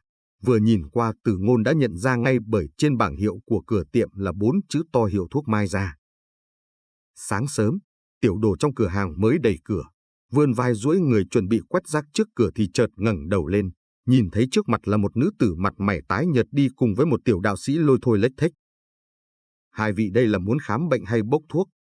Vị tiểu đồ kiêm học đồ trong tiệm vội tươi cười hỏi. Nếu như bốc thuốc, chỉ cần đưa đơn thuốc là ta có thể làm được. Còn nếu khám bệnh thì hai vị phải đợi một lát nữa. Tiên sinh còn chưa ngủ dậy đâu. Trưởng quầy hiện tại là ai? Có phải là Ngô Khoan hay không? Trước tiên, Mai Tam Nương hỏi một câu. Nàng đã rời nhà 5 năm, trong trấn vẫn còn tiệm bán thuốc Mai gia, nhưng trưởng quầy trong tiệm thuốc chưa chắc vẫn còn là người cũ. Tiểu Đồ nghe xong lập tức lắc đầu, đáp, trưởng quầy của chúng ta không phải họ Ngô, mà là họ Chu. Phiền rồi. Trong lòng Mai Tam Nương trầm xuống. Căn bản nàng không biết vị trưởng quầy họ Chu. Trên người nàng lại không có vật gì chứng minh thân phận. Mai Tam Nương là người thông minh, thừa hiểu lúc này nếu tìm gặp trưởng quầy cũng không giải quyết được chuyện gì, chi bằng tìm cách khác thì tốt hơn. Nhìn thấy sắc mặt Mai Tam Nương, Từ Ngôn đã đoán tình huống có lẽ không được tốt. Khi nghe Tiểu Đồ lắc đầu đáp trưởng quầy không phải họ Ngô, nói rõ tiệm bán thuốc Mai gia nơi đây vừa mới đổi trưởng quầy khác. Mai Tam Nương thật sự là người của Mai gia, thế nhưng người ta không biết nàng, căn bản không thể có chuyện cho ngươi dược thảo, càng không nói đến chuyện đưa tiền cho ngươi. Không có tiền thì không mướn được xe ngựa, không mướn được xe ngựa thì coi như độc trên người Mai Tam Nương phiền to rồi. Hai người tới mé bên kia tiệm bán thuốc, Mai Tam Nương rút cây châm bạc cài trên búi tóc xuống. Trên người nàng không có tiền nhưng vẫn còn có đồ trang sức. Mai gia là nhà buôn bán giàu có, nên cây châm được người nhà mua cho khi nàng 10 mấy tuổi có giá trị xa xỉ. Tuy nàng bị cướp đến Nguyên Sơn trại, nhưng cây châm này vẫn luôn được nàng giữ lấy mang theo bên người. Đi, đến hiệu cầm đồ. Mai Tam Nương đưa tay chỉ đến một hướng khác. Để lại cây châm này, ít nhất nàng cũng đủ tiền thuê xe ngựa mà đi. Trong lúc hai người vừa định bước về phía cửa hiệu cầm đồ, thì một người thanh niên dẫn đầu một đám người ăn mặc mũ da áo da như thương nhân cũng vừa tới ngay cửa tiệm như định vào bốc thuốc. Do đó, mặt tựa như vừa vặn mặt đối mặt với Từ Ngôn và Mai Tam Nương. Ngươi là... Khi hai nhóm người đang lách qua nhau thì đột nhiên người thanh niên áo da quay ngoắt đầu lại. Hai hàng mày cau cau nhìn chằm chằm vào Mai Tam Nương, có chút nghi ngờ nói, Mai Tam tỷ. Nghe thấy đối phương gọi mình như vậy, Mai Tam Nương mới cẩn thận nhìn kỹ người đối diện lại. Một lúc lâu sau, trên mặt nàng cũng đầy vui mừng, ngươi là lão tam nhà Lý gia, Quý tiểu tử. Ngươi thật sự là Tam tỷ. Thanh niên áo da rõ ràng rất cao hứng. Dân chúng Tề quốc rất phóng khoáng, cũng không để ý nhiều đến chuyện cái gì là nam nữ thụ thụ bất thân, vội vàng mừng rỡ ôm chặt lấy Mai Tam Nương mà nói, là ta Tam tỷ, ta là Lý Quý đây. 5 năm không gặp, không ngờ Quý tiểu tử lại lớn thế này rồi. Mai Tam Nương gặp được người quen cũng thấy trong lòng ấm áp. Lý gia và Mai gia quanh năm làm ăn buôn bán với nhau, quan hệ giữa hai nhà không tệ. Lúc nhỏ Lý Quý thường xuyên qua Mai gia chơi bời, còn luôn luôn theo đuôi Mai Tam Nương không rời. Hắn và vị Tam tỷ này có thể nói là rất thân thiết, không nghĩ tới 5 năm không gặp, lão Tam Lý gia đã thành một chàng trai lớn thế này rồi. Tam tỷ, tỷ không chết thật sự là quá tốt rồi, Tiểu Thành đâu? 5 năm trước Mai gia gặp chuyện không may, tất nhiên Lý gia biết rõ mọi chuyện. Chẳng những Mai gia cho rằng Mai Tam Nương đã không còn trên trần thế này, mà đến Lý Quý cũng nghĩ vị tam tỷ của hắn đã chết rồi, không nghĩ tới còn gặp lại nàng ở Lý gia trấn. Nghe thấy đối phương hỏi thăm Tiểu Thành, sắc mặt Mai Tam Nương tái nhợt lại thêm vài phần nữa, cả người lảo đảo một cái. Nếu không có Từ Ngôn đỡ lại, chỉ sợ nàng đã té ngã lăn ra đất rồi. Tiểu Thành chết rồi. Mai Tam Nương trầm giọng nói tiếp, thù của hắn, ta đã báo. Tiểu Thành đã chết. Lý Quý nghe được cũng rất tức giận và bất bình, mắng mấy tên sơn phỉ kia vài câu, rồi hỏi, Tam tỷ định đi đâu? Lão đầu tử bắt ta đến mấy cửa hàng bàn bạc chuyện mua bán, Nếu Tam tỷ không bận rộn thì chờ ta một buổi. Ta xong việc sẽ chiêu đãi tỷ một bữa. Vị Lý Quý này cũng rất nhiệt tình, không chút vẻ dối trá hay làm ra vẻ gì cả. Nhìn qua hắn vẫn đối xử rất thân thiết với Mai Tam Nương. Ta mới vừa thoát khỏi động quỷ, cũng muốn mau chóng trở về nhà. Mai Tam Nương có chút chần chừ, rồi đáp. Tam tỷ là muốn quay về Phong Sơn Thành hay sao? Cũng được, đợi vài hôm nữa ta trở về, đến lúc đó sẽ tới vấn an Tam tỷ. Lý Quý vẫn đang có việc trên người nên đành chuẩn bị cáo từ. Nhưng hắn cũng lanh lợi, phát hiện thấy hai đầu lông mày Mai Tam Nương như có do dự muốn nói gì đó nhưng lại không tiện mở lời.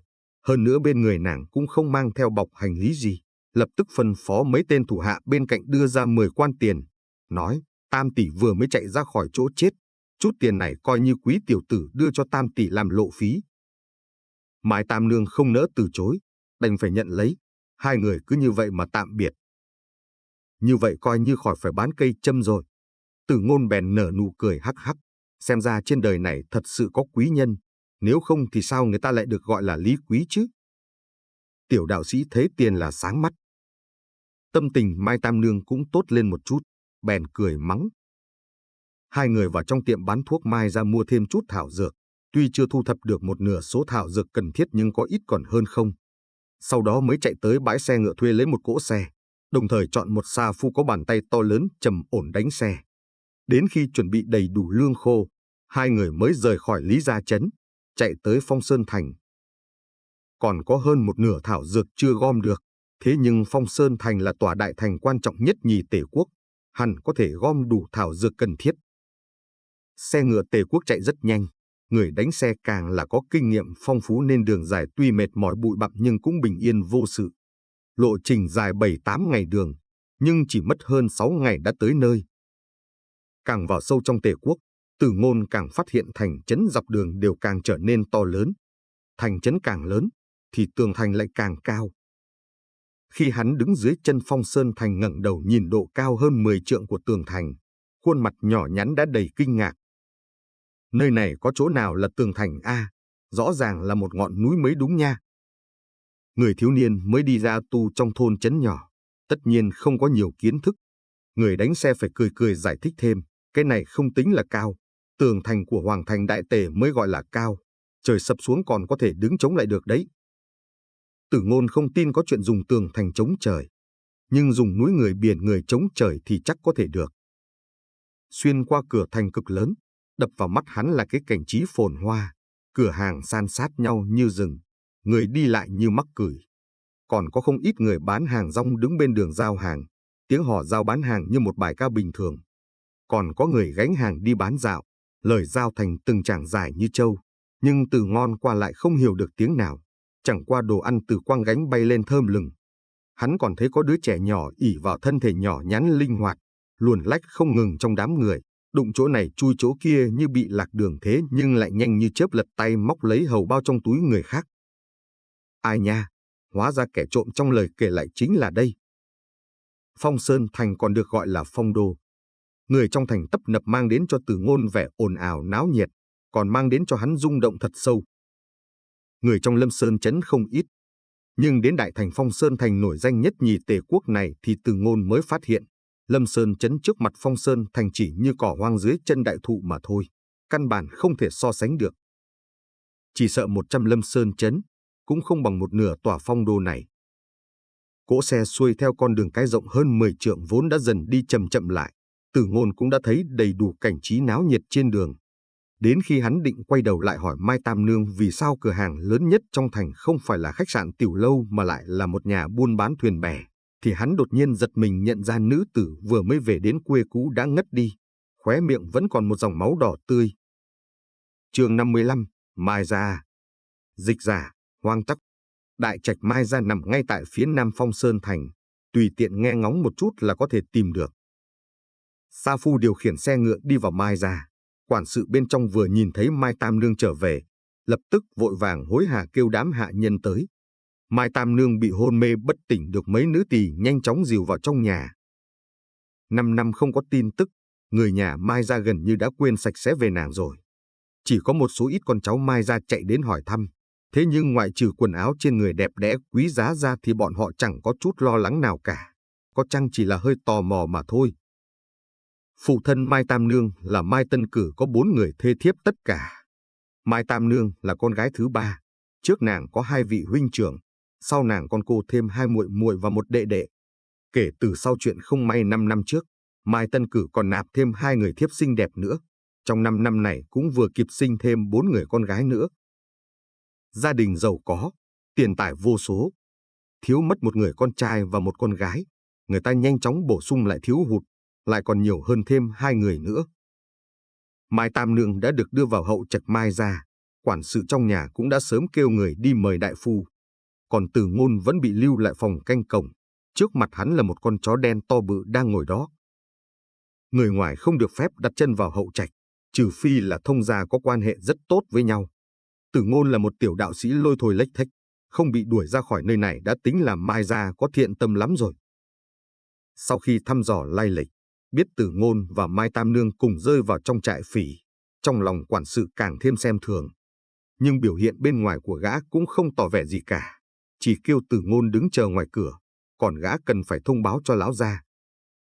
Trong ổ phỉ đi ra ngoài, tất nhiên không phải là dạng tốt đẹp gì cả. Dựa vào ánh mắt quản sự nhìn tới, phàm là đã từng sống trong ổ phỉ mà đi ra ngoài được, thì đều quy thành các loại cướp phỉ cả. Từ Ngôn cũng thành thật thật ôm lấy tiểu Hắc Trư, ngồi chờ đợi nơi phòng canh cổng. Đại cẩu Mai gia nổi danh hung ác, thế nhưng lần này lại không dám kêu một tiếng. Nó nhìn tiểu Hắc Trư dưới chân Từ Ngôn, 4 chân chó run rẩy muốn trực chui ra xa phía sau cánh cổng. Nếu không bị dây xích trói lại đây, chỉ sợ con đại cẩu này đã bỏ trốn mất dạng rồi. Kỳ thật trong lòng Từ Ngôn có rất nhiều lo lắng. Hắn chưa quen cuộc sống nơi này, người ta đưa Mai Tam Nương vào trong nhà là chuyện bình thường, còn tiểu đạo sĩ hắn đã chú định là không người hỏi han rồi. Không ai phản ứng không sao, Từ Ngôn đang lo lắng là chuyện kịch độc trong cơ thể Mai Tam Nương. Hôn mê vừa rồi là dấu hiệu kịch độc phát tác. Không nghĩ tới xe ngựa chạy tới đây đã rất nhanh, độc phát tác còn nhanh hơn. Dù sao thì nàng cũng chỉ là một nữ nhân, trải qua 5 năm trời luôn nơm nớp phập phồng lo sợ. Thể chất của Mai Tam Nương tại 5 năm ở Nguyên Sơn Trại đã suy nhược rất nhiều nên không thể so với một tráng hán được. Từ Ngôn tính toán 10 ngày nữa độc trên người Mai Tam Nương phát tác thì tất nhiên bởi vậy mà sẽ đến sớm hơn rồi. Rất nhanh, một lão đại phu lưng đeo hộp gỗ vội vàng đi tới, tựa như một cơn gió lướt qua người Từ Ngôn đi thẳng vào trong Mai gia. Thoạt nhìn qua, khí thế lão đầy bất phàm, tựa như một trong những vị thần tiên, còn có thêm 2 tiểu dược đồng theo sát phía sau. Vị này chính là một trong những danh y ở Phong Sơn Thành, họ Lê, được xưng là Lê Khoái Thủ. Nổi danh chữa bệnh rất nhanh chóng, cho dù là bệnh tật gì, chỉ cần để lão nhìn qua một cái thì tin chắc rằng 3 ngày sau sẽ khỏi hẳn. Hơn nữa giá cả cũng rất vừa phải, già trẻ không gạt ai cả. Lê Khoái Thủ quả thật là rất nhanh, tới cũng nhanh, mà đi còn nhanh hơn. Từ Ngôn đứng ở phòng canh cổng sững sờ nhìn bóng lưng 3 người lướt đi như gió cuốn. Hắn gãi gãi đầu, trong lòng tự nhủ hình như còn chưa đủ thời gian uống cạn chung trà nữa thì phải. Người tên là Từ Ngôn. Chợt có người đi tới cạnh hắn, là một viên ngoại phúc hậu, da mặt trắng nõn, râu dài 3 chòm, bộ dáng khoảng hơn 40 tuổi đang đi đến, ôn tồn nhã nhặn hỏi thăm. Đúng vậy. Từ Ngôn đoán người này hẳn là chính chủ, bèn chắp tay trả lời. Người tới chính là phụ thân Mai Tam Nương, Mai Tân Cử. Nguyên lai là một vị đạo gia, thất kính. Vừa nhìn thấy đối phương là tiểu đạo sĩ, Mai Tân Cử có chút bất ngờ. Lão nghe quản sự nói người đưa Mai Tam Nương về là một hải tử tuổi choai choai tên gọi là Từ Ngôn, nên còn cho rằng đối phương là dạng con côi mẹ gỗ ê trong trại phỉ. Không nghĩ tới hắn lại là người thuộc đạo gia. Từ bi. Từ Ngôn lại hỏi tiếp, Mai lão gia, Tam Nương đã tỉnh lại chưa? Mai Tân Cử lắc đầu, thở dài nói ra, vừa rồi nhờ người xem qua, có nói là do kinh hãi quá độ, lại trải qua mấy ngày bôn ba, khí huyết suy nhược gấp đôi đến nỗi hôn mê bất tỉnh, cần điều trị thời gian dài mới khôi phục được. Nghe Mai lão gia nói vậy, Từ Ngôn nghẹn họng nhìn chân chối. Hôm nay không những hắn nhìn thấy được kẻ trộm trên đường, còn gặp được một lão lừa đảo nữa. Vị danh y kia thật quá gà mờ à, người ta sắp chết đến nơi mà còn dám nói là do kinh hãi quá độ, khí huyết suy nhược gấp đôi bình thường. Trách không được lão lại bỏ đi nhanh như thế. Mai lão già, Tam nương trúng độc. Tử Ngôn vẫn quyết định nên ăn ngay nói thật. Nếu trì hoãn thêm một thời gian nữa thì có cứu được nàng hay không cũng khó nói trước được. Nhiều thế hệ Mai gia dùng bán thảo dược mà sống. Gia nghiệp lớn thế này nhưng có hơn phân nửa là từ tiệm bán thuốc mà dựng thành, cho nên nói người Mai gia không hiểu biết về y lý là chuyện không thể nào đấy. Coi như người trong nhà y thuật không tinh, nhưng vị tiên sinh tọa đường tại cửa hàng bán thuốc tất nhiên phải có y thuật cao thâm. Bọn họ không mời đại phu Mai gia đến mà tùy tiện tìm một tên lang trung bốc thuốc dạo về đây đã thấy được Mai gia đối đãi với Mai Tam nương có chút nguội lạnh. Trúng độc. Mai Tân Cử nhíu nhíu mày. Lần này lão đến là định hỏi thăm đối phương về chuyện liên quan tới Tiểu Thành con trai lão, không ngờ lại nghe thấy người ta nói cho lão mấy cái tin tức phiền chán này. Nàng trúng độc gì? Mai Tân Cử hỏi vậy lại khiến Tử Ngôn không cách nào kể chi tiết ra được, cũng không thể nói cho người ta biết chính mình hành động rất vĩ đại, hạ độc giết chết hơn 1000 người được. Nếu thật sự nói cho người ta biết nơi này có một tên ma vương giết người thì không biết còn rước thêm bao nhiêu phiền toái thêm nữa. Một đường chạy trốn, bụng đói ăn quàng. Tam nương ăn nhầm một chút nấm độc. Thuận miệng nói dối vài câu, Mai Tân Cử nghe thấy lại sững sờ. Khó trách được, có thể chạy trốn chết ra khỏi trại phỉ. Ăn nấm rừng đỡ đói cũng là một chuyện rất bình thường trong mắt Mai Tân Cử. Lúc trước ta còn học nghệ ở sư phụ, đã từng biết đến loại nấm này, cũng biết rõ phải làm sao giải độc. Chẳng qua lúc ấy ngăn nàng thì đã chậm, cho nên báo hại Tam nương đã bị trúng độc nặng như vậy. Mặt mũi Từ Ngôn đầy áy náy, phối hợp với từ bi không ngừng trong miệng. Có thể giải được độc là tốt rồi, có thể giải được độc là tốt rồi. Mai Tân Cử gật đầu nói, đây cũng không thể trách ngươi. Ngươi đã biết rõ cách thức giải độc, nhà ta là cửa hàng bán thuốc. Dược thảo cần ngươi cứ việc lấy, có thể cứu được mạng Tam nương là tốt rồi. Dứt lời, Mai Tân cứ phân phó quản gia đưa Từ Ngôn đến cửa hàng bán thuốc lớn nhất của Mai gia bốc thuốc, sau đó quay đầu lại hỏi, Tiểu đạo sĩ, ngươi có gặp qua đệ đệ của Tam nương? Lúc hỏi thăm về Mai Tam nương, vẻ mặt Mai Tân Cử vẫn luôn lạnh nhạt, thậm chí có nghe đến chuyện Mai Tam nương trúng độc, lão cũng chỉ cau cau hàng mày lại. Thế nhưng khi hỏi tới con trai lão, trên mặt lại hiện rõ kỳ vọng và lo lắng. Trọng nam khinh nữ cũng là lệ cũ trong những gia đình đại hộ. Bởi vì nam đinh có thể khiến gia môn thêm thịnh vượng, mà con gái trong nhà chỉ có thể gả cho người khác. Không nói chuyện mang ra khỏi nhà một đống của hồi môn, mà đã đi theo nhà chồng thì coi như cũng đã mất đi rồi. Tiểu Thành đã mất rồi, chôn ở Kỳ Nguyên Sơn. Tử Ngôn nói kỹ càng. Nghe được con trai mình thật sự đã chết, cả người Mai Tân Cử như lảo lảo mờ ô tê cái, rồi lão lắc đầu thở dài. Kết cục này 5 năm qua lão cũng đã nghĩ tới, chỉ là lão không ngờ Mai Tam nương vậy mà lại còn sống trở về. Bước chân Mai Tân Cử nặng nề bước về phía hậu trạch. Ngay khi lão vừa qua khỏi hòn non bộ thì Từ Ngôn đã nghe được loáng thoáng tiếng mắng giận truyền ra. Sao nó lại không chết ở ngoài đó luôn đi? Thế nào mà nó lại không chết ngoài đó luôn cho rảnh?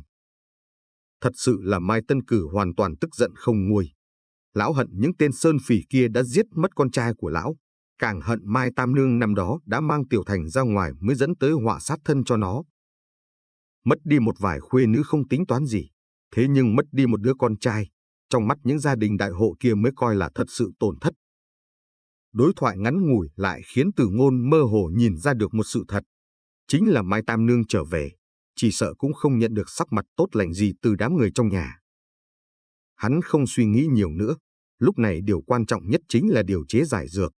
Vì vậy, Từ Ngôn đi theo sau lưng quản sự, chạy tới một cửa hàng bán thuốc lớn nhất của Mai gia trong Phong Sơn Thành. Chương 56, nha hoàn Tiểu Thúy. Phong Sơn Thành to lớn như không có giới hạn, đó chính là cảm giác đầu tiên mà Từ Ngôn cảm nhận ở thành này.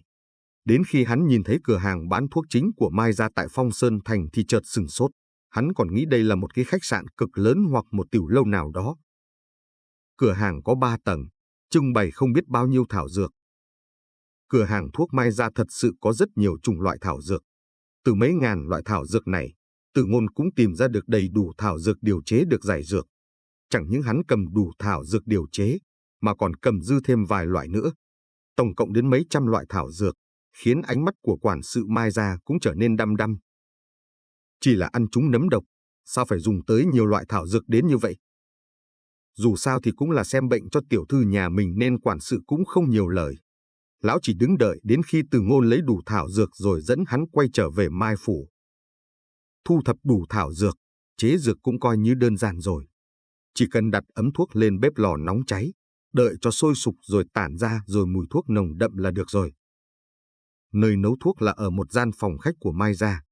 Nơi này bình thường được dành cho khách ngủ lại.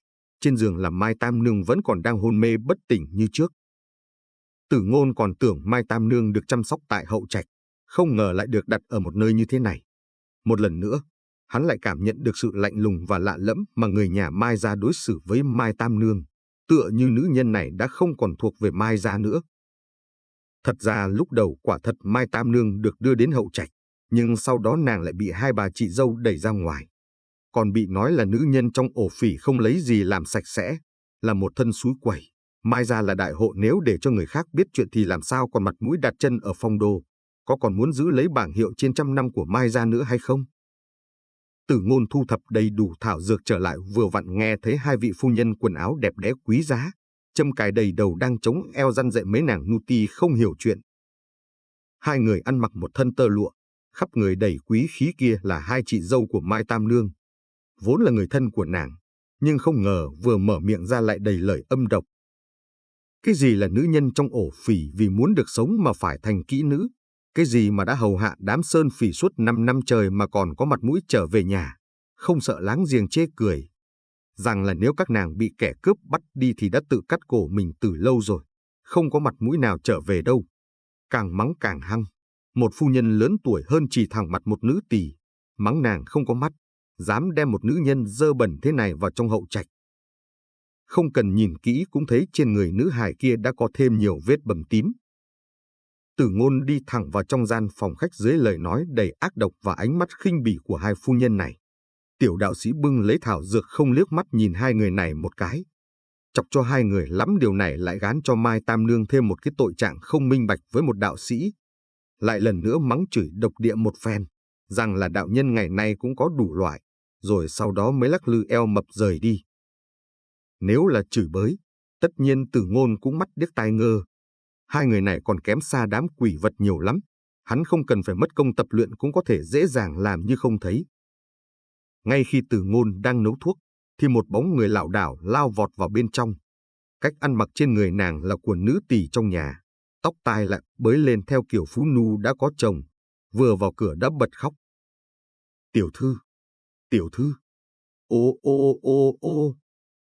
Nàng này là Tiểu Thúy, vốn là nha hoàn đi theo Mai Tam Nương.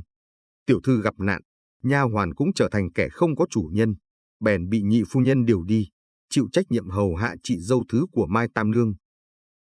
Nha hoàn này đi theo Mai Tam Nương từ nhỏ, tình thâm hơn tỷ muội. Từ biệt 5 năm, Tiểu Thúy cũng sớm cho rằng tiểu thư đã chết trong tay đám phỉ hung bạo kia. Hôm nay biết được tiểu thư quay về, nàng lập tức vội vã chạy đến. Bởi nhìn thấy hai vị phu nhân đứng ngoài cửa chửi bới, nàng không dám đi vào mà đợi lúc đối phương rời đi mới dám đến nhìn. Tiểu thư người làm sao vậy? Người tỉnh lại đi tiểu thư. Vất vả trông chờ Mai Tam Nương, nhưng Lai Chi nhìn thấy bộ dạng hôn mê bất tỉnh của nàng khiến nước mắt Tiểu Thúy không ngừng tuôn xuống. Coi như là đã gặp được người thân cận, Tử Ngôn chỉ hỏi sơ qua về thân phận Tiểu Thúy một chút rồi giải thích sơ lược tình huống của Mai Tam Nương. Thế là cuối cùng hắn đã có thêm một người phụ giúp. Hai cánh tay hắn đã nâng lên không nổi, Tử Ngôn phải cắn răng lắm mới ô thảo dược về được. Nếu như không có Tiểu Thúy phụ giúp, chỉ bằng một mình Tử Ngôn thì có khi trời tối cũng chưa nhóm được mồi lửa lên. Nấu thuốc suốt 1 canh giờ, giải dược cuối cùng đã nấu xong, lại nhờ Tiểu Thúy đút cho Mai Tam Nương uống xong. Tử Ngôn xem xét một phen rồi mới thở phào một hơi. Mi tâm không còn đen nữa, còn người không giãn nở to chứng tỏ độc khí chưa tới tâm mạch. Mệnh của Tam tỷ lần này xem như được nhặt trở về rồi. Một bát thuốc không thể nào giải hết được kịch độc của Câu Vẫn.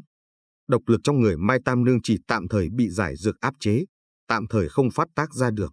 Phải ít nhất nửa tháng nữa thì độc này mới được khu trừ hết. Dù sao cũng đã lấy đầy đủ thảo dược, nên đoạn thời gian này Tử Ngôn chỉ loanh quanh ở Mai gia. Phòng khách Mai gia không chỉ có một gian mà là một dãy phòng. Gần đây lại không có khách tới thăm nên một dãy gần 10 phòng đều đang trống không. Trong phòng khách đều có đồ dùng bàn ghế đầy đủ, còn tiện lợi và thoải mái hơn cả ở khách sạn. Hắn chọn lấy một gian phòng kế phòng của Mai Tam Nương, ngày ngày vẫn đều đặn 2 lần nấu thuốc với sự phụ giúp của Tiểu Thúy. 3 ngày cũng thoáng cái trôi qua, Mai Tam Nương cuối cùng cũng tỉnh dậy, vẻ mặt không quá tốt nhưng tinh thần đã tỉnh táo không vấn đề gì rồi. Ta đã ngủ mấy ngày. Nữ tử dựa vào đầu giường, ánh mắt sáng ngời, chỉ là trong mắt vẫn có chút thương cảm nhàn nhạt. Nàng nhận ra nơi này không phải là khuê các của nàng mà là phòng khách dùng để tiếp đón người ngoài. 3 ngày. Tử Ngôn ngẩng đầu khỏi cái tô cơm trên bàn, cơm dính đầy khóe miệng, cười hắc hắc trả lời. Không có biện pháp. Hắn không nâng nổi 2 cánh tay, ăn cơm thì chỉ đành vùi mặt vào tô cơm. Mà ở dưới mặt đất, Tiểu Hắc đang vùi đầu vào chậu cơm nghe thấy tiếng động cũng ngẩng đầu lên, khò khè kêu vài tiếng. May là Mai gia vẫn nuôi cơm, bằng không Tử Ngôn và heo phải chịu cảnh đói bụng rồi. Động tác của Tiểu đạo sĩ và heo giống hệt nhau, nữ tử nhìn xong không nhịn được mà bật cười khanh khách không ngừng, hơi mở trong lòng nàng vì vẻ lạnh lẽo của người nhà mang đến cũng dần không còn đáng để tâm tới nữa. Còn sống, so với cái gì cũng đều tốt hơn cả. Đỡ ta đứng lên. Mai Tam Nương gắng gượng cố đứng dậy. Tam tỷ, tỷ nên tĩnh dưỡng mới được. Tử Ngôn vội vàng đến cạnh ngăn lại, nói, ít nhất còn phải gần nửa tháng nữa mới xuống đất được. Độc trong người còn chưa trừ hết đâu. Nắm lấy đạo bảo của Tử Ngôn, Mai Tam Nương chật vật ngồi dậy, rồi nàng chỉ vào thùng gỗ lớn phía sau tấm bình phong, nói, nấu cho Tam tỷ chút nước ấm, ta muốn tắm rửa một chút. Nữ nhân đều thích sạch sẽ. Một đường bôn ba hơn nửa tháng, Tử Ngôn không quan tâm nhưng Mai Tam Nương đã sớm không chịu nổi nữa rồi. Không còn cách nào, Tử Ngôn đành phải ra ngoài tìm chút nước. Cũng may, có một giếng nước cách đó không xa, trong phòng cũng có cái nồi lớn. Đun chút ít nước nóng không tính là phiền toái, có chăng phiền chết chỉ là việc khiêng nước. Cánh tay Tử Ngôn không nhúc nhích được, vì vậy mà Tiểu Hắc liền biến thành quân khiêng nước chủ lực. Sau khi ăn xong, heo cũng dư sức lực làm việc. Vất vả lắm mới nấu được nửa thùng gỗ nước ấm, Tử Ngôn mệt mỏi đến mồ hôi đầy đầu. Thế nhưng vẫn chưa xong, hắn còn bị Mai Tam Nương nói là quỷ lười đầu thai, vì vậy đành ôm lấy mặt buồn rười rượu, dự định giờ cơm tối phải ăn thêm mấy bát nữa. 2 cánh tay Tử Ngôn bị tổn thương phần gân chứ không ảnh hưởng tới xương, điều dưỡng trong mấy tháng là khỏi hẳn. Cũng bởi vì thân thể thiếu niên dẻo dai, chỉ cần không phải là trọng thương thì thời gian khôi phục cũng nhanh hơn người lớn nhiều. Được Tiểu đạo sĩ dìu đến cạnh thùng nước, Mai Tam Nương tiện tay rải cánh hoa mai khô trong hộp gỗ nhỏ xuống thùng gỗ bên trong. Đây cũng là thói quen mà nàng vẫn không bỏ được trong suốt cả 5 năm vừa qua. Nhìn hoa mai trải đầy trên mặt nước, Mai Tam Nương thở dài một hơi, nàng còn định trước khi về nhà thì sẽ tắm rửa cả người thật sạch sẽ một phen, rửa trôi hết tất cả những ký ức nghĩ lại mà còn thấy kinh khủng kia đi. Nhưng hôm nay nhìn lại, chỉ sợ nàng có rửa trôi đi cả lớp da cũng không cách nào khiến người nhà quên đi và DUECCHAO đón cả.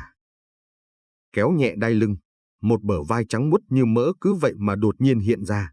Nữ tử đưa lưng về phía Tử Ngôn bắt đầu cởi dây lưng buộc chiếc áo, rồi nhõng nhẽo cười cợt khiến Tiểu đạo sĩ hoảng sợ bỏ chạy trối chết. Chương 57, nhân tình ấm lạnh. Dịch giả, Hoang Tắc.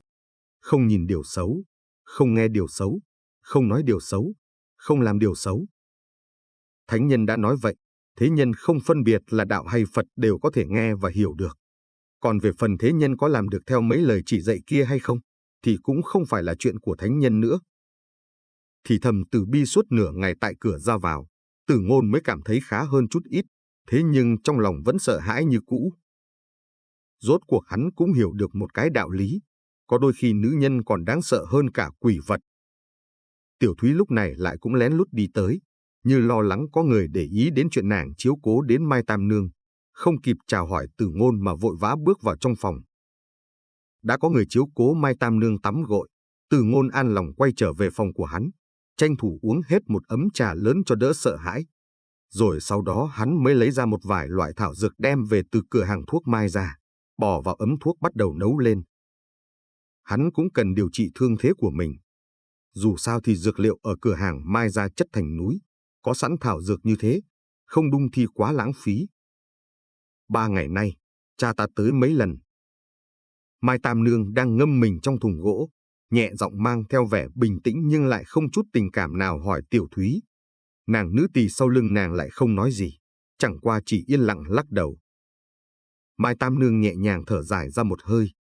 Nàng thừa thông minh để hiểu được tình cảnh và địa vị của mình lúc này.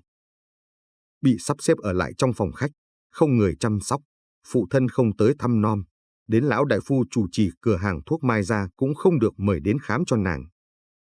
Mai Tam Nương cảm nhận được sự bội bạc của thân nhân, đồng thời cũng nhận thấy được hận ý và bất hòa của phụ thân dành cho mình. Dù sao Tiểu Thành chết, cũng là gián tiếp liên quan tới Mai Tam Nương nàng. Sớm biết như thế, chi bằng chết ở Nguyên Sơn trại cho rồi. Loại tâm tư này vừa mới xuất hiện đã bị Mai Tam Nương cắt đứt hoàn toàn. Nàng là một người kiên cường, mà người kiên cường thì tuyệt đối sẽ không bao giờ có chuyện coi rẻ sinh tử. Cái loại chuyện tự sát kia chẳng qua là hành động của những kẻ nhu nhược chỉ biết trốn tránh, không dám đối mặt với sự thật mà thôi. Thùng nước trong ấm áp, rửa sạch sẽ thân thể, nhưng lại không gột rửa được tâm tình nàng. Cũng may, bên người nàng còn một hai người thân cận, tính ra vẫn hơn mấy người cô độc rất nhiều rồi. Tính đến hôm nay, khí sắc của Mai Tam Nương mới hoàn toàn được khôi phục. Gần nửa tháng với hơn 10 loại giải dược vào bụng, kịch độc trong cơ thể nàng được giải hoàn toàn. Nữ tử vốn mang bộ dạng sáng sủa, lúc này vẻ ngoài lại được khôi phục như vốn có. Mượn nhờ bóng lớn của Mai Tam Nương, Tử Ngôn tại Mai Phủ coi như cũng được ăn uống ngon lành. Mai Tân Cử không chào đón nữ nhi này của lão, nhưng cũng không gây khó dễ chuyện ăn uống làm gì.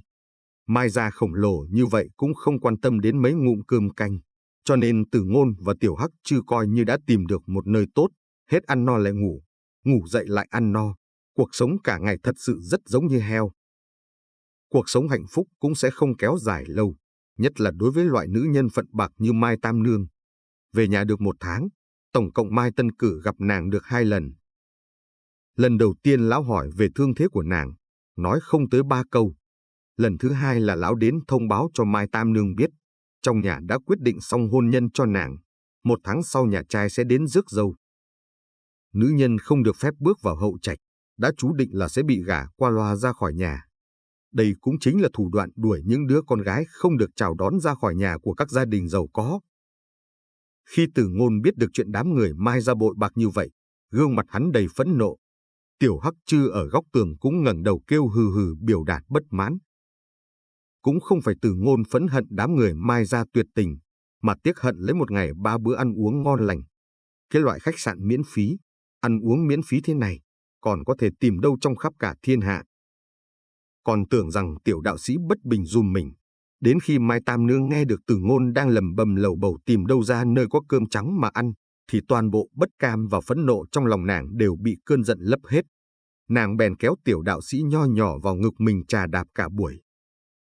Đến khi đối phương chảy máu mũi đầm đìa, nàng mới hài lòng buông tha cho Tử Ngôn. Tam tỷ, chúng ta làm sao bây giờ? Nếu không hay là tìm đạo quán nào đó xin nương náu tạm vậy. Tử Ngôn thở dài nói. Ngươi là đạo sĩ, có thể đến đạo quán ngủ nhờ. Chẳng lẽ muốn Tam tỷ làm đạo cô? Mai Tam Nương tức giận hỏi. Đạo cô có gì không tốt? Mỗi ngày tụng kinh ăn chay, tu thân dưỡng tính, phiền não gì đều không có. Tử Ngôn trợn mắt đáp. Còn chưa tận hưởng hồng trần đủ, Tam tỷ không xuất ra đâu. Mai Tam Nương dựng thẳng lưng mình. Không phải là người nhà ghét bỏ mình sao? Có gì quá đáng không chịu được nữa thì mình đi là xong thôi.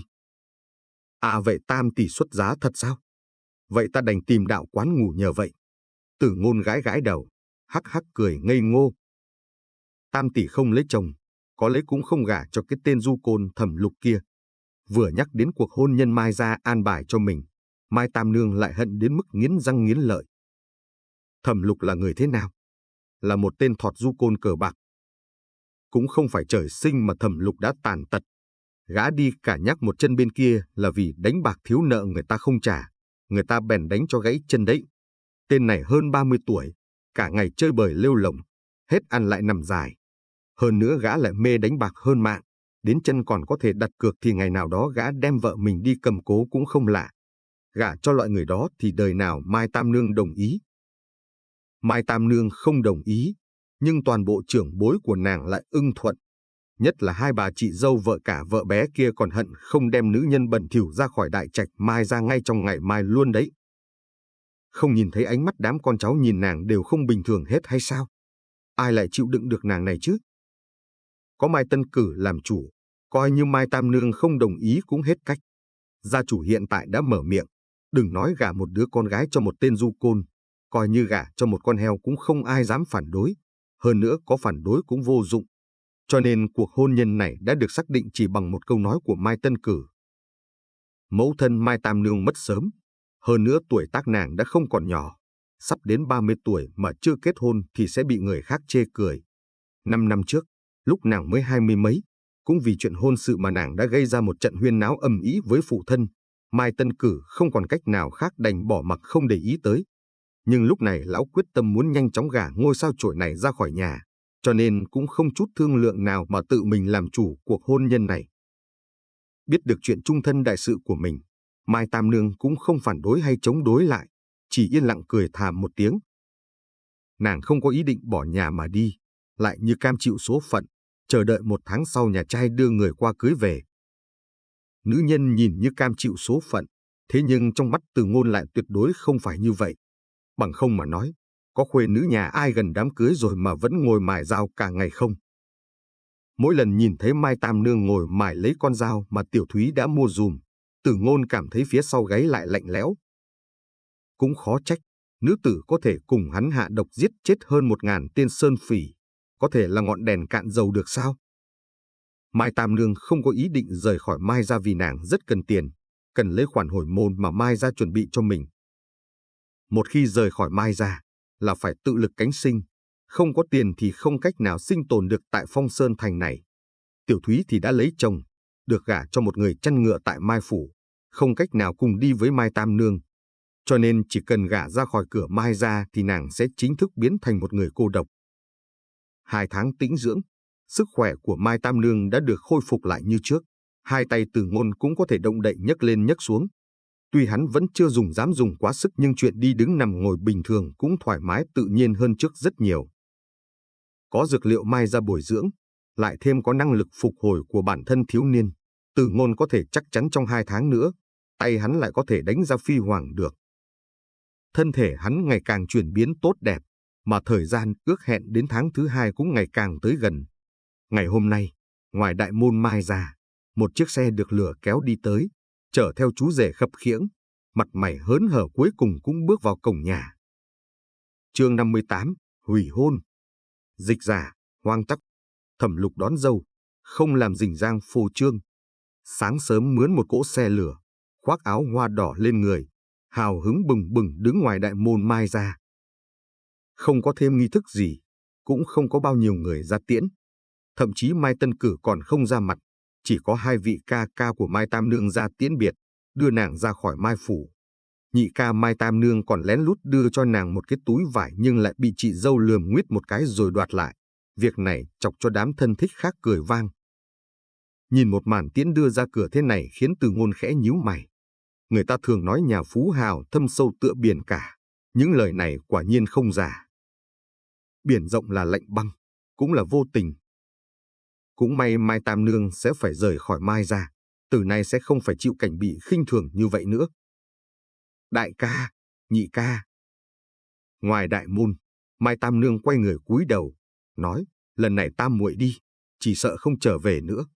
Cha mẹ đành gửi gắm 2 vị huynh trưởng rồi.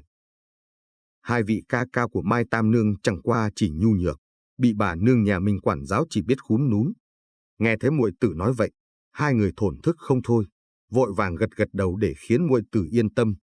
Mai gia đại nghiệp, bọn họ sẽ chăm sóc cha mẹ tới già yếu. Nói xong câu này, Mai Tam Nương cười cười nhẹ rồi leo lên xe lửa. Đám người thân Mai gia xung quanh vậy mà chưa từng liếc nhìn nàng một cái. Nhìn thấy hạ nhân khiêng một cái giường gỗ lên xe lửa, Thẩm Lục chắp tay cúi chào tại đại môn, rồi cao hứng bừng bừng đánh xe mà đi. Trên đường trở về đầy vênh váo tự đắc. Cuộc hôn nhân này xem như gã đã nhặt được một món vô cùng hời, căn bản là một cái bánh từ trên trời rớt xuống. Trong lòng Thẩm Lục cao hứng không thôi, nếu bên cạnh mình còn không có con ruồi đáng ghét kia thì càng thêm hoàn hảo. Con ruồi trong mắt Thẩm Lục chính là cái tên tiểu đạo sĩ ôm theo một con heo đang đi bên cạnh xe lửa. Tiểu tử, mau nhanh nhẹn lăn qua một bên đi. Gia không có tiền thưởng cho ngươi đâu. Thẩm Lục đang đánh xe, nhẹ nanh trợn mắt với Từ Ngôn, uy hiếp cái tên tiểu đạo sĩ chướng mắt này tránh ra xa. Đến hỏi thăm cũng không hỏi xem gã là ai mà còn muốn moi gã một chút ít, thật đúng là mắt chó đuôi mù. Nhà bình thường lấy vợ sinh con không mời nổi hòa thượng, đạo sĩ đến. Còn Mai ra là nhà giàu, cho dù có mời đạo sĩ đến thăm cũng là chuyện bình thường. Nói một vài điều may mắn để rồi có tiền thưởng thì ai lại không làm chứ. Thẩm Lục tưởng rằng Từ Ngôn đến đòi tiền thưởng, cho nên không có sắc mặt tốt lành gì. Nữ nhân trên xe và đám của hồi môn là của Thẩm Lục gã hết đấy. Đừng nói là đạo sĩ, coi như là thần tiên đến đây cũng đừng hòng moi được một đồng của gã. Dừng xe. Vừa rẽ sang đường lớn, nữ nhân mới ra khỏi Mai ra đã lạnh băng hô lên một tiếng. Không đợi Thẩm Lục trả lời, đã lột toàn bộ đồ cưới mặc trên người vứt ra ngoài. Nương tử, nàng làm gì vậy? Thẩm Lục sững sờ. Còn chưa về tới nhà, thế nào mà đem toàn bộ đồ cưới trên người ném cả đi hết? Hủy hôn. Phía trong lớp áo cưới của Mai Tam Nương là một lớp y sam bình thường. Lúc này nàng đang ôm lấy dương gỗ hồi môn xuống khỏi xe, sắc mặt lạnh băng, không liếc nhìn Thẩm Lục lấy một cái mà đưa tay kéo Từ Ngôn nghênh ngang định bỏ đi. Thẩm Lục từng nhìn thấy ngày đại hôn người ta khóc lóc òm xòm rồi, thế nhưng gã vẫn chưa từng thấy qua chuyện vừa ra khỏi nhà đã hủy hôn đấy. Nhìn thấy Mai Tam Nương sắp đi mất, gã lập tức hấp tấp nhảy xuống, nhanh chóng chặn trước mặt nàng. Ngươi nói hủy hôn là hủy hôn. Ngươi cho rằng Thẩm Lục ta là chó hoang bên đường sao? Dễ dàng đuổi đi như vậy hay sao? Vẻ mặt gã đầy vui vẻ lúc này đã chợt biến thành dữ tợn. Dân cờ bạc vốn thích đấu đá tàn nhẫn, vợ chạy không sao, nhưng kia gã tuyệt đối không bỏ qua cái phần hồi môn của Mai Tam Nương. Muốn đi cũng được, để lại của hồi môn. Dù sao Mai ra là nhà đại hộ, Thẩm Lục gã không dám trêu vào. Người có thể đi nhưng tiền lại không thể. Nhìn chằm chằm tên du côn trước mắt, Mai Tam Nương lại không chút sợ hãi. Một tên Thẩm Lục làm sao sánh được với đám Nguyên Sơn Phỉ chứ? Có điều loại địa đầu xa này lại rất khó đối phó. Nếu giải quyết không gọn ghẽ thì lần sau tất nhiên sẽ lại bị Thẩm Lục quấy phá tiếp. Mở dương gỗ nhỏ ra, Mai Tam Nương lấy ra trọn vẹn 100 lượng bạc quăng ra cho đối phương. Từ nay về sau, chúng ta không có liên quan gì nữa. Của hồi môn của Mai Tam Nương không ít, trong dương nhỏ có chứa khoảng 300 lượng bạc trắng. Cầm túi bạc nặng trịch trong tay, nước miếng Thẩm Lục thiếu điều chảy xuống. 300 lượng bạc trắng. Nhưng gã chỉ đoạt được có 100 lượng là chuyện không thể nào. Thẩm Lục nhìn xung quanh không người, muốn tiến lên cứng rắn đoạt lấy. Nữ nhân gã lấy về, thì hồi môn của nàng cũng phải là của gã đấy. Tia sáng sắc lạnh lóe lên, một con dao sắc bén chìa ra trước mặt tên du côn. Giọng nói của Mai Tam Nương đầy lạnh lùng truyền ra, nếu ngươi cho rằng 100 lượng bạc này chưa đủ, vậy thì cá chết lưới rách. Một nữ nhân cầm con dao sắc bén, đằng trước còn có một tiểu đạo sĩ ôm theo con heo đen khiến Thẩm Lục do dự rất lâu. Cuối cùng gã cũng không dám cứng rắn đoạt lấy, đành chửi mắng vài câu rồi quay người rời đi, thẳng hướng tới sòng bài. Xung quanh dần có người vây quanh nhìn xem, vốn có náo nhiệt, không ai gặp chuyện như vậy mà phớt lờ. Mai Tam Nương nhìn thấy Thẩm Lục bỏ đi mới thu con dao lại, ôm dương gỗ nhỏ rồi vội vàng cùng với Từ Ngôn đi ra ngoài đường cái. Tam tỷ, chúng ta không thể quay về Mai ra sao? Trong khách sạn, tiểu đạo sĩ vừa ăn cơm, vừa ngồm ngoàm hỏi. Dưới chân, tiểu hắc chư giống hệt hắn, đầu cũng không ngẩng lên. Không trở về được, mà ta cũng không muốn trở về. Dường như Mai Tam Nương không có chút khẩu vị nào, nhìn như đang có tâm tình không tốt. Cũng khó trách, nhà bình thường không dám nghĩ tới chuyện có 300 lượng bạc làm của hồi môn. Thế nhưng nếu đặt trong trường hợp Mai ra thì còn không tính là mất sợi lông trên 9 châu. Dù gì Mai Tam Nương cũng là hậu bối trực hệ của Mai ra, nhưng nữ quyến khác xuất giá ít nhất cũng được 1000 lượng bạc, thậm chí có khi là mấy ngàn lượng bạc làm của hồi môn, còn nàng chỉ có 300 lượng. Sau khi chia cho Thẩm Lục 100 lượng, nàng chỉ còn lại 200 lượng mà thôi. Tam tỷ không cần lo lắng, 1 lượng bạc có thể ăn uống được lâu mà. Từ Ngôn ở một bên không tim không phổi an ủi. Tiểu Hắc phối hợp khò khè kêu lên. Miệng ăn núi lở, sư phụ ngươi không dạy cho ngươi đạo lý này sao? Chúng ta có thể trồng trọt nuôi heo, ăn không hết được. Tử Ngôn vẫn vục mặt trong chén cơm, vừa ăn vừa nói, 300 lượng bạc có thể mua được rất nhiều heo con. Heo con lớn lên sẽ biến thành heo mập, rồi lại có thể đẻ ra thêm nhiều heo con. Sư phụ từng nói cái này là không ngừng sinh sôi. Mai Tam Nương phẫn nộ gõ đầu Từ Ngôn một cái, tức giận mắng, chỉ biết đến heo, heo, heo. Ngươi thật đúng là heo à. Để ngươi ăn như vậy thì năm sau chúng ta cùng đi ăn mày hết. Gõ đầu cũng được, tức giận mắng cũng được, tiểu đạo sĩ vẫn cứ tiếp tục ăn như cũ. Vừa ăn vừa cười ngây ngô, chọc cho Mai Tam Nương nhìn qua cũng bật cười. Ta muốn buôn bán một chút, có như vậy mới đứng vững được. Ở Phong Sơn Thành này, không có tiền thì không đứng vững được đâu. Chẳng qua, 200 lượng quá ít. Nghe đến buôn bán, tinh thần Từ Ngôn cũng tỉnh táo lại. Cuối cùng hắn cũng ngẩng đầu khỏi bát cơm, không ít đâu Tam tỷ. 200 lượng đủ xây một tòa đạo quán rồi. Xây tòa đạo quán xong, ta với ngươi trong đạo quán niệm kinh nuôi heo phải không? Nhìn thấy tiểu đạo sĩ gật đầu đồng ý, Mai Tam Nương thở dài bất đắc dĩ, nói, một đứa trẻ nhỏ, trong đầu chỉ chứa toàn heo. Có phải sư phụ ngươi nuôi ngươi thành một đứa ngốc rồi không? Thật ra heo rất tốt, ít nhất thì không có phiền não.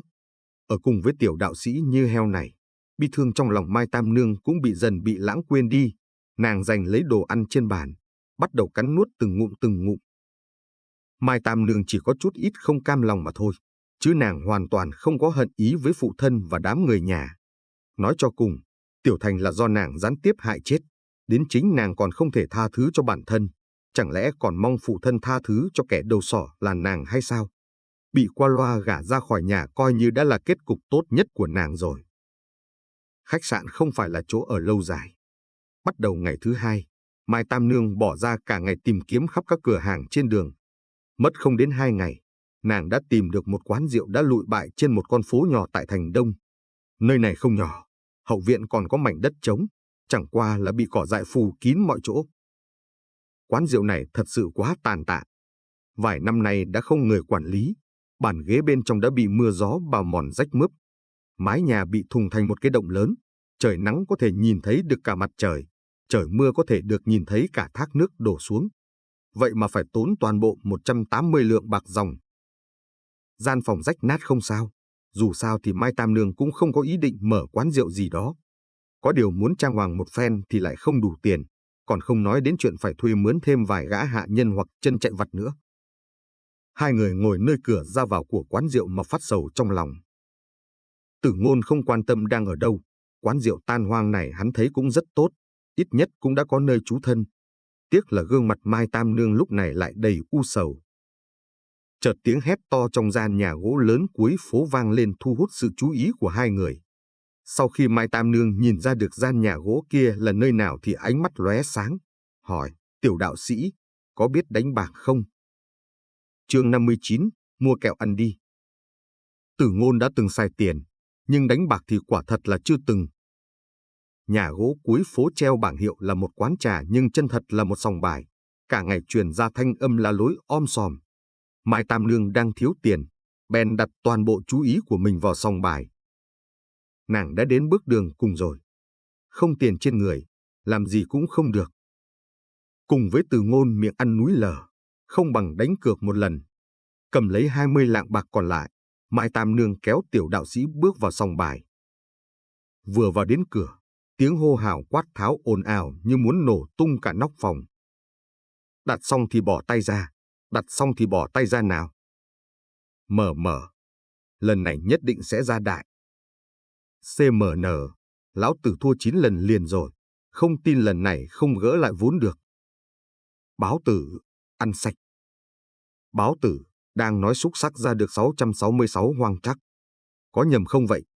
Toàn bộ gia sản của ta à, ăn sạch cả nha. Xem như trang lão tứ ngươi lợi hại. Đến báo tử cũng sóc ra được, lần này lão tử đành về nhà bán đứa con đi vậy. Vừa bước vào sòng bài, Từ Ngôn đã cảm thấy một mùi hôi chua ập vào mặt. Người bên trong chen chúc dẫm đạp lên cả ghế, người thì thua bạc mà đỏ cả hai mắt, đang kêu gào lấy toàn bộ tiền còn lại gỡ vốn. Thậm chí có người còn đặt cược toàn bộ quần áo của mình, không biết một lát nữa nếu thua thì hắn làm sao đi ra ngoài được. Thế gian muôn màu, nhưng khi đánh bạc chỉ có thể nhìn thấy được nhân tính hiểm ác. Dân cờ bạc bọn chúng thua bài đến đỏ cả hai tròng mắt, đến vợ con còn có thể đem bán đi. nói không chừng nếu lại thua tiếp thì có thể lập tức ra ngoài giết người cướp của đấy. Tử Ngôn đã từng nhìn thấy người đánh bạc. Lâm Sơn Trấn cũng có một sòng bài nho nhỏ, là nơi để mọi người vui đùa trong những lúc rỗi rãi một phen mà thôi. Hắn cũng chưa từng nghe nói có nhà nào thua bài đến mức phải bán cả con gái đi. Sòng bài tại Phong Sơn Thành hiển nhiên lớn hơn rất nhiều so với sòng bài tại Lâm Sơn Trấn. Người bên trong tấp nập, có nam có nữ nên Tử Ngôn và Mai Tam Nương đi vào cũng không khiến ai quan tâm. Tam tỷ không đánh bạc, giao cả cho ngươi đó. Đem 20 lượng bạc còn thừa lại giao cho Tử Ngôn, Mai Tam Nương được thanh nhàn. Không đợi Tử Ngôn phản đối, nàng lại nói thêm câu tiếp theo, thua sạch thì chúng ta cùng đi ăn mày. Được rồi, Tử Ngôn không thích làm ăn mày nhất, cho nên hắn đành kiên trì bước tới một chiếu bạc đang tụ tập đông người nhất. Đạo sĩ đánh bạc không tính mới lạ. Đám cờ bạc cạnh bên chẳng qua trêu ghẹo Tử Ngôn một vài câu. Đến khi xúc xắc vang lên tiếng sóc thì đám người kia quên cả việc cạnh mình còn có một đạo sĩ, hai mắt tỏa sáng nhìn chằm chằm vào con xúc xắc sắp được mở ra. Nhìn một lát, Tử Ngôn trừng mắt quan sát, ngay khi nhà cái quát to một tiếng thì hắn đem toàn bộ bạc đẩy qua cửa đại. Một lần xuất toàn bộ bạc ra khiến Mai Tam Nương bên cạnh phải nhíu mày lại. Thắng thua quyết định ngay lúc này. Một ván mua bán, chỉ đành liều lĩnh trông chờ vào vận khí mà thôi. Mai Tam Nương đang lo lắng, một khắc sau đã biến thành vui mừng. Quả nhiên lần này mở ra đại, Tử Ngôn thắng gấp đôi, ăn được tới 40 lạng bạc. Tiếp đến, hắn lại đem tất cả đặt ở tiểu.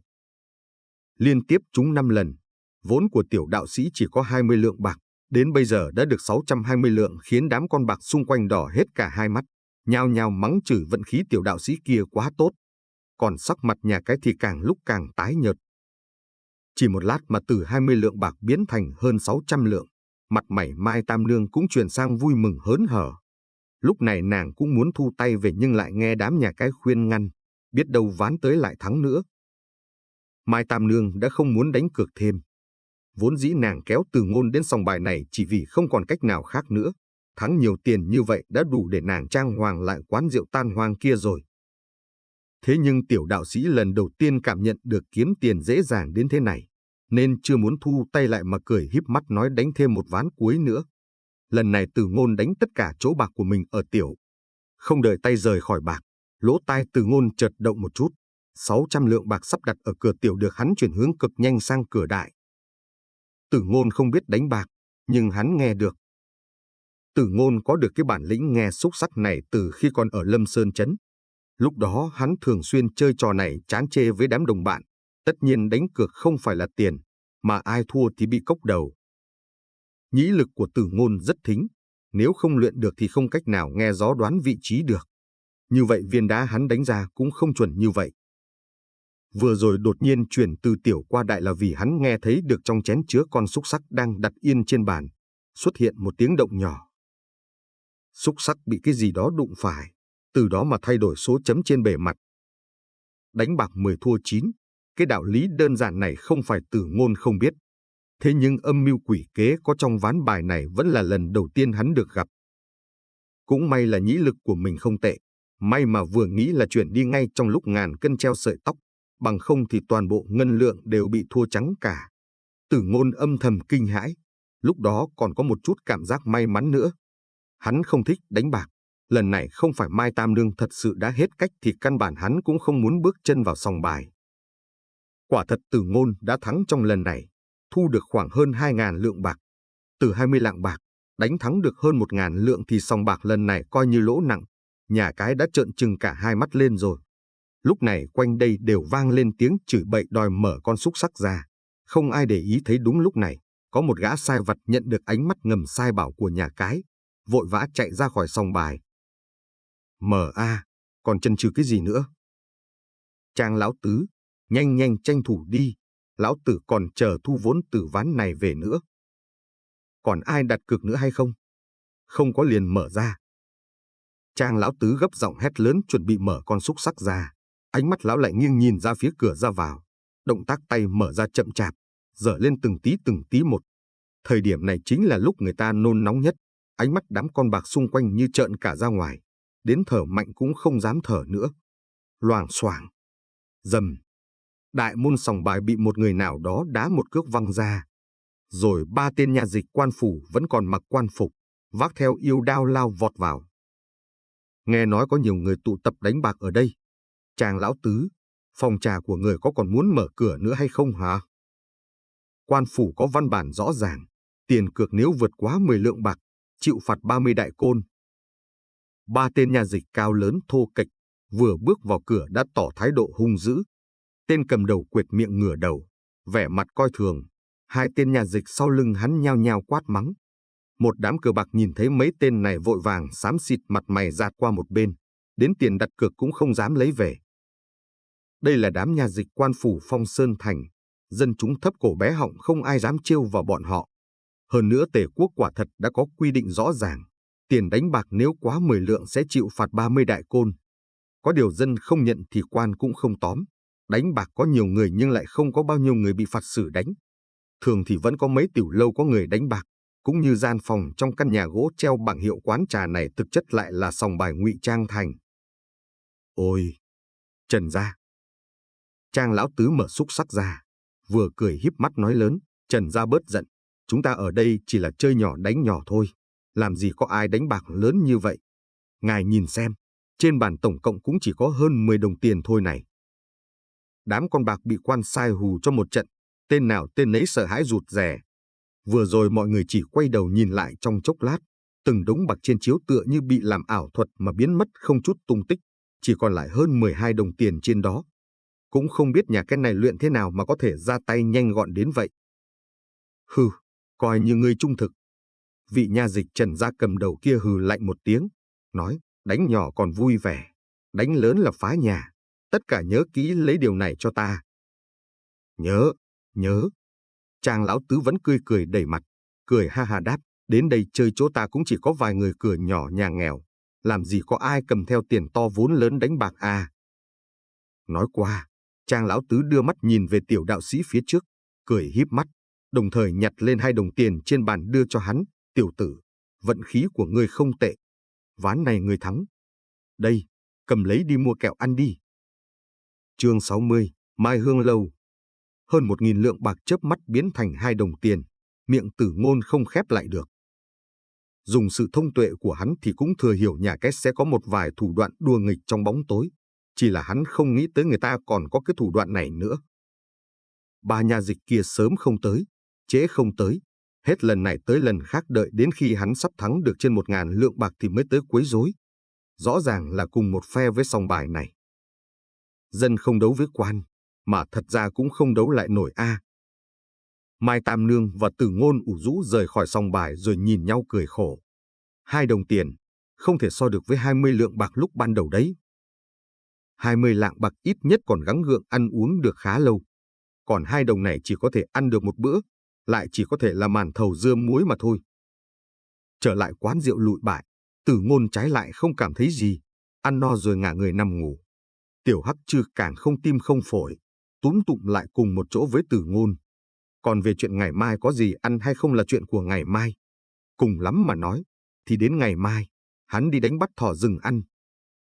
Có tuyệt kỹ trên người, coi như cả đời này tiểu đạo sĩ không sợ chết đói. Chỉ cần gà rừng, thỏ rừng trên núi không tuyệt chủng thì ngày nào Tử Ngôn cũng đều được no bụng cả. Hắn không lo nghĩ nhưng tâm tình Mai Tam Nương lại loạn như ma. Một nữ nhân trông coi một quán rượu lụi bại, không làm ăn buôn bán gì được thì đừng đề cập đến chuyện nuôi thân nữa. Dù gì nàng vốn là tiểu thư gia đình đại hộ, bị đuổi ra khỏi nhà còn phải sống như tên ăn mày, còn mặt mũi nào đối diện với đám người nhà luôn coi thường mình. Một đêm không ngủ, nữ nhân ngồi cả đêm tại sảnh lớn của quán rượu, hai mắt sưng đỏ. Trời vừa tảng sáng, không ngờ có khách đến nhà. Người tới tất nhiên không phải đến để uống rượu, bởi vì trong tiểu lâu không có lấy một cái bàn ghế nguyên vẹn. Trừ phi đối phương là một kẻ mù lòa hoặc một tên ăn mày mới ghé đến, hoặc cũng có thể là người quen. Không phải là kẻ mù hay tên ăn mày, mà quả thật là một người quen của Mai Tam Nương, là Lý Quý mà nàng đã từng gặp ở Lý Gia Trấn. Tam tỷ, sao tỷ lại chuyển tới đây rồi, làm ta tìm kiếm mệt nghỉ à? Lý Quý tự tìm đến đây, hàng mi nhăn lại có chút vẻ tiếc hận. Năm đó tiểu thư Mai ra mỗi lần ra ngoài, vàng bạc đầy người, nha hoàn thành đàn, Không ngờ hôm nay lại rơi vào tình cảnh thế này. Lý Quý vừa vặn làm xong chuyện làm ăn bèn trở lại Phong Sơn Thành. Lấy quan hệ giao tình giữa Lý gia và Mai gia, y nhanh chóng biết được tin tức Mai Tam Nương đã bị gả ra khỏi nhà. Về sau y tìm thấy Lục Thẩm đang thua đỏ mắt tại sòng bài, cho gã 10 lượng bạc nữa mới hỏi thăm được tin tức Mai Tam Nương đã hủy hôn, tìm trái tìm phải khắp nơi cuối cùng mới tìm ra Mai Tam Nương tại quán rượu lụi bại này. Gặp được cố nhân, Mai Tam Nương thở dài một tiếng, lắc đầu cười khổ. Cảm tình giữa Lý Quý và Mai Tam Nương rất tốt. Từ nhỏ, y đã luôn đi theo sau người ta mà lớn lên, nên y coi Mai Tam Nương như tỷ tỷ của mình. Người nhà Lý gia đã sớm thấy Mai Tam Nương không được Mai gia chào đón. Các trưởng bối không quản nhưng Lý Quý lại quyết định tới thăm một phen. Nếu có thể giúp đỡ được gì thì y sẽ cố sức giúp đỡ. Đây là Tam tỷ quyết định làm ăn riêng rồi sao? Lý Quý nhìn một vòng quanh quán rượu đầy hào hứng, nói, nơi này không nhỏ, chẳng qua là quá mức cũ nát, thu thập một phen thì sẽ trở thành một nơi tốt liền thôi. Nhất định là Tam tỷ thiếu tiền rồi a. Quả nhiên mới bằng đây tuổi đầu đã đủ khôn khéo bàn chuyện buôn bán thay gia đình, nói rõ Lý Quý này đã đủ đảm đương phần nào rồi. Lúc này sao y không nhìn ra được khổ tâm của Mai Tam Nương? Căn tiểu lâu này đã là toàn bộ thân gia của Tam tỷ rồi. Mai Tam Nương cười khổ nói. Ta biết rõ Tam tỷ là một người không thích cầu cạnh người khác mà. Lý Quý vừa nói, tay móc từ trong ngực ra tờ ngân phiếu 3.000 lượng bạc nói, chút tâm ý của tiểu đệ, hy vọng có thể giúp được Tam tỷ trong lúc khó khăn này. 3.000 lượng không phải là con số nhỏ. Gia đình bình thường làm lụng chắt chiu mấy đời cũng không được số này. Nhìn tờ ngân phiếu trong tay, hai mắt Mai Tam Nương đỏ lên. Ý tốt của Lý gia huynh đệ, Tam tỷ nhận. Khoản tiền này coi như ta mượn tạm, 2 năm sau Tam tỷ nhất định trả hết nợ. Tam tỷ khách sáo rồi. Ai, tùy tỷ vậy. Nhưng mà lúc khai trương phải để ta đến cùng ăn mừng đấy. Hặc hặc. Quả nhiên là quý nhân. Tử Ngôn nghe tiếng động bên ngoài bèn tỉnh dậy. Lúc hắn đi ra thì Lý Quý đã đi rồi. Chỉ còn lại Mai Tam Nương đang vui sướng khoa chân múa tay trong đại sảnh. Hắn còn tưởng nàng bị động kinh bèn chạy qua xem xét. Sau khi nói vui một câu xong thì hắn còn phải giúp người ta gọi một đám thợ thủ công về nữa. Có tiền thì chuyện gì cũng dễ làm.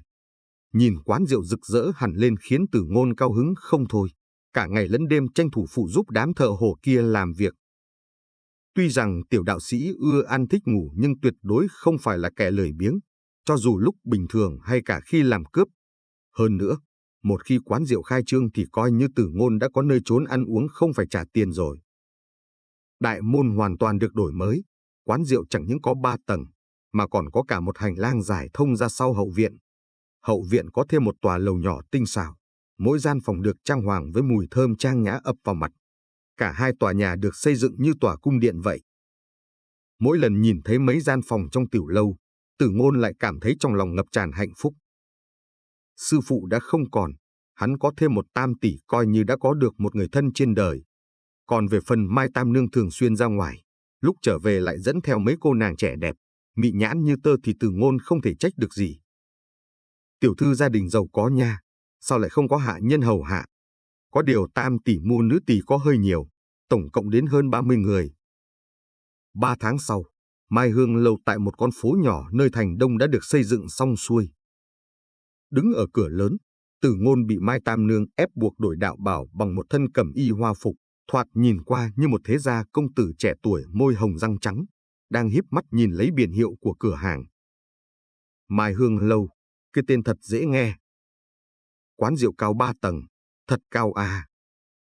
Tử Ngôn còn đang say mê nghĩ đến cuộc sống tốt đẹp ăn uống thoải mái ngày sau. Chàng pháo cạnh hắn không biết được ai đốt thành từng hồi đùng đùng ồn ào, khói trắng cuồn cuộn nơi cửa ra vào. Láng giềng xung quanh cũng đều bước ra ngoài mà nhìn lại. Đây là ngày khai trương. Con phố nhỏ này là một trong những con phố ở Đông Thành. Đường phố có người qua người lại tương đối náo nhiệt, nhưng hai bên đường lại không có nhiều cửa hàng. Mai Hương lâu có thể coi một nơi hoành tráng hàng đầu, dễ dàng nhận ra nhất trong con phố nhỏ này. Ngày khai trương buôn bán, tất nhiên sẽ có khách ghé qua. Tử Ngôn trở thành một đứa nhỏ giữ cửa, nghênh đón khách ngay cửa ra vào. Loại chuyện lặt vặt này chỉ cần trưng ra bộ mặt tươi cười là đủ rồi, không cần phải nói nhiều lời. Còn như khách nhân vào cửa tiệm thì đã có gã sai vặt tiếp đãi. Cười là chuyện dễ dàng nhất rồi, nhất là cười ngây ngô. Tiểu đạo sĩ mỉm cười, bày ra khuôn mặt tươi cười đầy bộ dáng vô hại cả người lẫn vật. Một thân quần áo mới vốn đã là chuyện vui. Không những thế, có một vài tay khách nhân xa xỉ còn ném cho hắn vài đồng tiền, đếm ra được hơn 10 đồng. Cuối cùng cũng tìm thấy được chuyện tốt, dáng vẻ tươi cười của Từ Ngôn càng đậm ý vui vẻ. Có điều khách nhân càng lúc càng nhiều, nụ cười trên mặt Từ Ngôn cũng dần trở nên cứng ngắc lại. Không phải mệt mỏi vì cười nhiều, mà hắn nghe được một vài lời bàn luận của đám khách bên tai. Lý huynh, mời mời, ha ha, hôm nay tiểu đệ làm chủ, chúng ta lên trên lầu của Mai Hương lâu này bàn chuyện mua bán đi à. Nghe nói Vũ nương nhà này xinh đẹp như hoa, thương lượng mua bán xong, chúng ta không say không nghỉ, có mỹ nhân làm bạn thì còn gì sung sướng bằng. A Tể viên ngoại, ngưỡng mộ đã lâu, ngưỡng mộ đã lâu. Mời vào, mời vào. Mai Hương lâu này tuy nói mới khai trương, thế nhưng đến đầu bài của Ngọc Hồng lâu cũng bị đảo qua đây đấy. Ha ha. Tô lão gia, ngài chậm chậm lại. Lúc này mới là buổi trưa, thanh lâu này mới vừa khai trương, gấp gáp cái gì chứ? Đám khách toàn là nam nhân nối liền không dứt, nhưng khách nữ lại không có một ai. Nhìn đám người đến đây có muôn hình muôn vẻ, cằm của Từ Ngôn như muốn rớt cả xuống đất. Thanh lâu, không phải Mai Hương lâu là quán rượu sao? Làm sao lại biến thành thanh lâu rồi? Ta là đạo sĩ A, làm sao có thể ở thanh lâu?